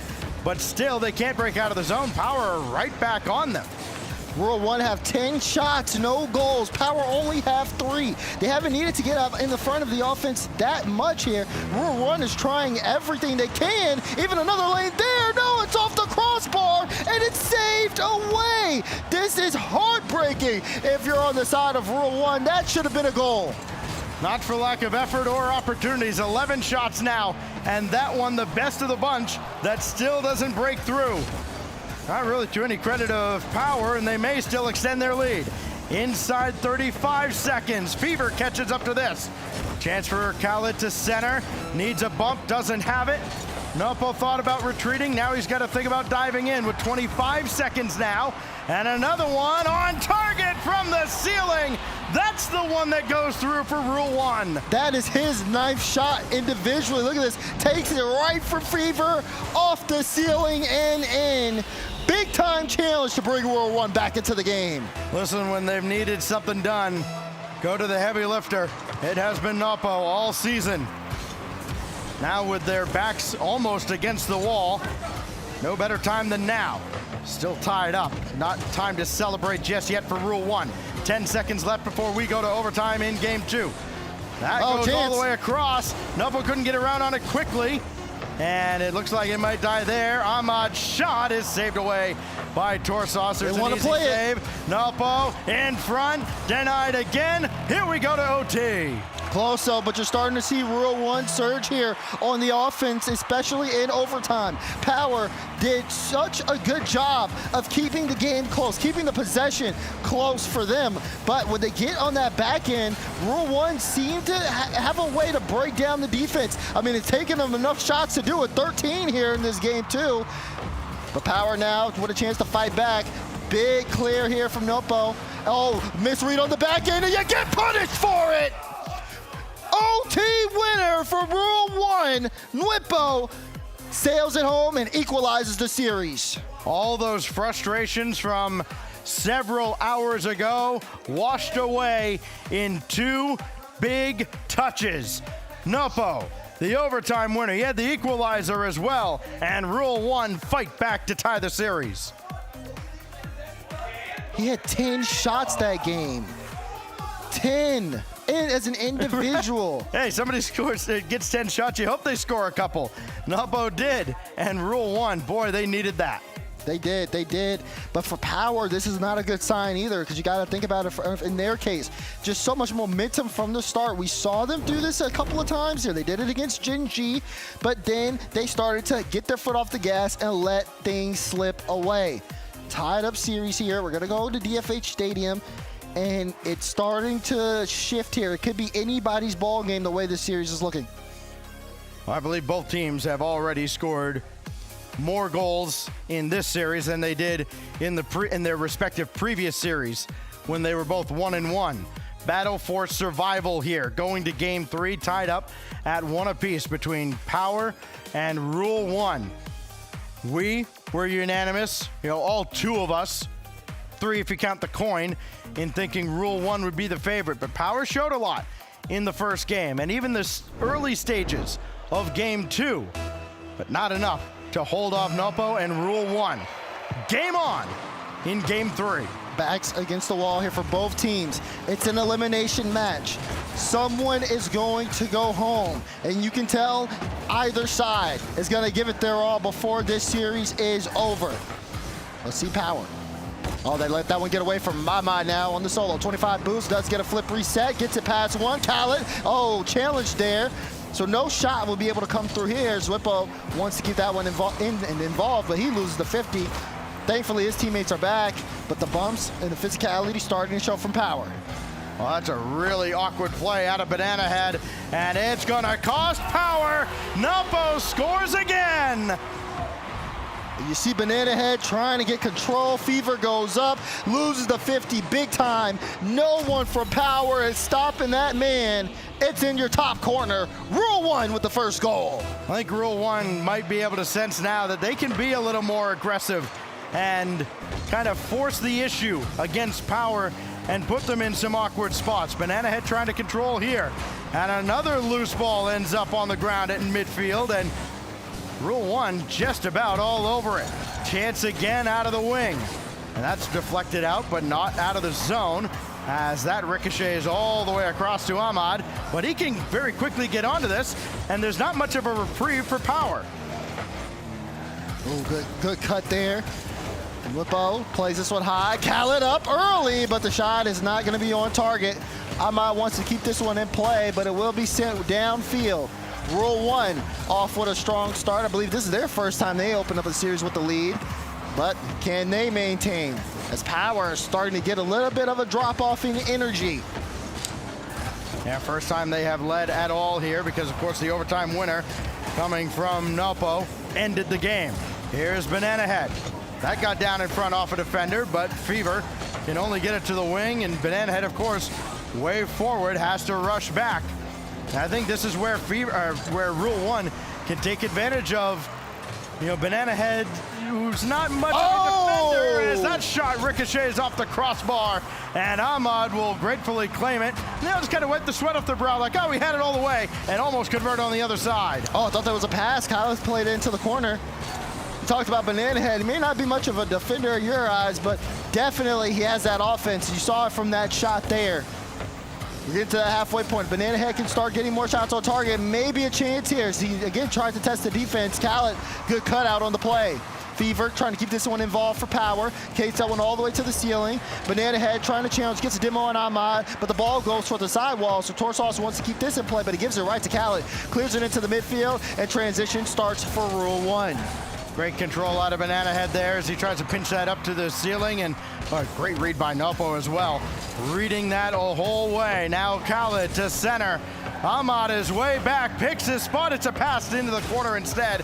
Called off the shot. So he realized that he didn't have a lane to shoot through. Khaled now trying to drop it off for Nopo, but he's going to have to stay back. Don't want to make the mistake here. If you're on the side of power, you're trying to see if you can find a weakness here in Rural 1. 50-50 game has been big. Rural 1 controlling the midfield, and you see the 1-2-3 play. Banana Head, great block. Torsos now with a 1v1 against Khaled, but Ahmad bails him out. Infield play to Fever, but again, another save out the side of Rural 1. Demos coming out, and it's still a 1-goal game. Great recovery from Khaled there as well, and pre-jump. Oh, Banana Head is upper. Oh! This time they beat him, and Power tie it. Who else but Banana Head? Torsos lobs it up. Fever gives a beautiful pass to Banana Head, says, go get it. Right under the defense, Power strike, anybody's game. You're not going to see Rule 1 overextend or get caught out very often because Khaled plays a much more passive third role. But this time could not react to a shot that was free as ever from Banana Head. Now Fever, he'll try and add another tally. Not gonna happen this time as Torsos got a piece of that. Here goes Ahmad. He's got Nopo ahead, but nobody else to follow this up, and that's kind of the Achilles heel of Rule 1. They don't really send the house when maybe they can. And that could be something that comes back to haunt them. Power, no strangers. Throwing everything at you. Khaled gets bumped there on the play, and Fever, high ball, but nothing too much here for the Rule 1 defense. But they have to make sure they don't make another mistake. We got 40 seconds remaining in regulation in game 3. Big swing game here for the momentum. Ball on the side of Power as they try to charge upfield. Banana Head able to get this pass on. Torsos lurking. He's trying to get a bump on Ahmad. Actually ends up bumping Banana Head. And Fever will try to take this one and force it in front. But low on boost, his Power. Chance here for a counterattack if Rule 1 can get possession. Oh, Banana Head shot there, sent away by Ahmad, but demolition in the net by Khaled, so that slows down Power just a little bit. But Fever can reclaim the attack. Overtime looming again. It was an overtime winner out of Nopo, who has all 3 goals for Rule 1 in the previous game. And this surely going to come down to ground. I don't think Rule 1's going to try to go the length of the field. They do not. And so we go to overtime now in game 3. Back-to-back OTs. Ball pinching high here. Ahmad, did he win it? No, that one off target. Torsos plays it across the Banana Head. But Rule 1 in a good position here. Oh, but the loss 50, and Ahmad has to make an uncomfortable play. He gets punished for it. Torsos scores a huge goal for Power, and they are 1 game away from submitting this series and sending Rule 1 home. Wow. It's been a series of mistakes, right? Almost a comedy of errors. And in that case, just a freebie given up to Torsos, and he makes Rule 1 pay just the way Nopo made Banana Head and Power pay at the start of the game. It all equals out, and it ends up in Power's favor. 2-1 in game 3, 2-1 now in the series. This is huge. If Power can pull this off and get themselves into round 5, I mean, a win against this Rural 1 team would be historic for OCE. I mean, it's been a case of balance, right? I mean, for all the flaws that, frankly, both teams have had, Power has been the more balanced team. We talked so much about Banana Head having to be the catalyst, having to be the guy that almost hard carries them offensively. That hasn't been the case. He's got a lot of help out of Fever, 3 assists, Torsos with a couple of goals, including that overtime winner. And while Banana Head has been better defensively than we've expected, it has been Fever and Torsos that have been all over the field paying dividends in a huge way for Team Power. Can they keep this balanced attack going and close out Rule 1, or do we go to Champions Field? You certainly know Ahmad's got other plans. Rule 1 tournament live on the line. Must-win game for them. Khaled playing that to Nwippo. Torsas able to send it off to the side. Both teams fighting for midfield possession here. Who is going to get that first big play? Who's going to make the mistake? A 1v1 chance here. Nwippo going for the bump. Got the demo and got the goal. And for all the talk of Power's balance, it is all Nwippo. As it was yesterday, it is again today. Unreal. Just trying to single-handedly will Rule 1 across the finish line. Tough 1v1 situation when you're against a player of that caliber. Khaled wants to start this one off. Power looking to see if they can get back in the scoring department.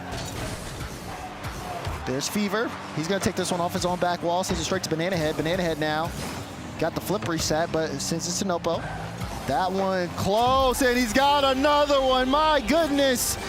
You got to put a hand up, otherwise it's going in your net. Just dedicate somebody to demoing him. I don't know. My gosh, he just keeps going.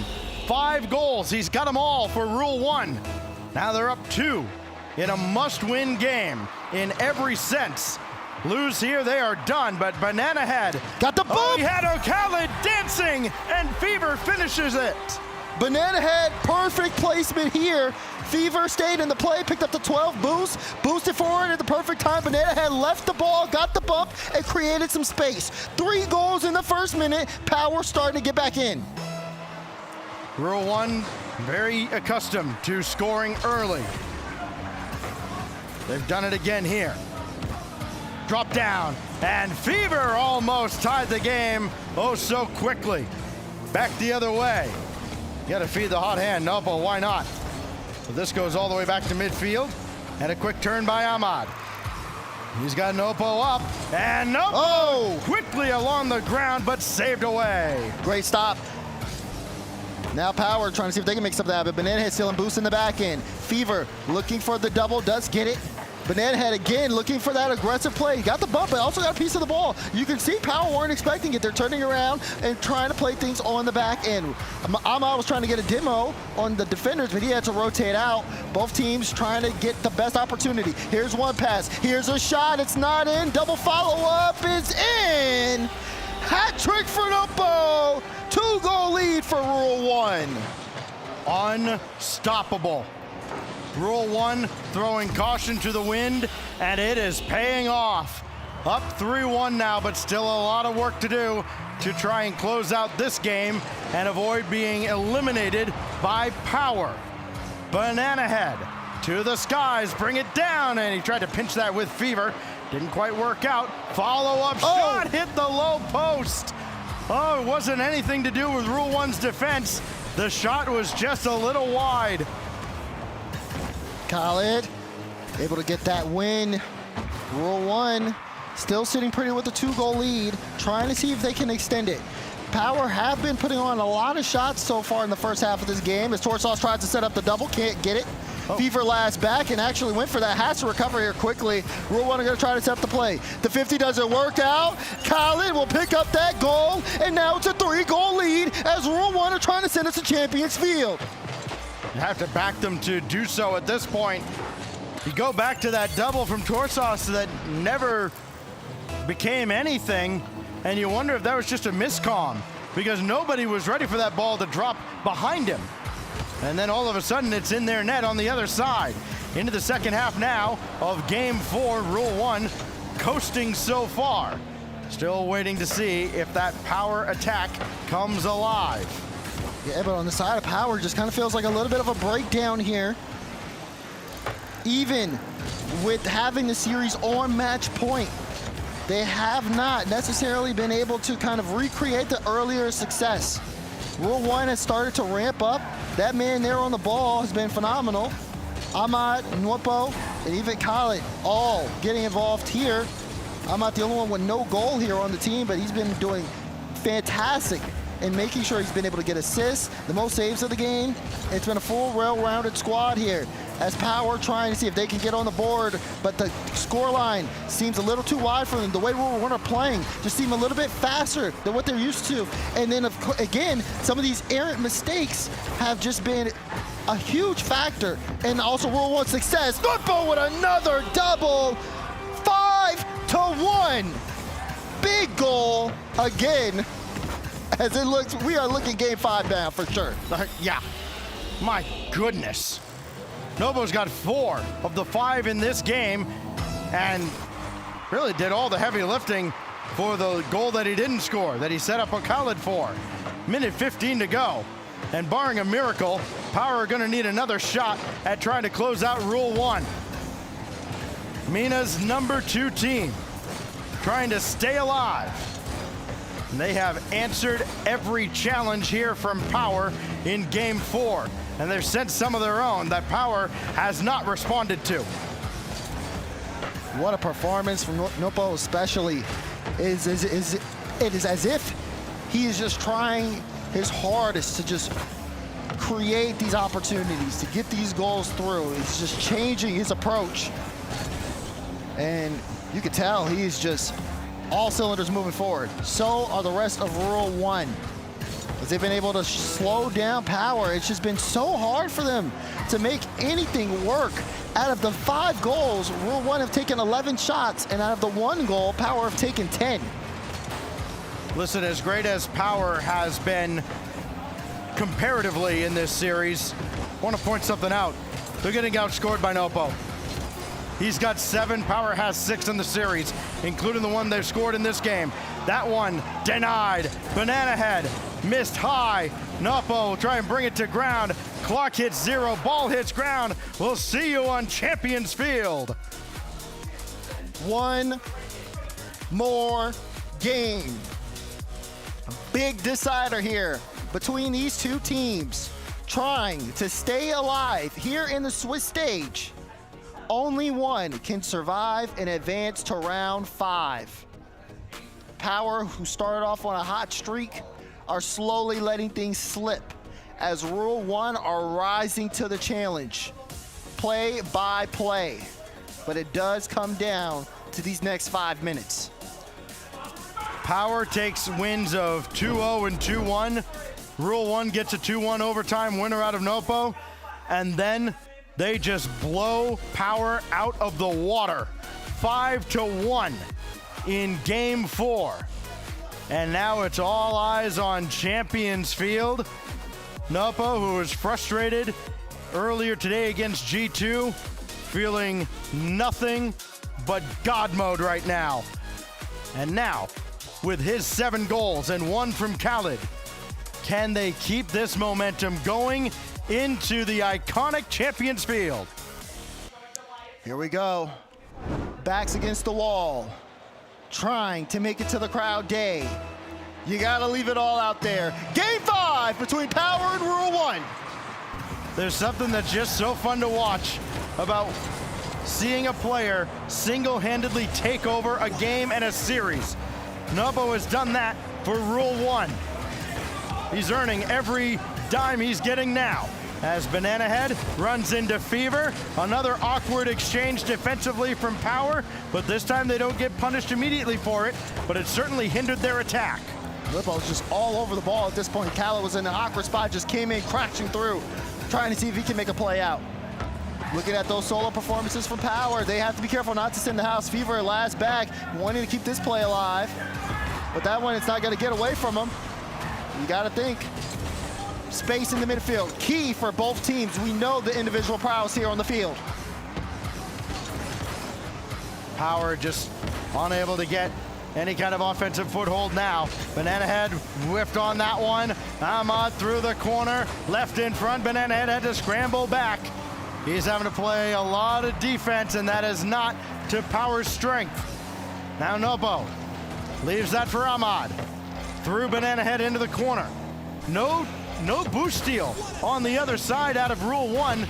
where they have not prioritized it at all. That shot just wide.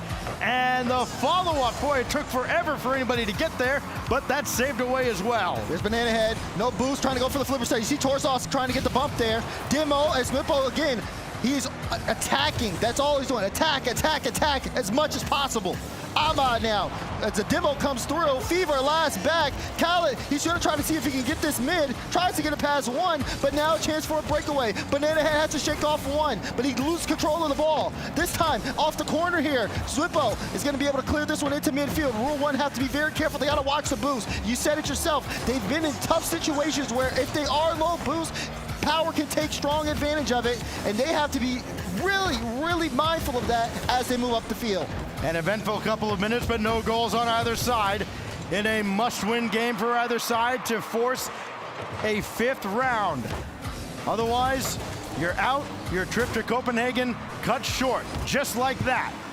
It doesn't get any better than this. All the pressure of Champions Field. Oh, circled around in front. What a pinch to set up Banana Head. Big pinch from Fever. He knows he's Nopo all back by himself. Pinch goes through. He couldn't connect in time.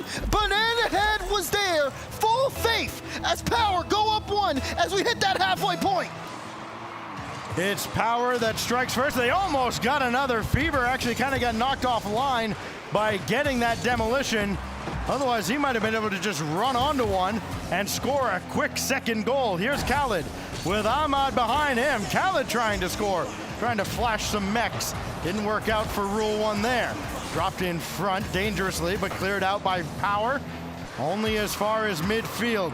Rule 1, you know they're going to have to ramp up the pressure sooner rather than later. Could be here as that pass went to Ahmad, but nowhere near the net. You got to be careful if you're Power. A lot of these touches, they aren't able to get a follow-up. They're giving away that possession to Rule 1, who at this point want to utilize as much space as possible. There's a flick high. Good stop here from Fever, but Khaled not afraid to go up. Trying to play this towards his teammate. And Whippo able to get it past one to the top left corner, forcing Fever to make a save. Rule 1, testing the defense. Power starting to scramble here. Even though they've got the 1-goal lead, that pitch is actually going to afford them a lot of time and maybe even a chance for another goal. No, Whippo knocks it away. You can see even Power trying to get some demos in the back end. They know they're in a good spot right now. They have to keep Rule 1 here for the remainder of the time. If they can keep Rule 1 moving at a snail's pace, Power will be able to just squeeze out the final minute 20. But now they're on the offensive end. Nopo got around one. Infield pass, it got through, but the shot from Khaled just wide. Had to have that one. Now Fever, gonna carry this one in front. Still in the realm of possibility for Rule 1, but no, Khaled with a big miss. He's trying to get back. Nopo, no boost. Ahmad trying to lead the charge. Can he get it past Torsos? He can. Banana Head now. Again, no boost here on the side of Power. They're trying to get boosted up as well. Chance here, he's got the flip, got the play out. Khaled with the shot, and then we're all tied up in Game 5. Somebody else had to step up, and Khaled was that guy coming up from the back. Doesn't matter how many goals you give up if you can't score any of your own, so they finally bring him forward, and we're all tied with 42 seconds. And then watch this kickoff. Ahmad up quickly, but he's all alone on the offensive end. This should be controlled by Power, but Ahmad forces the issue, and the double commit could prove costly for Power. Banana Head bails them out with 30 seconds left. Ahmad now on the ball. Has Khaled here in the mid. No, Whippo actually coming up to try to get the cut. Banana Head dives there on the play. Torsos there, plays the 50 well, but Khaled gets it over him. Power struggling here as they are trying to see if they can seal this game in regulation. Ball pinches over across. Torsos gets there first. Cleared away from Ahmad. This one in midfield. Rule 1 trying to see if they can make something happen last second. Will Fever bring this across? He gets challenged. Whose ball is it? This one will hit the ground. We've got a Game 5 overtime. Game 5 overtime on Champions Field. The next goal will knock somebody out of the Copenhagen major. Torsos denied by Khaled.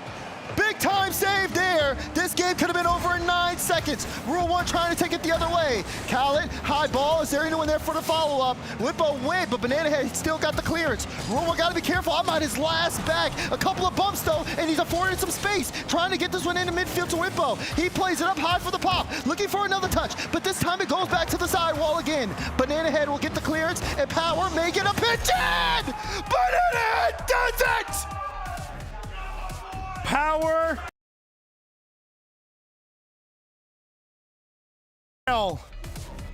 Banana Head, the hero in overtime. A vicious challenge and a drive for round 5. Heartbreak for Rule 1. Napo did everything he could. 7 goals, 2 assists. It wasn't his fault. And unfortunately, Rule 1's journey ends in round 4. What a victory for Power. I am stunned. Rule 1 battled back. Pushed it all the way to the distance. Game 5 overtime. And you could tell the nerves, the pressure. Lots of chances here on both sides, but in reality, when it came down to it, Banana Head with the big-time dunk. And Power survive and advance to round 5. Wow. Listen, talking to CJ, who had kind of checked in and got the kind of the pulse of the Oceanic teams here, a lot of the sentiment was, if we can get to round 5, we'll take it. And you get to round 5, and it kind of becomes a crapshoot at that point. You kind of just get a grab bag of whoever's left. That's what Power has to look forward to. We're not into round 5 just yet. We've got one more matchup here in round 4. We'll close it out on the other side of this quick break.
Things are heating up. Welcome back, everyone, to the alternate stream. I'm getting all the help I can get. All right. Yeah, you've got heels on. Heels. And you're on a box. Come on. This doesn't work. Dad, I want to cast Rocket League. Fine, you can. All right, guys, hello. Welcome to the alternate stream. I'm Stumpy. This is Lemon, of course, and we're going to be running you through what is happening so far on the alternate stream, and we're going to have a little old look at our bracket to kick things off as well, because it has been crazy so far. Of course, this is how we are figuring out which teams slot very nicely into our top 8.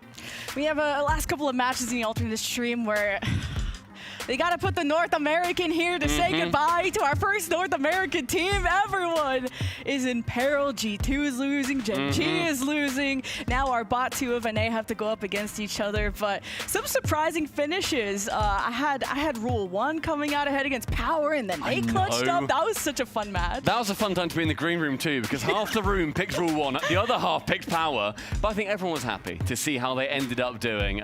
It's been a great day so far, of course. We can have a little look at the schedule as well, see how things are stacking up, make sure that you know what's going on over here, what is happening on the mainstream as well. So kicking off here, we've already had BDS 3-1 over G2. Power, they just won that Game 5 over Rule 1.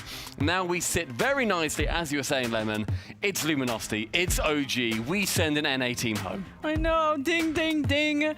Elimination Station, the last one of the alternate stream. I guess we get to start breaking this down, because I think this match is going to heat up, because a lot of yappers on both sides. Rematches from the regional, where OG came out ahead in the most recent one, but Luminosity won against OG in the second regional. Like, both these guys have gone back and forth. Yeah, there's a lot of time that has been passing between all these players starting their careers when they're a lot yappier. Some of them have matured, some of them haven't. We're going to see how that ends up playing out in this matchup in particular. We can have a look at the mainstream schedule as well, see what is going on over there. Experiment on their R2 at the moment. KCorp with 3-1 to Gen G. Team Falcons 3-1 over Vitality. And they are going to be moving on to Pioneers vs Complexity. Can OCE continue their run through? Great bounce back by Falcons after they lost it. Was it Gentlemaids? No one, I think, could have predicted that one. The coin did. The coin predicted it. Of course. Of course the coin got it. Like, going to work all of us out of the job, which is very frustrating. We need to go into the coin flip and our predictions. I've not done the coin flip yet, and I moved it over here. I'm so sorry, I've gone completely out of focus. Don't hit me. So, can you hold this real quick? All right. All right, so, coin flip. What do they think? So, blue is going to be Luminosity, orange, OG. That makes sense to me. Oh, you changed it at the last second. OG! I flipped it. I had my eyes closed there, so I couldn't see. OG for the coin. OG for the coin. You go down there, mate. All right, you've done well today. Lemon, what are you feeling? I went Luminosity. I don't know how controversial it is. They started 0-2 yesterday, but Cheese is the wild card. He's either a feast or famine kind of guy, where you'd be feasting if you watch him online, but on LAN, you know, the debut LAN for him, and he's had his shaky moments at day 1, but they're looking that much better. They had that warm-up match against Limitless, and to be fair, OG had a better maybe practice match. Well, they did, but they also lost it, hence they're here. Yeah. And they kind of got slapped about a little bit. Yeah. It wasn't pretty. It was Vitality. Wasn't the worst 0-3 I've ever seen, though. It was close. Yeah. It was close. But 0-3, it still hurts. Yes, but... exactly. And then I have gone for OG. On the other side of things, I think Luminosity, they've not impressed me yet. I've actually barely watched OG because I've been working whenever they've been playing, so I'm just sort of guessing and assuming that they're going to be doing well. But yeah, on OG side, they've got Captain Canada. I appreciate, Lemon, that you didn't go for the Canadian pick, which is interesting. I'm not going to be allowed back into my country. I'm sorry, JNabs. That was a tough one to call, considering the veteranship on the OG side, all those pieces coming together under Noli's project, with Calm being that vocal leader there. They have that LAN experience that they're not going to suffer from those nerves or needing or having that slow start. And over on Luminosity, it has been a question mark hanging over their heads ever since they arrived here in Copenhagen. I've tweeted previously, and I got a lot of flack for it, saying that LG, I wasn't very impressed with them, but Cheese looked brilliant. That's always been the consistency through LG story. Cheese has looked great. On LAN, he has struggled. He's not picked up to it. I desperately hope that we see his form return. I also hope, and for the sake of Magic Bear, that we see his confidence return, because they are newer to this. compared to the side that I'm going to dub old man OG Esports, because JNaps is like 40, Nolly's sitting in the middle, he's like 21 or something, which is boomer age at this point, and Com's like 19. They are old in this esport, Lemon, and yet they're still kicking about. Yeah, I heard OG's comm video of, not comm, the player, but their communications and match, you know what I mean? And every time JNaps would do something cool, it'd be like, okay, Grandpa. I'm like, bro's like half my age. How is he a grandfather? But he's doing so well. Like, this whole OG team, they weren't meant to be here.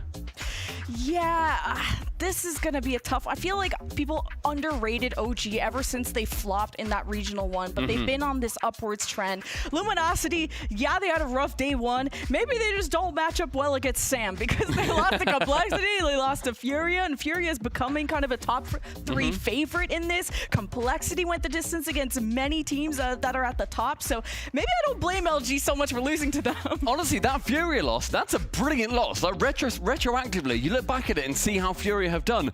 Fair play. Like, that you don't blame them for it whatsoever. Complexity as well. It's a good loss. They've lost 2 great teams so far, but they can also be a great team themselves. I think it would be, to be honest, an injustice to them to say, you know what, this is the Luminosity we expected. Because it's not. They know that, and that's fair to say. It's okay to say that they haven't lived up to that level, but this is where they prove that they are going to be a team that can compete in the top 8 in Copenhagen.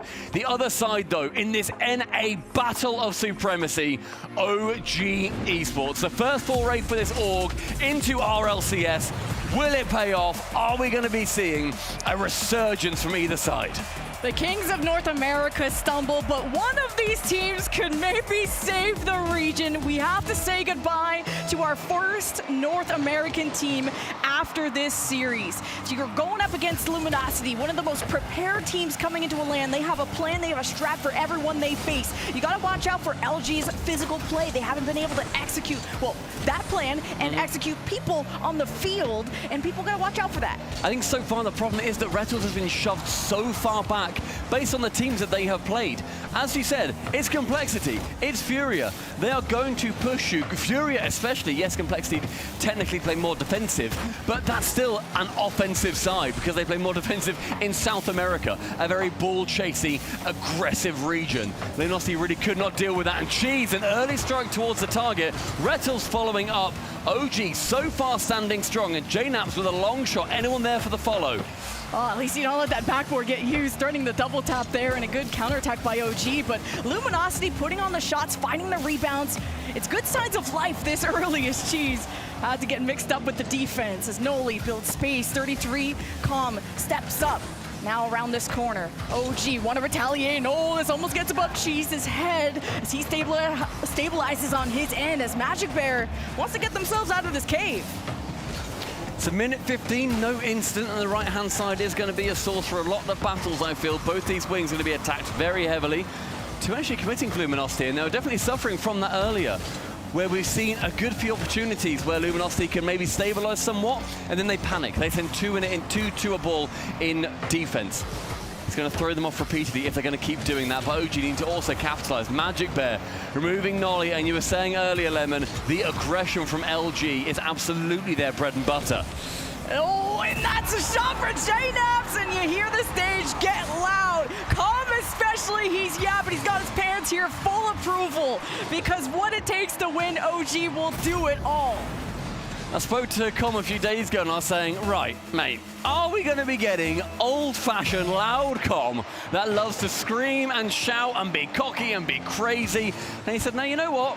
I'm going to see how the series takes me. If I do get loud, then it's going to be for a reason. I'm not just going to do it to any old opponent. Luminosity are not any old opponent. They are a team that Com is absolutely going to want to prove that he is that #1 billing on the side of OG. Now Luminosity playing kind of far from each other, trying to connect on these long passes. And OG threatening the back wall. Noli, third man, stepping up. It's OG putting on the pressure. But now with the demos coming through, Luminosity have some room to breathe. But Noli misses that touch. Calm playing closer by him to help OG feel comfortable on the defense. OG have so far held this lead. Nolly taking a touch low, passing to Ghosts though in the midfield. No one's there as Cheese does send the JNaps to the graveyard a little bit too early. Nolly left-hand side, can't find Com. And just a few touches from both sides going awry, not finding a teammate. No real future plan is going to be coming. We're hearing a lot of yapping. I don't know what team that's from, whether that's from the A stream or the B stream. But that's us. Oh, that's us. Oh, it's my side tone. Gotcha. My bad. But this is a good posture map one. OG won their last series 4-2, getting close. Com a little too wide on that right post. And now just OG deciding to control that midfield. Noli with no boost. JNaps running on fumes too. OG wanting to keep the play alive. As JNaps had the first goal happen, but doesn't have his teammates there, needing to rotate back for boost. But OG command that midfield. It's a shot that goes above the defender. OG 2-0. What an interception from JNaps. Perfect place, perfect time.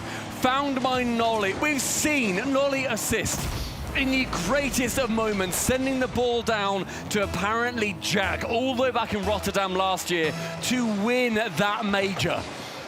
His assists are otherworldly, and then of 2-0 in game number one so far, saving the ball away is Com to keep it 2-0 as well. Only 80 seconds remaining.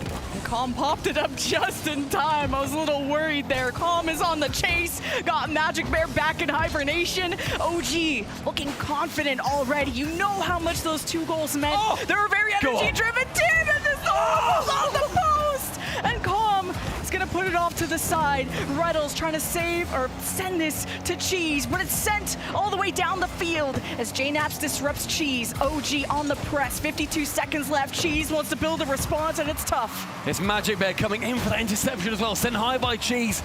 Chance though, Rettles, nobody's there. Rettles now coming in again. A miss from Com, but it completely flummoxes anybody from LG. 40 seconds remaining. And this is Luminosity offense that hasn't gotten a first goal yet. Not a lot of demos. Their playstyle not showing through, not converting from the online to LAN quite yet. Having to change things up. They faced against OG so many times. Coming up with something different. Reddles has to stretch to make the save. 17 seconds for Luminosity to even try to come back, but they're stuck on their end. Final 10. OG have held on wondrously in this first game. A couple of nothing touches from Luminosity is going to lead to an OG dub. Game number one. That is the exact start that they're going to want. And bear in mind, early on in the season, they wouldn't have seen themselves in this position. And the fact that they've got here is a testament to their ability and a testament to the push and the determination that they have got behind them. LG, there is still room to grow into, but they are quickly running out of time. At least my Canadian's doing well. So, you He's know, doing well. Canada's not too shabby. But Luminosity, the lights are going out. Game one, OG were doubling their shots. Luminosity were building up in the second half, but then got stuck. And OG, they play off of the vibes, the confidence, and they maintain that game one. And Com, during that series, so loud. He's shouting whenever a goal goes in. Look how confident Nolly feels as well.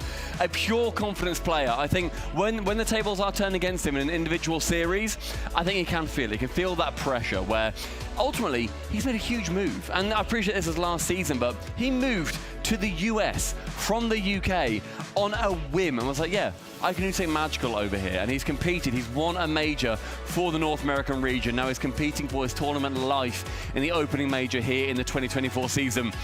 Luminosity, on the other hand, as I've said, Cheese and Magic Bear and Rettles, they still have room to grow into because they're not here out of sheer luck or for no reason. Some might say that. Some would say that. Don't get me wrong. Some would say that. I wouldn't. They have got quality. They have just really struggled to find it.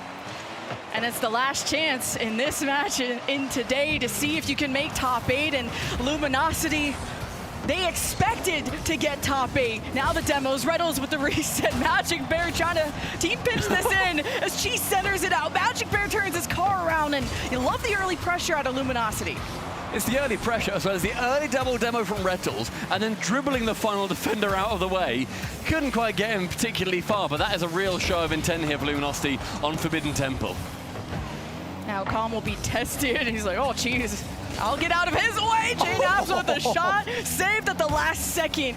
And it won't be a counterattack out of Luminosity, but I love the way that Luminosity has been able to metaphorically bounce back up until J-Nabs. It's deja vu all over again. The goal scorer for OG comes out, and Nolly with a ceiling piece, setting him up. What a pre-jump read from Grandpa.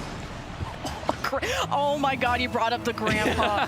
You'll never live that down. If you guys watch any of OG's videos, Grandpa will be thrown out. Don't treat my Canadian with such disrespect. I'm sorry. Cheese to Magic Bear, sailing across some boosts to work with, but getting contested in the midfield. OG put on the pressure, but Reynolds has to go above, and J-Naps doesn't have the boost to keep up. It's a toss-up, not only in this match, but in this game too as well. It's a minute 10, and Luminosity have had, a couple chances, nothing too convincing. Cheese goes high, Com is low on boost here. That has been a theme actually so far. Either team at any given moment is low on boost. Both have been starving well, but I don't think it's led to too many of the goals so far. Obviously none for Luminosity. But Rattles is up, no chance for the double as Nolly is going to preemptively read that one. An interception comes out from J-Nats, midfield, Com. Can he go and find Nolly with it? Tries to follow it himself. Nolly was available. Maybe shied back a little bit towards the defense. Now Magic Bear, left-hand side, central for him. Again, intercepted by Nolly. Yeah, these defenses have been able to beat these offenses coming in and breaking up the passes. You know, both these teams are so good individually, but their true strength is how they come together as a team, both with the lane experience and even bringing the fresh blood under the wing as it's a collision in front of the net. As J-Nabs wanted to keep the play going, but now you gotta slow down the bear. He gets demoed and Cole pops it up in time. Great moves from Luminosity there, moving from defense to offense so silkily, a choreographed dance for the boys in blue. Right-hand side, Magic Bear challenges, Cheese is bumping. Nothing working through right now for Luminosity, but a double floor pinch for Rettles. Can't quite work its way through. Right-hand side, again the source of more battles. Midfield, below on boost. OG can't commit too much to this. Resources-wise, they are low. They're not out, however, they're still making their voices and their bodies present. Keeping blocks, keeping pressure on. It's Com to shoot, but an easy shot of Magic Bear as he was already parked in the right place. Yeah, and if you watch football, kind of a tush push. I know, I gotta teach you some football. As in soccer, I hope. No, I'm so sorry. Thank you. But, that's... We turned away to talk about football. Was that an own goal? Speak of the man who has recently started calling soccer football, I am sure, because Nolly puts that into his own net completely. Magic Bear credited with it, but just a straight up own touch. Luminosity, they're going to be very happy with that one, and Rettles immediately from the kickoff does get removed, but that is a horror for the Englishman. Yeah, and you want to stay mentally composed after that. And in this best of 5, you got to adapt as you go. It's not a long series like a first to 4. But at least Luminosity get their first goal, and whether gifted or not. They all count for one. Yeah, a win's a win. But OG Com has made fantastic touches on the defense, and he continues to deliver. But Cheese will keep it going. Few more extra touches. Maybe Reynolds can make a play. Luminosity fight for control, finding the bounces of J-Naps. He reads that well. And Reynolds still holds Cheese and Magic Bear all extended. The offense desperate to get a lead. And that's OG breaking up everything they can. And Luminosity are running on fumes. 70 seconds and those fumes are going to keep depleting. No chance here as J-Naz bumps Rettles completely out of the way. Nolly can work his way in. Again in that corner, Com forgoing the ball, going for the bump, but Cheese, he's been here before, will manage to escape. Cheese now trying to send it long. Again, an OG player working their way through. Nolly pre-jumping, Rettles stays up high, so Nolly goes low, but Cheese also reads that. Great defense coming out from LG on that chance. Oh, so much battling in that midfield, and it's won by Luminosity. In the end, they are fired up with 40 seconds left. They have the lead. Complete annoyance in the midfield was Magic Bear. Diving into every ball, backflipping into that pass eventually, and Rettles with the wherewithal to slam it home. One of them was Nolly's own goal. The second, a born and bred Luminosity banger. Magic Bear flies high, he's bumped off, goes towards the back wall. Nolly puts it to the side. Rettles with low boost will do what he can. Now with the demos following through, that's where Luminosity can start to suffocate them.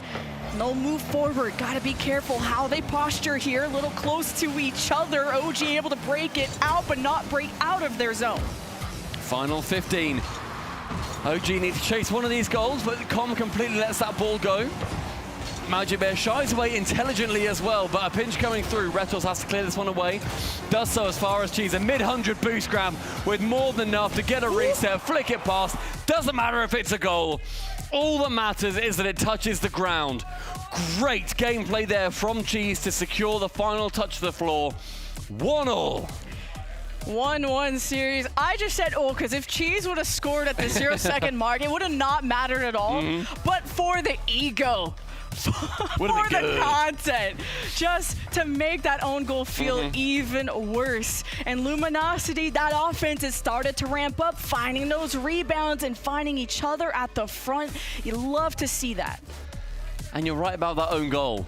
Yeah, it would have made it matter less, but like the fact that it was one goal that separated them, and Nolly just tapped it back into his own half, dead into his own net as well.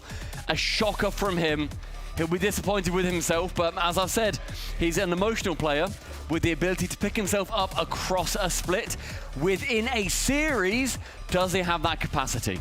And Luminosity at least won those midfield challenges. One of those goals came from a dunk from that. So I think OG can still keep the confidence that they had in game one. It only takes one goal for OG to, I feel like, build an avalanche, build a hemorrhage, and that's when the vibes come back. I'd also say as well that OG can maybe use that own goal to their advantage, because they think, well, look, we only lost because of an own goal. That's an easy mistake to fix as well. They didn't outplay us for that. We outplayed ourselves.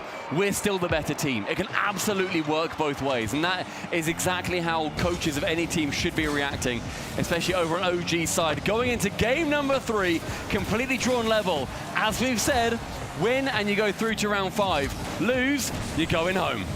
OG knocked Luminosity out of the playoff bracket in the last regional, and they could do it in Swiss as OG were building up and the passes look good, and his Stifles in the first one to get on it is Magic Bear. Luminosity putting the shot high. Speaking of going high, it's OG just clearing it out. Retals towards that backboard. Magic Bear with an outrageous pre-jump. JNaps sends it away quite handily. But all of OG Esports so close together you could chuck a bag over them. 45 seconds in, and it's a positional error from everyone on OG. Even though Cheese missed that challenge, Retals wins his, and it sets up Magic Bear perfectly, who's been playing that neutral third, ready to switch and flex between defense and offense. And that's why you love having Magic Bear on your team. It really could slot on any team. But OG need to build a response and also build that confidence back up. And Cheese in a bump from Magic Bear. Luminosity are on a tear. That is the electricity we wanted to see out of those two players. Magic Bear, no ball, all man. The Canadian is sent and the Cheese rolls it home. Do not fight the bear. Not the brown bear, at least. The black bears, you may have a chance. If it's brown, lay down. If it was it, I don't know the other ones. I know if it's white, good night, because you're not going to beat a polar bear in a fist fight. You know more bear knowledge than I do, and I'm the Canadian. Thank you. Cheese off the side. Well, all Retals almost had a chance to push that further. As if you're OG, you don't want that streak to get too much. Double commit, Luminosity, no leads there first, can keep the offense alive and trucking. But Dribble gets the demo, but OG couldn't pick up the rebound. They'll still just throw it down to the blue half, but now Cheese, the counterattack, it's off the cross. Magic Bear was there for the cleanup, but the mop is still in the closet. Retals forces the Nolly save, and Luminosity, the pressure was building. Cheese, it gets above his head. OG can breathe, maybe not. It's 2-on-1. Nolly does his best. These demolitions rolling through for Luminosity have been horrifically hard for OG to deal with. A shot there, bouncing straight into a friendly player. Cheese sends it towards the backboard. Magic Bear's there, no bump for Cheese. And again, an awkward, messy defense coming through. OG, they are struggling immensely so far. Another shot, another bump, and another goal for LG. Well, if plan A doesn't work, go to plan B, C, and D, and that's where Retals cycles up and locks up the OG defender to assure that ball floats into the net, as OG haven't had an answer yet. OG have looked much messier in this game, and when people have said previously, LG make a team play messy, historically, I've seen it a couple of times, and not when everyone said it. Sometimes they play messy themselves. This is an example of LG forcing a messy game. They are pushing OG to the limit, and OG are completely unable to deal with that. OG are trying to boost starve them right now. I see Calm playing deep in net. Is where you catch Luminosity, lacking OG on the board. That's a brilliant move too from Nolly. Just sheer full force attack. Be awkward, be annoying. They are held on by the fact that Cheese did completely whiff that ball, but on 0 boost, I think he thought he had it. Had to go for it, of course, regardless. And now OG have cut down that deficit to just 2 individual goals as we hit dead on halftime. Well, the OG offense starting to materialize. From Reynolds, bar down. Slater, you filthy young man. Magic Bear finds him. Rettel says, thank you very much. See you later. Sayonara. Dent the crossbar on the way through. And that was just the first half. Everybody strap in, it's gonna be a ride. I don't think OG are out of this yet, but it must be frustrating. Just when you think you have a leg up, you trip over your laces. That's a close call. Nolly sets it up and posts it top right. The 6th goal in the game is good for OG. It's a complete miss by everybody in the midfield. Cheese then forced to do something with it, but Nolly is there to clean up that errant touch. 2 goals still separating these 2 teams. OG having a little bit more form to them, but Com misses the ball off the kickoff. A little bit of something fancy going through for Luminosity. A shot just below the crossbar, but Nolly can save it away. JNaps to clean it up. Can he go for this dunk on Rettles? Rettles! He pays back the favor that Nolly gave him in the previous game. It's an own goal. It's a 4th imposter moment. It happens. He says, unlucky, my bad.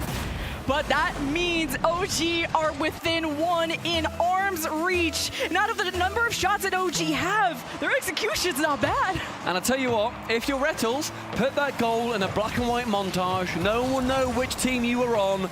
You can put it in there. It'll look like an absolute worldie of an angle. Oh man, North America own goaling. I'm glad this is on the alternate stream, but it's all good. OG, less than 2 minutes to find the equalizer. And Luminosity always had a response, but this time it's OG building up that confidence. But that's a big win from Cheese, and the reset just dropping it off. He had 0 boost and didn't have a second man pushed up with him. JNaps, if you actually get that pass off, that he wave dashed onto 3 walls, kept the ball with him, then sent the pass over towards Nolly. This time Rettles receives on a flip reset, makes it threatening for Com. The quality in this series is skyrocketing. Now JNaps forgoes the ball, gives it to Com instead. Don't know if I agree with that necessarily, but now Com does manage to give the ball back towards JNaps. Cheese challenges versus Nolly. Nolly's going to win on that one. Magic Bear keeps the pressure. Over in the orange half, a dunk. Nothing from it till Cheese comes in. Rettles makes it awkward. No boost for Nolly. JNaps finds Com. Com finds the graveyard thanks to Cheese. That was a great demo. You know the counterattack from OG was getting dangerous, but if Com is in the net, he's making that save 10 times out of 10. What a consistent defense, but how do they turn this into an offense? 40 seconds left as Com wants to win the midfield. The JNaps step on the it's a 2-on-1. Reynolds can't handle it. 35 seconds. He has got up. It is game day, ladies and gentlemen. We're getting towards the tail end of it, but the energy is electric here in Copenhagen. From a 4-1 lead, closed in the last 35 seconds. OG, the momentum, the wind in their sails, but here's Rettles sailing across. Magic Bear in support. Rettles hoping to boost starve them, and it's sort of working. OG up to position around it. Magic Bear makes sure the red carpet is down. Lead back for Luminosity. And Com at the back, you see him rotate, and Rettles, all eyes on, sends him to the sidewall. The net is open. Cheese does not miss them every day. 1 goal back for the lead for Luminosity. I know Com can make the saves if he's there and if he's not getting put in a locker. Luminosity, you can't choke this now, not with the lead that was started. But Nolly harassing Magic Bear, slight touch from OG to posture in the box. But the midfield, who is gonna win this, goes to the blue zone. Com to JNaps, no, it's too far forward, but he can still recover this, keep the ball in the air. Not a lot of boost for OG, it's a miss. Goes to the midfield, JNaps has to keep it up, but Cheese is gonna make sure there's some insurance for Luminosity. OG chasing, and it falls within their hands. Luminosity, match point. Excellently managed at the end there for Luminosity. It was sketchy. That got hairy for the boys in blue. And OG, despite the fact they really clawed that back, they're going to feel that that was theirs to win. They had all the momentum on their side. But Luminosity on the other side of that coin, they're thinking, we did not at least let that 4-1 lead go, because that is a devastating reminder of how far games can slip. One more for them. They go through to round 5. And OG, one more loss, you're going back to North America. It's the same story when it comes to these games and how close they get between OG and Luminosity when it comes to the regionals. It's often between one. Rettles giving all his energy, powering up Cheese for potentially the final game. And man, they know OG well, and they know if you can get in their heads, it'll show in the game. Yeah, and Rettles, you saw him earlier, he said, Lemon, the fact that he is just talking to his teammates, cool, calm, composed. He's been here before. Bro loves a reverse sweep. Bro loves to just be energetic and crazy, but he can also tone it down. He can talk to his teammates, keep them in the game with Raw Greg behind them as well. They've got fantastic mentality, and their ability, as we were saying we wanted to see, is really coming through. And we mentioned at the top of the series too, aggression is the name of the game, and where better for aggression to thrive than here in the Coliseum? Oh, OG. It must really hurt when you were just that close. You tied it up. You came back from a deficit. The same deficit like from Regional 1. Your redemption arc, it's still within arm's reach for OG. But Luminosity take another game, and it's match point, and they're already testing this defense. Calm has time to juggle this, and JNaps takes inch by inch to go a mile, but OG don't maintain possession. It's the first 30, and aggression already very much rearing its head. Cheese with a reset, only makes it as far as Com, who then rudely saves it, so Cheese rightfully, I think, says, all right, mate, get back. I do not want you saving any more of these shots. Sends him straight to the scrapyard. And I'm seeing Luminosity go for more demos onto Com, and that could be that pillar as Noli, the pass to Com, finds himself on the front line. Fantastic save out of Rettles. But Luminosity, as they took a second to find themselves and find the clear, OG just keep challenging. You don't have time to think when you're up against an OG with their backs against the wall. And even OG's coach says they play their best when odds are against them. Minute 10 elapsed. Nolly, Com, and JNaps all so close again. They don't get much for it this time. Naps with a reset. Nolly now right-hand side. 2 players on LG having to commit to that ball, but pinched back towards their own half, sends Com scrambling, making sure it doesn't get past him. Rettles not even going for the ball there. Just wanted to bump Com away from it. Nolly removes Rettles, gets rid of the pest. And 90 seconds in, brilliance continuing to emerge. Magic Bear and Cheese trying to connect on the front against Rettles, going for demos. And Luminosity have been good at removing players by force to free up the net. That's how they've gotten a few goals, but they got to be careful for overextending OG. If once sometimes these midfield challenges, and that is a whiff! That will cost them! Luminosity with the first goal! A completely unforced error. It's Nolly at the back. He has 100 boost, but he turns just too much towards the midfield. Cheese slams it towards him. Maybe thought it was going to go for a pop, then Nolly could then challenge it. Instead, no. You play it differently. You outdo that defense. Luminosity showing there's so many tricks up their sleeves. Magic Bear has to be careful here. Nolly bumping Cheese around. OG want that early pressure off of kickoff. They managed to stabilize well. Not a lot of boost on the OG side. Luminosity were traveling, collecting everything they could, and they want to keep OG locked in. Here's Cheese with the 50. Doesn't get past Com, and Magic Bear has to retreat. Here's Nolly with space, time, and boost to work with. But man, Luminosity are so good at breaking these plays up, and they will be slowed down on their counterattack. Halfway through the game, this leaves Luminosity standing. Naps goes central, tries to find Com, but Com committed to the same ball, so not quite as well positioned as he was like. Nolly banking on the miss, but Cheese, he's not going to give him that opportunity. Com now taking that touch low. Another challenge midfield. Rettles, can he go on that? No, it's a fake from Com. I love the idea. With no boost, what else are you going to do? OG still stay in that shadow of Luminosity. They're only down by 1. The equalizer could be there. Oh, Magic Bear almost got the pass. The free jump, that's scary. Calm is juggling it, and he's awkward. You see Luminosity smell blood in the water, but OG just send it away to have some real estate to work with, but Luminosity don't have clear control. It's sent back, and Noli with the touch to Calm. That's a little scary. Good Lord, Noli, sending it midfield again. You don't know who's there, but thankfully it was a teammate. Retals challenging midfield again. Cheese and Noli butting heads, more demos. Give me that Retals heat map, by the way. I want to see just how red it is on the orange half, because Bro has barely left it. 90 seconds ticking down. Backboard chucked into the corner by Cheese, but no one taking a touch. That's still a few more vital seconds elapsed. They were trying to get a bump on the back wall and see if that ball would just be lobbed in, and OG are trying to be as creative as they can, to be physical, to go for passes, the solo plays, whatever it takes. OG are trying their best, and the shots are only 4-3. OG aren't doing that bad. It's close from that backboard too, and Magic Bear has to wait, bide his time, gets the touches midfield again. Retals sends it long. Noli, you've got under a minute. The boys on OG need to step it up. Oh, Magic Bear keeping it up, and Luminosity keeping control. Retals sails with the demo. Cheese takes the shot. Noli pops it up. Magic Bear waits to see what Calm could do and fakes it out. And it's Luminosity's defense that don't seem pressed. They don't seem stressed. Noli can't win the 50. Retals with the pass, threatens the double, but Calm is there. It's midfield again, but Cheese keeps his unrelenting pressure going. Calm finds one. J-Naz can't get the shot off. That was a completely open net. If any contact was made, that was a chance.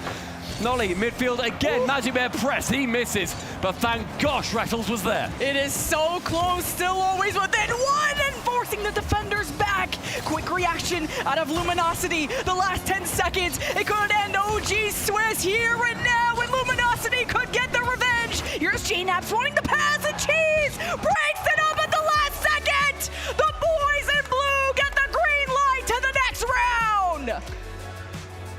Luminosity finally showing their true colors. It is blue in Copenhagen, but that is not how they are going to be feeling. Round 5 for them. There's still more work to do, but what a turnaround compared to how we saw them playing earlier on in this competition. OG hit their peak here. I'm hitting my peak with the lungs too. I'm out of breath. What a series. That's gotta hurt. OG expected to make the top 8. They knew they were the underdogs. People underrated them. OG beat Luminosity. You go into this match thinking you could easily do it again. That's the type of personalities you have on OG. But when the mistakes started to show, they couldn't mentally heal from that. But they did hustle out there, but Luminosity by 1 goal keep them out of Swiss. I don't want to mention Noli's own goal, because also, well, you just did. I just did, but I'm also, to balance things out, to keep the universe straight, Retals' own goal. So both of them had a little bit of own goalery between them, so it's not too bad at the end. But I'm so impressed with that looking Luminosity. I wonder how it will go against a higher rated team, a team that are going to be able to deal with the demos and the bumps a little bit better, evade them a little bit more often. But that game style, that is Luminosity's game style to an absolute T. OG unable to deal with it here. They are going to be going home. The first North American team to be going home as well. There's more Rocket League that's going to be coming after the break. Stick around here on the alternate stream because we would love to have you very soon.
welcome to Caster Clash. We're gonna figure out who's really better, NA or EU. Our first game is called Pin the Tail on the Goat.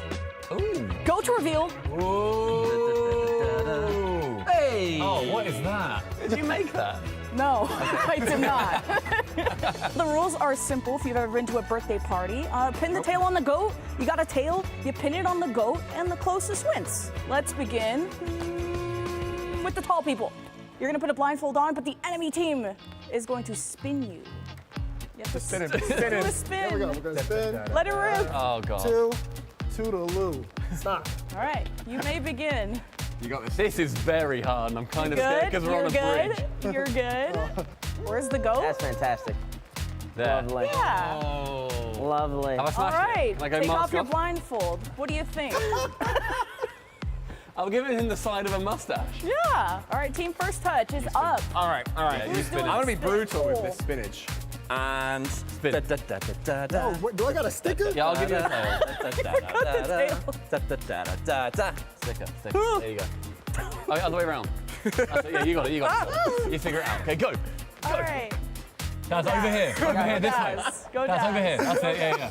Yeah, I'm right by the board. I want to put it on your head so Right by bad. the board. You're good. You're good. No, you're bad. Oh, That's you're not getting great. Just a little bit up. Yeah.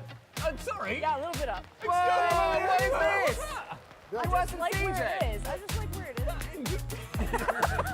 Wait, where did I? Next Yes. round, Cole Give me a is sticker. up. Are you ready to lose? Are you ready to get spun? Yeah, I'm ready. Are you ready? Spin me. Spinning. Oh my goodness. It is upside I'm not ready down. anymore. I'm not ready anymore. I'm not looking. Okay. Oh, all right. There you go. Right, You're remember done. this. All right. Have some fun. Follow Thanks. the sound of my voice. Get to the whiteboard. I'm meant to get the whiteboard. Wait, that's a good spot. That's a really good spot. Yeah, put that. Yes. Oh, yes. Good. That's a good one. Good. Top that. All right, Sticker. first touch, you're up. Okay. You ready to get spun? All right. Spin them real good. Oh man, this is. Yo, stop spinning my man. Oh no, it's got aimbots on. He's like a robot. You're so close. You're so close. No! Oh, it's close. It's so close. Who wins? Who do you reckon wins, mate? Who do you reckon wins, mate? He spun me 25 times. You had it and she moved the board. Oh, she moved the board? Yes! It's on film. All right, little recap. Red is NA, blue is EU. Blue is closer. Yes! We lose that one, I guess, off some terrible hosting. Okay, let's go. Next one.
it's not in my mind. I know it feels right. You're good for my health. Oh, I've been hoping that you'd notice. It's a matter of time before you're all mine. In another life, not in another. It's a matter of time before you're all mine.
Ladies and gentlemen, welcome back to the alternate stream where so far it has all kicked off. My word, this is the last kickoff, Lemon, of the day though. What a shame. I know. It sucks, but there's also a lot of action happening on the main stream, and I don't even know what time it is. Like, I'm in a different time zone. But late. People... Late. Did you check that? Yeah, no, it's late o'clock. Ah, late o'clock. Late But o'clock. everyone is still so loud. We got the side station, the player stations next to us, and ooh, it's getting yappy. Yes, getting very, very yappy. If you missed it, LG have just taken down OG to go through into round 5 of our Swiss. We can have a little look at the Swiss bracket now as well.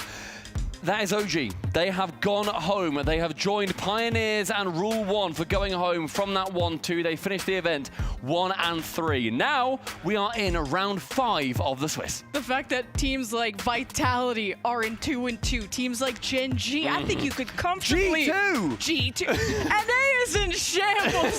Okay, I'm not feeling good about this. But also Luminosity are making an 0-2 possible comeback. They started off 0-2 yesterday. Woo, now they're 2-2. I mean, so far, bear in mind, when we look at who has qualified, it has not been good for NA. We are looking at our final 3 teams that could go through. So far, it's Gentlemates, it's Furia, it's KC, it's Falcons, it's BDS. There is so far not a single North American team that has qualified for the top 8. That is not a good look for NA so far, and they have got some real tough competition. Here on the alternate stream, we are going to be looking at G2, the powerhouse of North America, versus Power, the powerhouses of OCE. Yeah, you're lucky. I'm gonna take my earrings off after you said that. Got my heels off, ready to fight. But Honestly, you're very tall, and I would yeah, lose. we're not fighting. It'd be weird. I don't really weird. It would be dangerous, but North America got still some fight in them. I still believe in G2, but you can't deny what Power have done going to 5 against some of the best teams here, the best OCE team that's been happening for a while. And let's have a look at the teams that are still in it as well. We can see who is still in contention. We are looking at the teams that have been eliminated on here. They are all grayed out. Anybody who is still in has either currently qualified or is in this final round waiting to qualify. I would like to do some predictions now. Okay. I'd love to do some predictions. Do you want to flip the coin, or shall I flip the coin, or what's going on? You do it. Okay, That's been your thing. I can hold your card. Yeah, please hold the card, thank you. I didn't even write that card, someone else wrote it for me. Okay, card time. It's going to be orange, Power, blue, G2. The coin goes for orange Power. All right, coin goes to Power. It's an underdog coin, isn't it? It loves an underdog this It coin. also loves orange. I wonder what the stats are on like what side is what. But I think the talent were a little bit split. The talent were kind of split on these predictions just because Power have been the underdogs, but they're rising to the occasion and they are the wild card, I think. Yeah, and if you said at the start of this event it would be G2 versus Power in the final round of the Swiss, and a load of people are predicting Power, I would be shook by that, to be honest. I'm going to be shook if number 1 of NA doesn't make top 8. Number 1, I don't know. Now it's like a fight between them and Gen G, who are also in a 2-2 position. Luminosity are still eliminations. Anyway, yes, it's North America isn't doing so good, and Europe have had shakeups. Shake-ups, yeah. They're still good. They're good, but they're not all right. We're as fine. dominant. Yeah, you're not perfect either, okay? Yeah. I mean, this is absolutely the event so far of South America and MENA. The quality we've seen from them coming out are just surprising.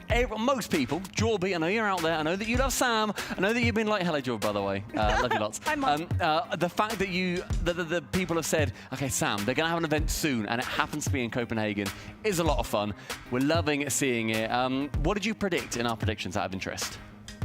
G2, because I wouldn't be allowed back in my region. Kind of same thing as before, but I gotta go with G2. It's like, it seems like the obvious choice in your brain, but based on the performances today and where your heart may be, because everyone loves an underdog story and how OCE want to fight to get into the top 8 for the first time in probably a long time. I know we had to very long time. We had to dig through the stats and we don't know exactly, but our hearts maybe say OCE, but my brain says G2. How about you? Yeah, I also went G2. I feel like I can't I can't do it. I'm a coward. I can't pick against the #1 team in NA.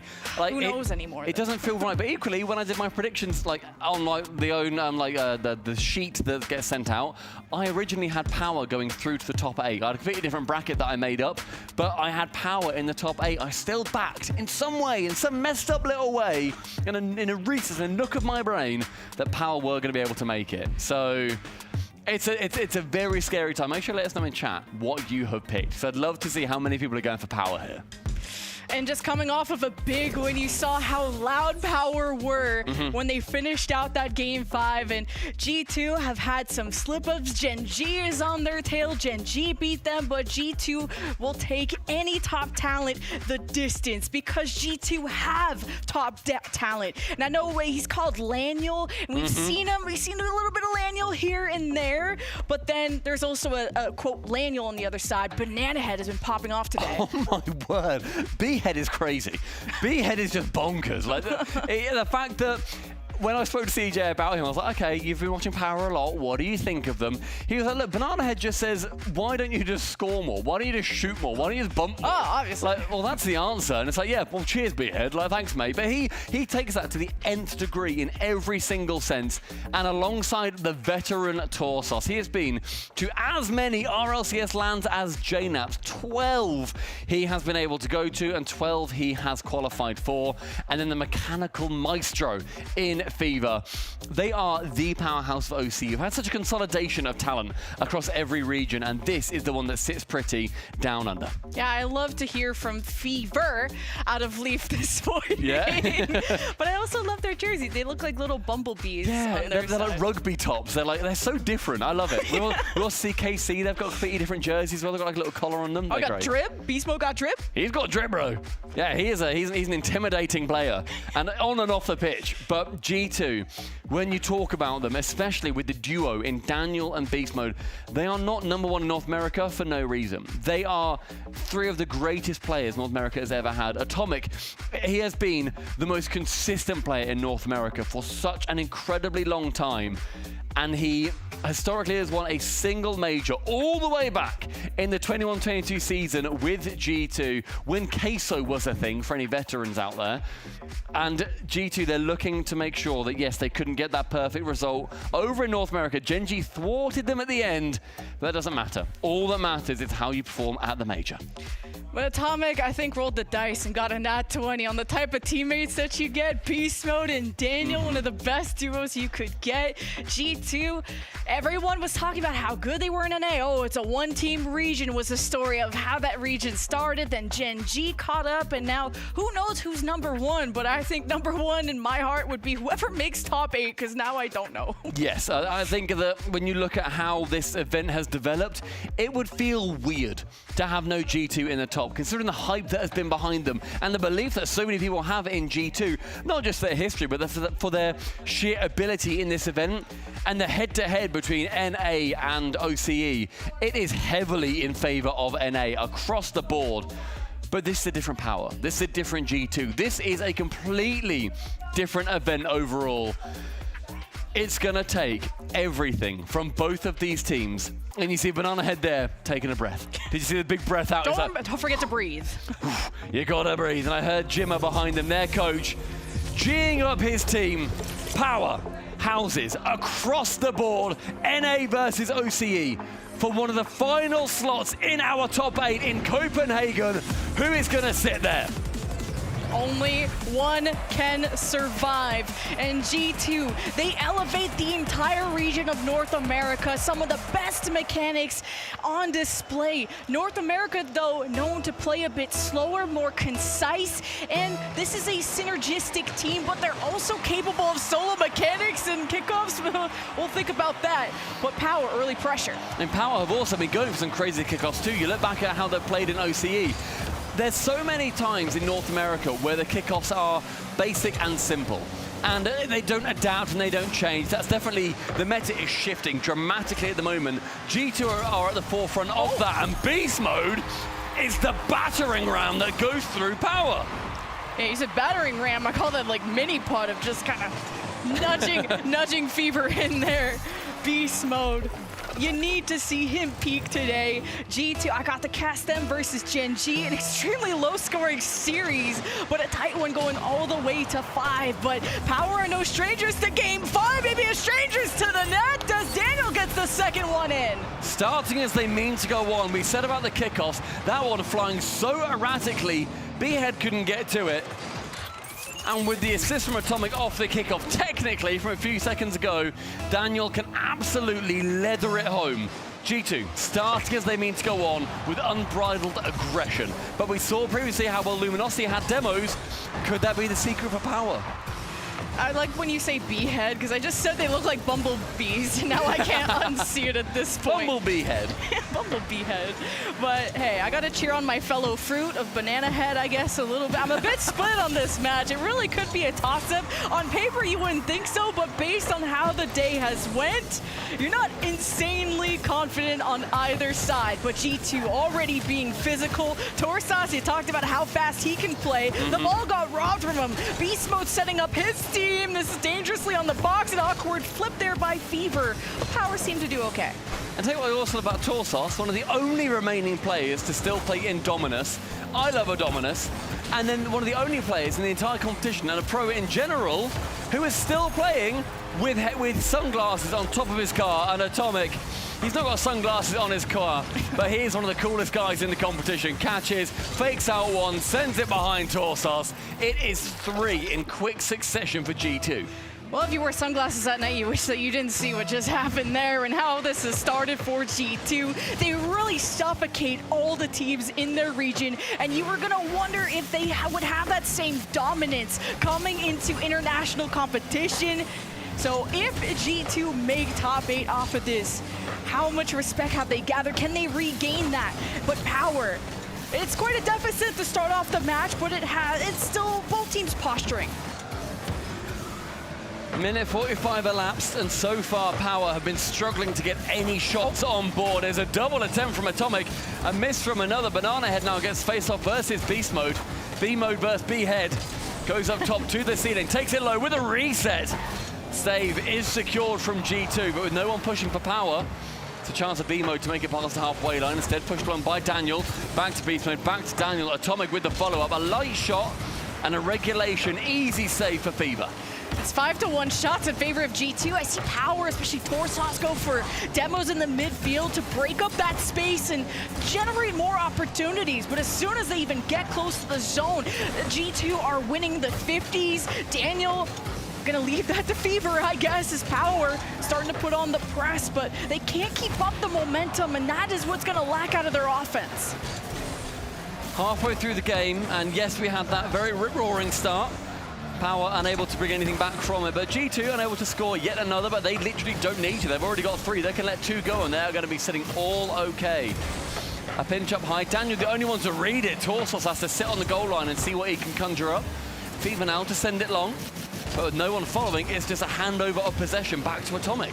At least Power not letting G2 get all the rebounds and just put on shot after shot, because that's when you start to really panic, and those mistakes can be shown. And Beast Mode setting it up. Double flip there from Power in the box, but there's no follow-up from G2 to really start to build lethality on this offense. But now that Daniel has the ball and Beast Mode is to its right, he is the reset. They shove him out of the way. 4-0 G2. Minute 30, and Daniel, a little bit of magic. What a catch. A reset over 1. Does get bumped, and Fever crawls away from his goal line. No chance to save it.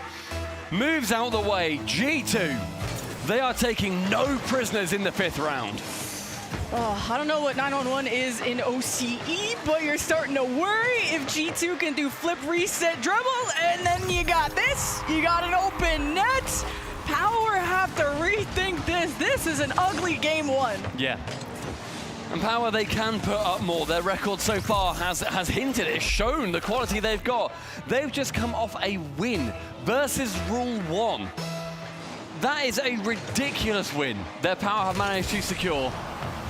And then they come out and they become the punching bags for G2. That's not how they want their story to go. It's not how any of us want their story to go, unless you're a G2 fan. Basically trying to fake out one, is not able to on that chance. But with no offense building for Power, exactly. I mean, you said earlier it's 5-1 in shots in favor of G2. Right now, it's 8-1. Not a single extra shot until that one. Fair enough, Torsos. It's now 8-2. Why don't you just score? That's advice that he's giving all of us. Yeah, exactly. Why don't you just score? And Beast Mode has to turn around. Power powering their way through the midfield. But where's the presence out of Power? Where's the eagerness? They approach the blue end, and Daniel beats the defender, and this barely misses. Power, I mean, it's over already. There's only 36 seconds left. But if Power can just get one on the board, it may not feel as bad. Can bring that momentum maybe to game 2. Yeah, a confidence booster, it does work wonders, but it won't do anything for game number 1. Very handily, G2 dispatch of any Power dreams that they may well have conjured up in game number 1 with a very handy 5-0 result. Over on the mainstream right now, it is Complexity versus Gen G. Again in that 5th round, they are in overtime. 1-1, it's over a minute 20 has elapsed as well. So if you have 2 screens, if you have 2 phones, if you have 2 whatever, make sure that you tune into both at the same time as Daniel scores the 6th. And Complexity and Power have a similar story of beating the expectations, rising above what people thought of them. But I would say G2 up 6-0 in their first game versus the overtime of Gen G. Maybe the number 1 of NA is still up for the bait, but I think G2 looking so confident. They're able to go for mechanics off the ceiling and flip, reset, dribble buffs. Like G2 are all smiles. I'm hearing a lot of shouting somewhere in the studio, and I've also just seen that Gen G have beaten Complexity 2-1 in that overtime. A win's a win. A win is a win. And genuinely, I think the person shouting, it might have been T-Bates. It sounded, it was either T-Bates or a really annoying child, but I couldn't tell who it was. That's tough. It's annoying being in that green room sometimes. When Daz and T-Bates are in that room, they're just yapping away at each other, and it's so entertaining. I can't wait for the crowd days too. I just know it's going to be even louder. It's so fun. Anybody who's coming here to Copenhagen, you're in for such a treat. It is an unhinged event so far.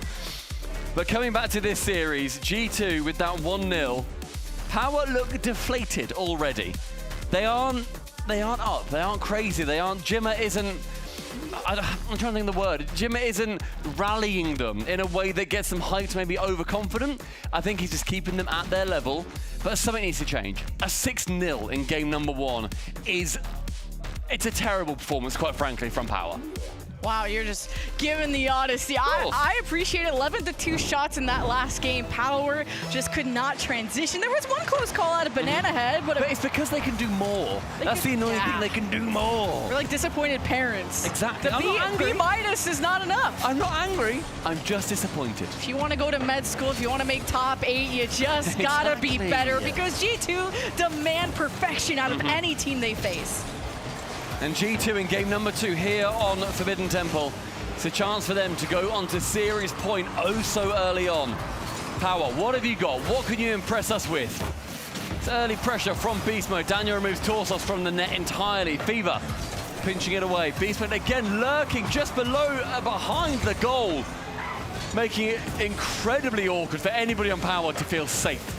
And Power are playing very scared right now. I mean, this is awkward. Banana Head, that 15, Atomic almost dunked on him there. And Power staying in their half. They're launching it. They can't transition the midfield yet. They're losing the challenges there. Finally, some mileage earned, and Torsos is immediately recalled back.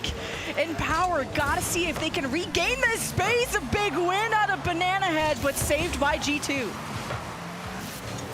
Chance now as Power push. Barely had any shots on target so far, equaling the amount of shots they had in game number 1 with a mighty amount of 2. The midfield sees Atomic send it long over towards Banana Head and then gets bumped in the corner. Daniel taking it high. A reset round 1, but bumped away by Fever. Torsos can send it to someone. It's going to be Fever. Pass back, Banana Head. But again, relinquishes any control. G2 has some really good setups, though, and centering that in front of the net. Once they get more aggressive, it's over. Maybe once Beast Mode gets the reset. Oh, kind of faked it. Wanted to drop it below the defender. Beast Mode tucks Fever into the net as Atomic has to fight against 2. G2 really having Power's backs against the wall. Still not scoring quite yet, but the threat is certainly there out of North America.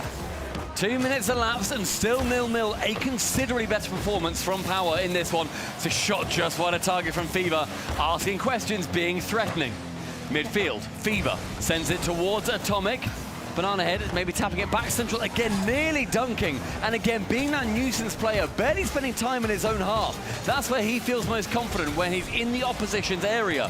Fever sends it high above his own net. Now Banana Head wants to continue it on a tap back. It's going to be a very scary moment for G2's defense. Recovered well, Banana Head towards Fever, a shot! All three from G2 dive. It is so hard to score against G2. They always seem to have two back. They're only sending one forward, seeing if the solo mechanics will be enough, but now the press out of Power, wanting to pass and pinch that in. It was close, and Power getting that energy back after maybe being a bit scared in that first minute of play. But Torsos against Daniel takes it high. Banana Head doesn't get a piece of it, but Fever starts to drive and runs into his own team. Banana Head helped him very kindly back down towards the ground, like helping an old lady across the road with her groceries. Minute 50, Beast Mode committing towards that backboard. A dunk is unsuccessful. And this Power looks infinitely better, as I said earlier on. So much more ambition. Atomic, a straight shot on net, a back foot from Torso, sends it wide. Atomic is taking so much boost. Power very drained at this moment, but at least the spark plug of this team seems to be Banana Head and how they can help themselves crack through G2. But Atomic has been dangerous to go up against. He's not afraid to 50 you in your own end, and G2 will add to that equation. I love that they're starting to send more members forward, because it's taking more out of G2 to score. Atomic slightly out of position there, has to then chase that ball back. A double demo. Torso shoots on the only remaining player. Can't squeak that ball in, but these demos are absolutely rattling G2. Need to demo all three of them, I guess, if you want to score. We'll try that. Plan C coming up next. With 50 seconds left, Banana Head got speed. Atomic bumps him off, and Beast Mode ready in the net. The demo came up too late. Fever threatens the double, fakes it down, and Power. Every shot has been blocked. Finally out shooting G2 in the second half. And that energy is all gone. It's a great pass central, but then nobody's on it to receive for G2. Again, a challenge goes high. Daniel, 60 boost and a lot of ambition and a lot of want to get that first opening goal in game number 2. Considerably different tale. Power are being starved right now. You see, it's taking so long to get anything going, and they position out of the net, and Power get overwhelmed. Beast Mode doing the most G2 thing, slamming the crossbar. But on that chance, Torsos just so happened to be there to send it back into his own net. Post from Dan, crossbar from B-Mode, goal for G2. Took 9 shots out of G2 to get that going, but they took boost-starving Power to set them on a different point. What a pass to Banana Head, broken up at the last second. That could have been the equalizer for OCE. Seconds away, and G2 will go to match point. Power grew into that game. They've grown into the series so far, but now they face the biggest uphill battle they can, and that is a reverse sweep at the end of Swiss, at the end of a very long tournament already before we even get to the quarterfinals in the top 8. And they need to reverse sweep them in this game against number 1 in North America. Look at all those demos out of Power. And not one gap in the net. I mean, quite a few gaps. So just shooting right at the one guy that's left. You got to applaud Power for trying different things. If G2 are just positioned perfectly, then you got to demo them, but still not finding the goals. A lot that Power are still going to be able to do. But G2, you can see they're smiling, they are happy, they are confident. A closer game, I'm sure, than they would want for it to be, but they are still winning. They've still got that 2-0. And a top 8 right now is all they're going to be aiming for. I'm sure they went into this tournament with ambitions of going 3-0, maybe 3-1 in the Swiss, depending on how it went. But you need to work to the teams that you have in front of you and to the results that you end up garnering. The final chance, do or die for Power.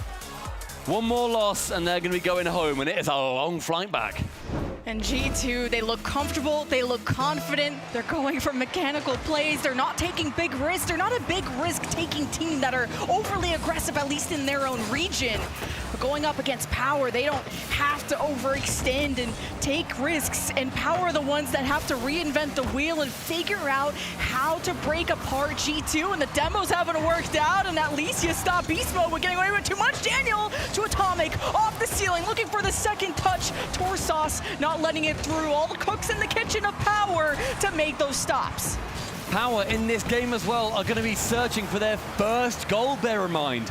They've been held to 0 so far, and being swept, perfect swept out of the Swiss is not something that you want to be seeing, not for the powerhouse team of Power themselves.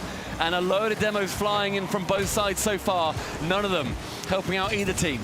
Just when Power had the number advantage in front of the net, you get demoed from behind, and who is it? G2. Yeah, they got gloves too. And Beast Mode going for the ground pinch. Torsos at least has his timing better to stop G2 from having too much space and time to work with. Double demos. G2 missing in action, but they still will fight tooth and nail. Beast Mode gotta watch out for the B mode, and with the reset, he stopped in time. Power starting to beat these offensive members to the ball, and it's keeping them alive, and still the score at 0-0. When you look over towards the A stream as well, Complexity versus Gen G. Gen G are currently leading 2-0. One more for them and they find the top 8 and they knock out number 2 in Sam. North America may just stay alive. Maybe. We're gonna see how the series ends. These guys like to go the distance. Atomic going the distance towards the wall, but Fever puts it to the side, and Power, they're letting G2 have the ball, and not in this zone. You do not want that. But Power put up the saves and put up still 0 goals. So how does this transition go? Needing boost, G2 have starved them before, but Power doing a better job at being the masters of their own destiny. This is 2 minutes elapsed so far. Still that 0-0, but we've seen how thin these games can go and how wide they can go. A 6-0 in the first, a 1-0 in the second. Beast Mode from his own half goes up high, gets bumped. Atomic does not take the straight shot there, instead goes for the double. I think a straight shot would have been a 1-0 for G2, maybe overcomplicated things somewhat. Atomic removes B-Head from the equation entirely. Torsos left on his Billy right at the back. Man, if G2 are doing these aerial, like pre-jump passes, Power, you're scared. G2 are starting to feel really good. Maybe, yeah, at the end of the day in a 2-2 situation, but good nonetheless. Oh. And Power needing to bring that power to those shots. Maybe that's how you punish the backline of G2, who have always been stable, having at least 2 back at all times. Because Power have been threatening, and their offense is not threatening enough to get a goal, but now that Daniel and his second man link up, Power have to break it up. My issue with Power so far is that they get control of the ball, there's something that they can do, and then they just punt it long. They don't keep it close, there's no ambition with the ball. They're playing scared, they're just sending it away, but Fever, reading that Daniel didn't have it, instead Atomic did, went for the shot, still managed to dive in front of the goal. A minute 40 ticking down, and with every second, either an overtime or one of these teams may well be going home here and now. Beast Mode on target, Fever again with a save. Oh, G2. Even with the demos too, Power on the back foot, launching it, but needing to keep up. Fever has no boost to be as fast as he'd like to be. And Power, they can play fast, but having control, getting these second and third touches is difficult. Oh Daniel makes the save. It was a little scary. Yeah. It's a save. It still doesn't find its way into the net. It's not a Torsos save, bless him.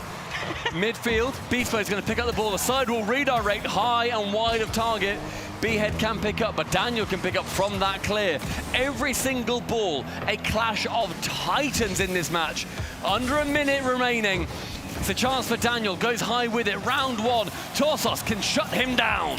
And it would only take 1 out of Power to keep the series alive as the last minute drains, as Fever is getting overwhelmed. Stepping up as the second and third man as Banana Head extended, but he makes his way back, collides into Daniel. G2 overextended, Banana Head is right behind It's a Beast demo. Mode, and Atomic keeps it out of the net, buys time for Daniel to get back and put it to the side. That was Power's closest chance at a first goal. And it's the final 20, and Power, have they finally turned it on? Fever and B-Head committing to the same ball. Midfield waits, a patient Daniel to the ceiling, backboard, chance, Beast Mode, no contact made!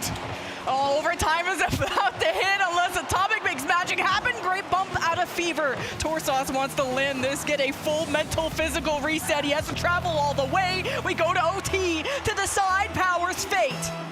One goal and Power go home, and that is a 24-hour journey they're going to be able to stew on these replays for. Daniel, Central, challenged by Fever. Beast Mode now can pick it up to the ceiling. A reset and another challenge. Power find their way back. Fever needs to bring eagerness to these 50s, but Atomic finds it. And Daniel scores! Sinks it for North America! G2 top 8! The first North American team find their way through, all the way through the Swiss. It took them 5, but they've made it. The #1 seed from North America take down the #1 seed from OCE, find themselves in the same round, but there was clear one better team there at the end, Lemon. You win as a team, you lose as a team. 0 goals or 1,000. It's a learning experience across the board, and Power still showed that OCE are a region to respect. But G2, you knew they were gonna make top 8, maybe not in this fashion, but at least with a statement to make at the end of the road in a 2-2 situation, which is not where I wanted G2 to be, but it's fine. It happens. It's such a shame that the final series we've seen the strongest OCE team send to any international event, they get perfect swept out of it. Not a single goal for Power in that one. So much for them to learn. There's another split coming. They made it towards the top 8. They couldn't make it there. I think you're going to see a lot of sighing, a lot of what could have beens. But now you look towards the next event. You look towards the next major over in London. What can Power do? Can they continue to maintain their top spot in OCE? Because the hopes were so high for this squad. And there are teams that are known for their offenses, but G2 are known as an all-around team. That's why they're so frustrating to play against, because they play safe. They have a conservative defense. There's always 1 or 2 there. And you never are having a high-scoring game against G2, almost never, because they don't let you have those opportunities. And Power, that last minute, that last drive, the most threat they ever had, they knew they were this close, and I think that's what hurts them the most. Yeah, being that close and still falling short, it's a nightmare. It's a shame, but regardless, this is how the Swiss bracket looks right now after our first result has rolled in.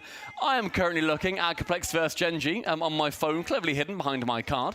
And that is Power eliminated. G2 are going to be going through. On the mainstream right now, Complexity versus Gen.G. It has just been a Complexity win in game number 3. It is now 2-1 in the series. And final series of the day is going to be on the mainstream. It is Vitality versus Luminosity. Otherwise, that's it here from the alternate stream. I want to do something quickly, Lemon, before we end. Step off the box. Okay. Step off the box. Wait, I should be on the box. North America There we won. go. North America There we got go. one. We got one. Everybody. We got one. But each region are also sending their top team. No, so. stay down. Okay. Stay down. It's just a funnier shot. Thank you, everybody, for watching. It has been a pleasure. Thank you for joining us on the alternate stream. You have been great. The games have been even greater. Make sure you head over to twitch.tv/Rocket League or on the YouTube stream, because games are still going on over there, and see who every single region sends through to the top 8. See you later.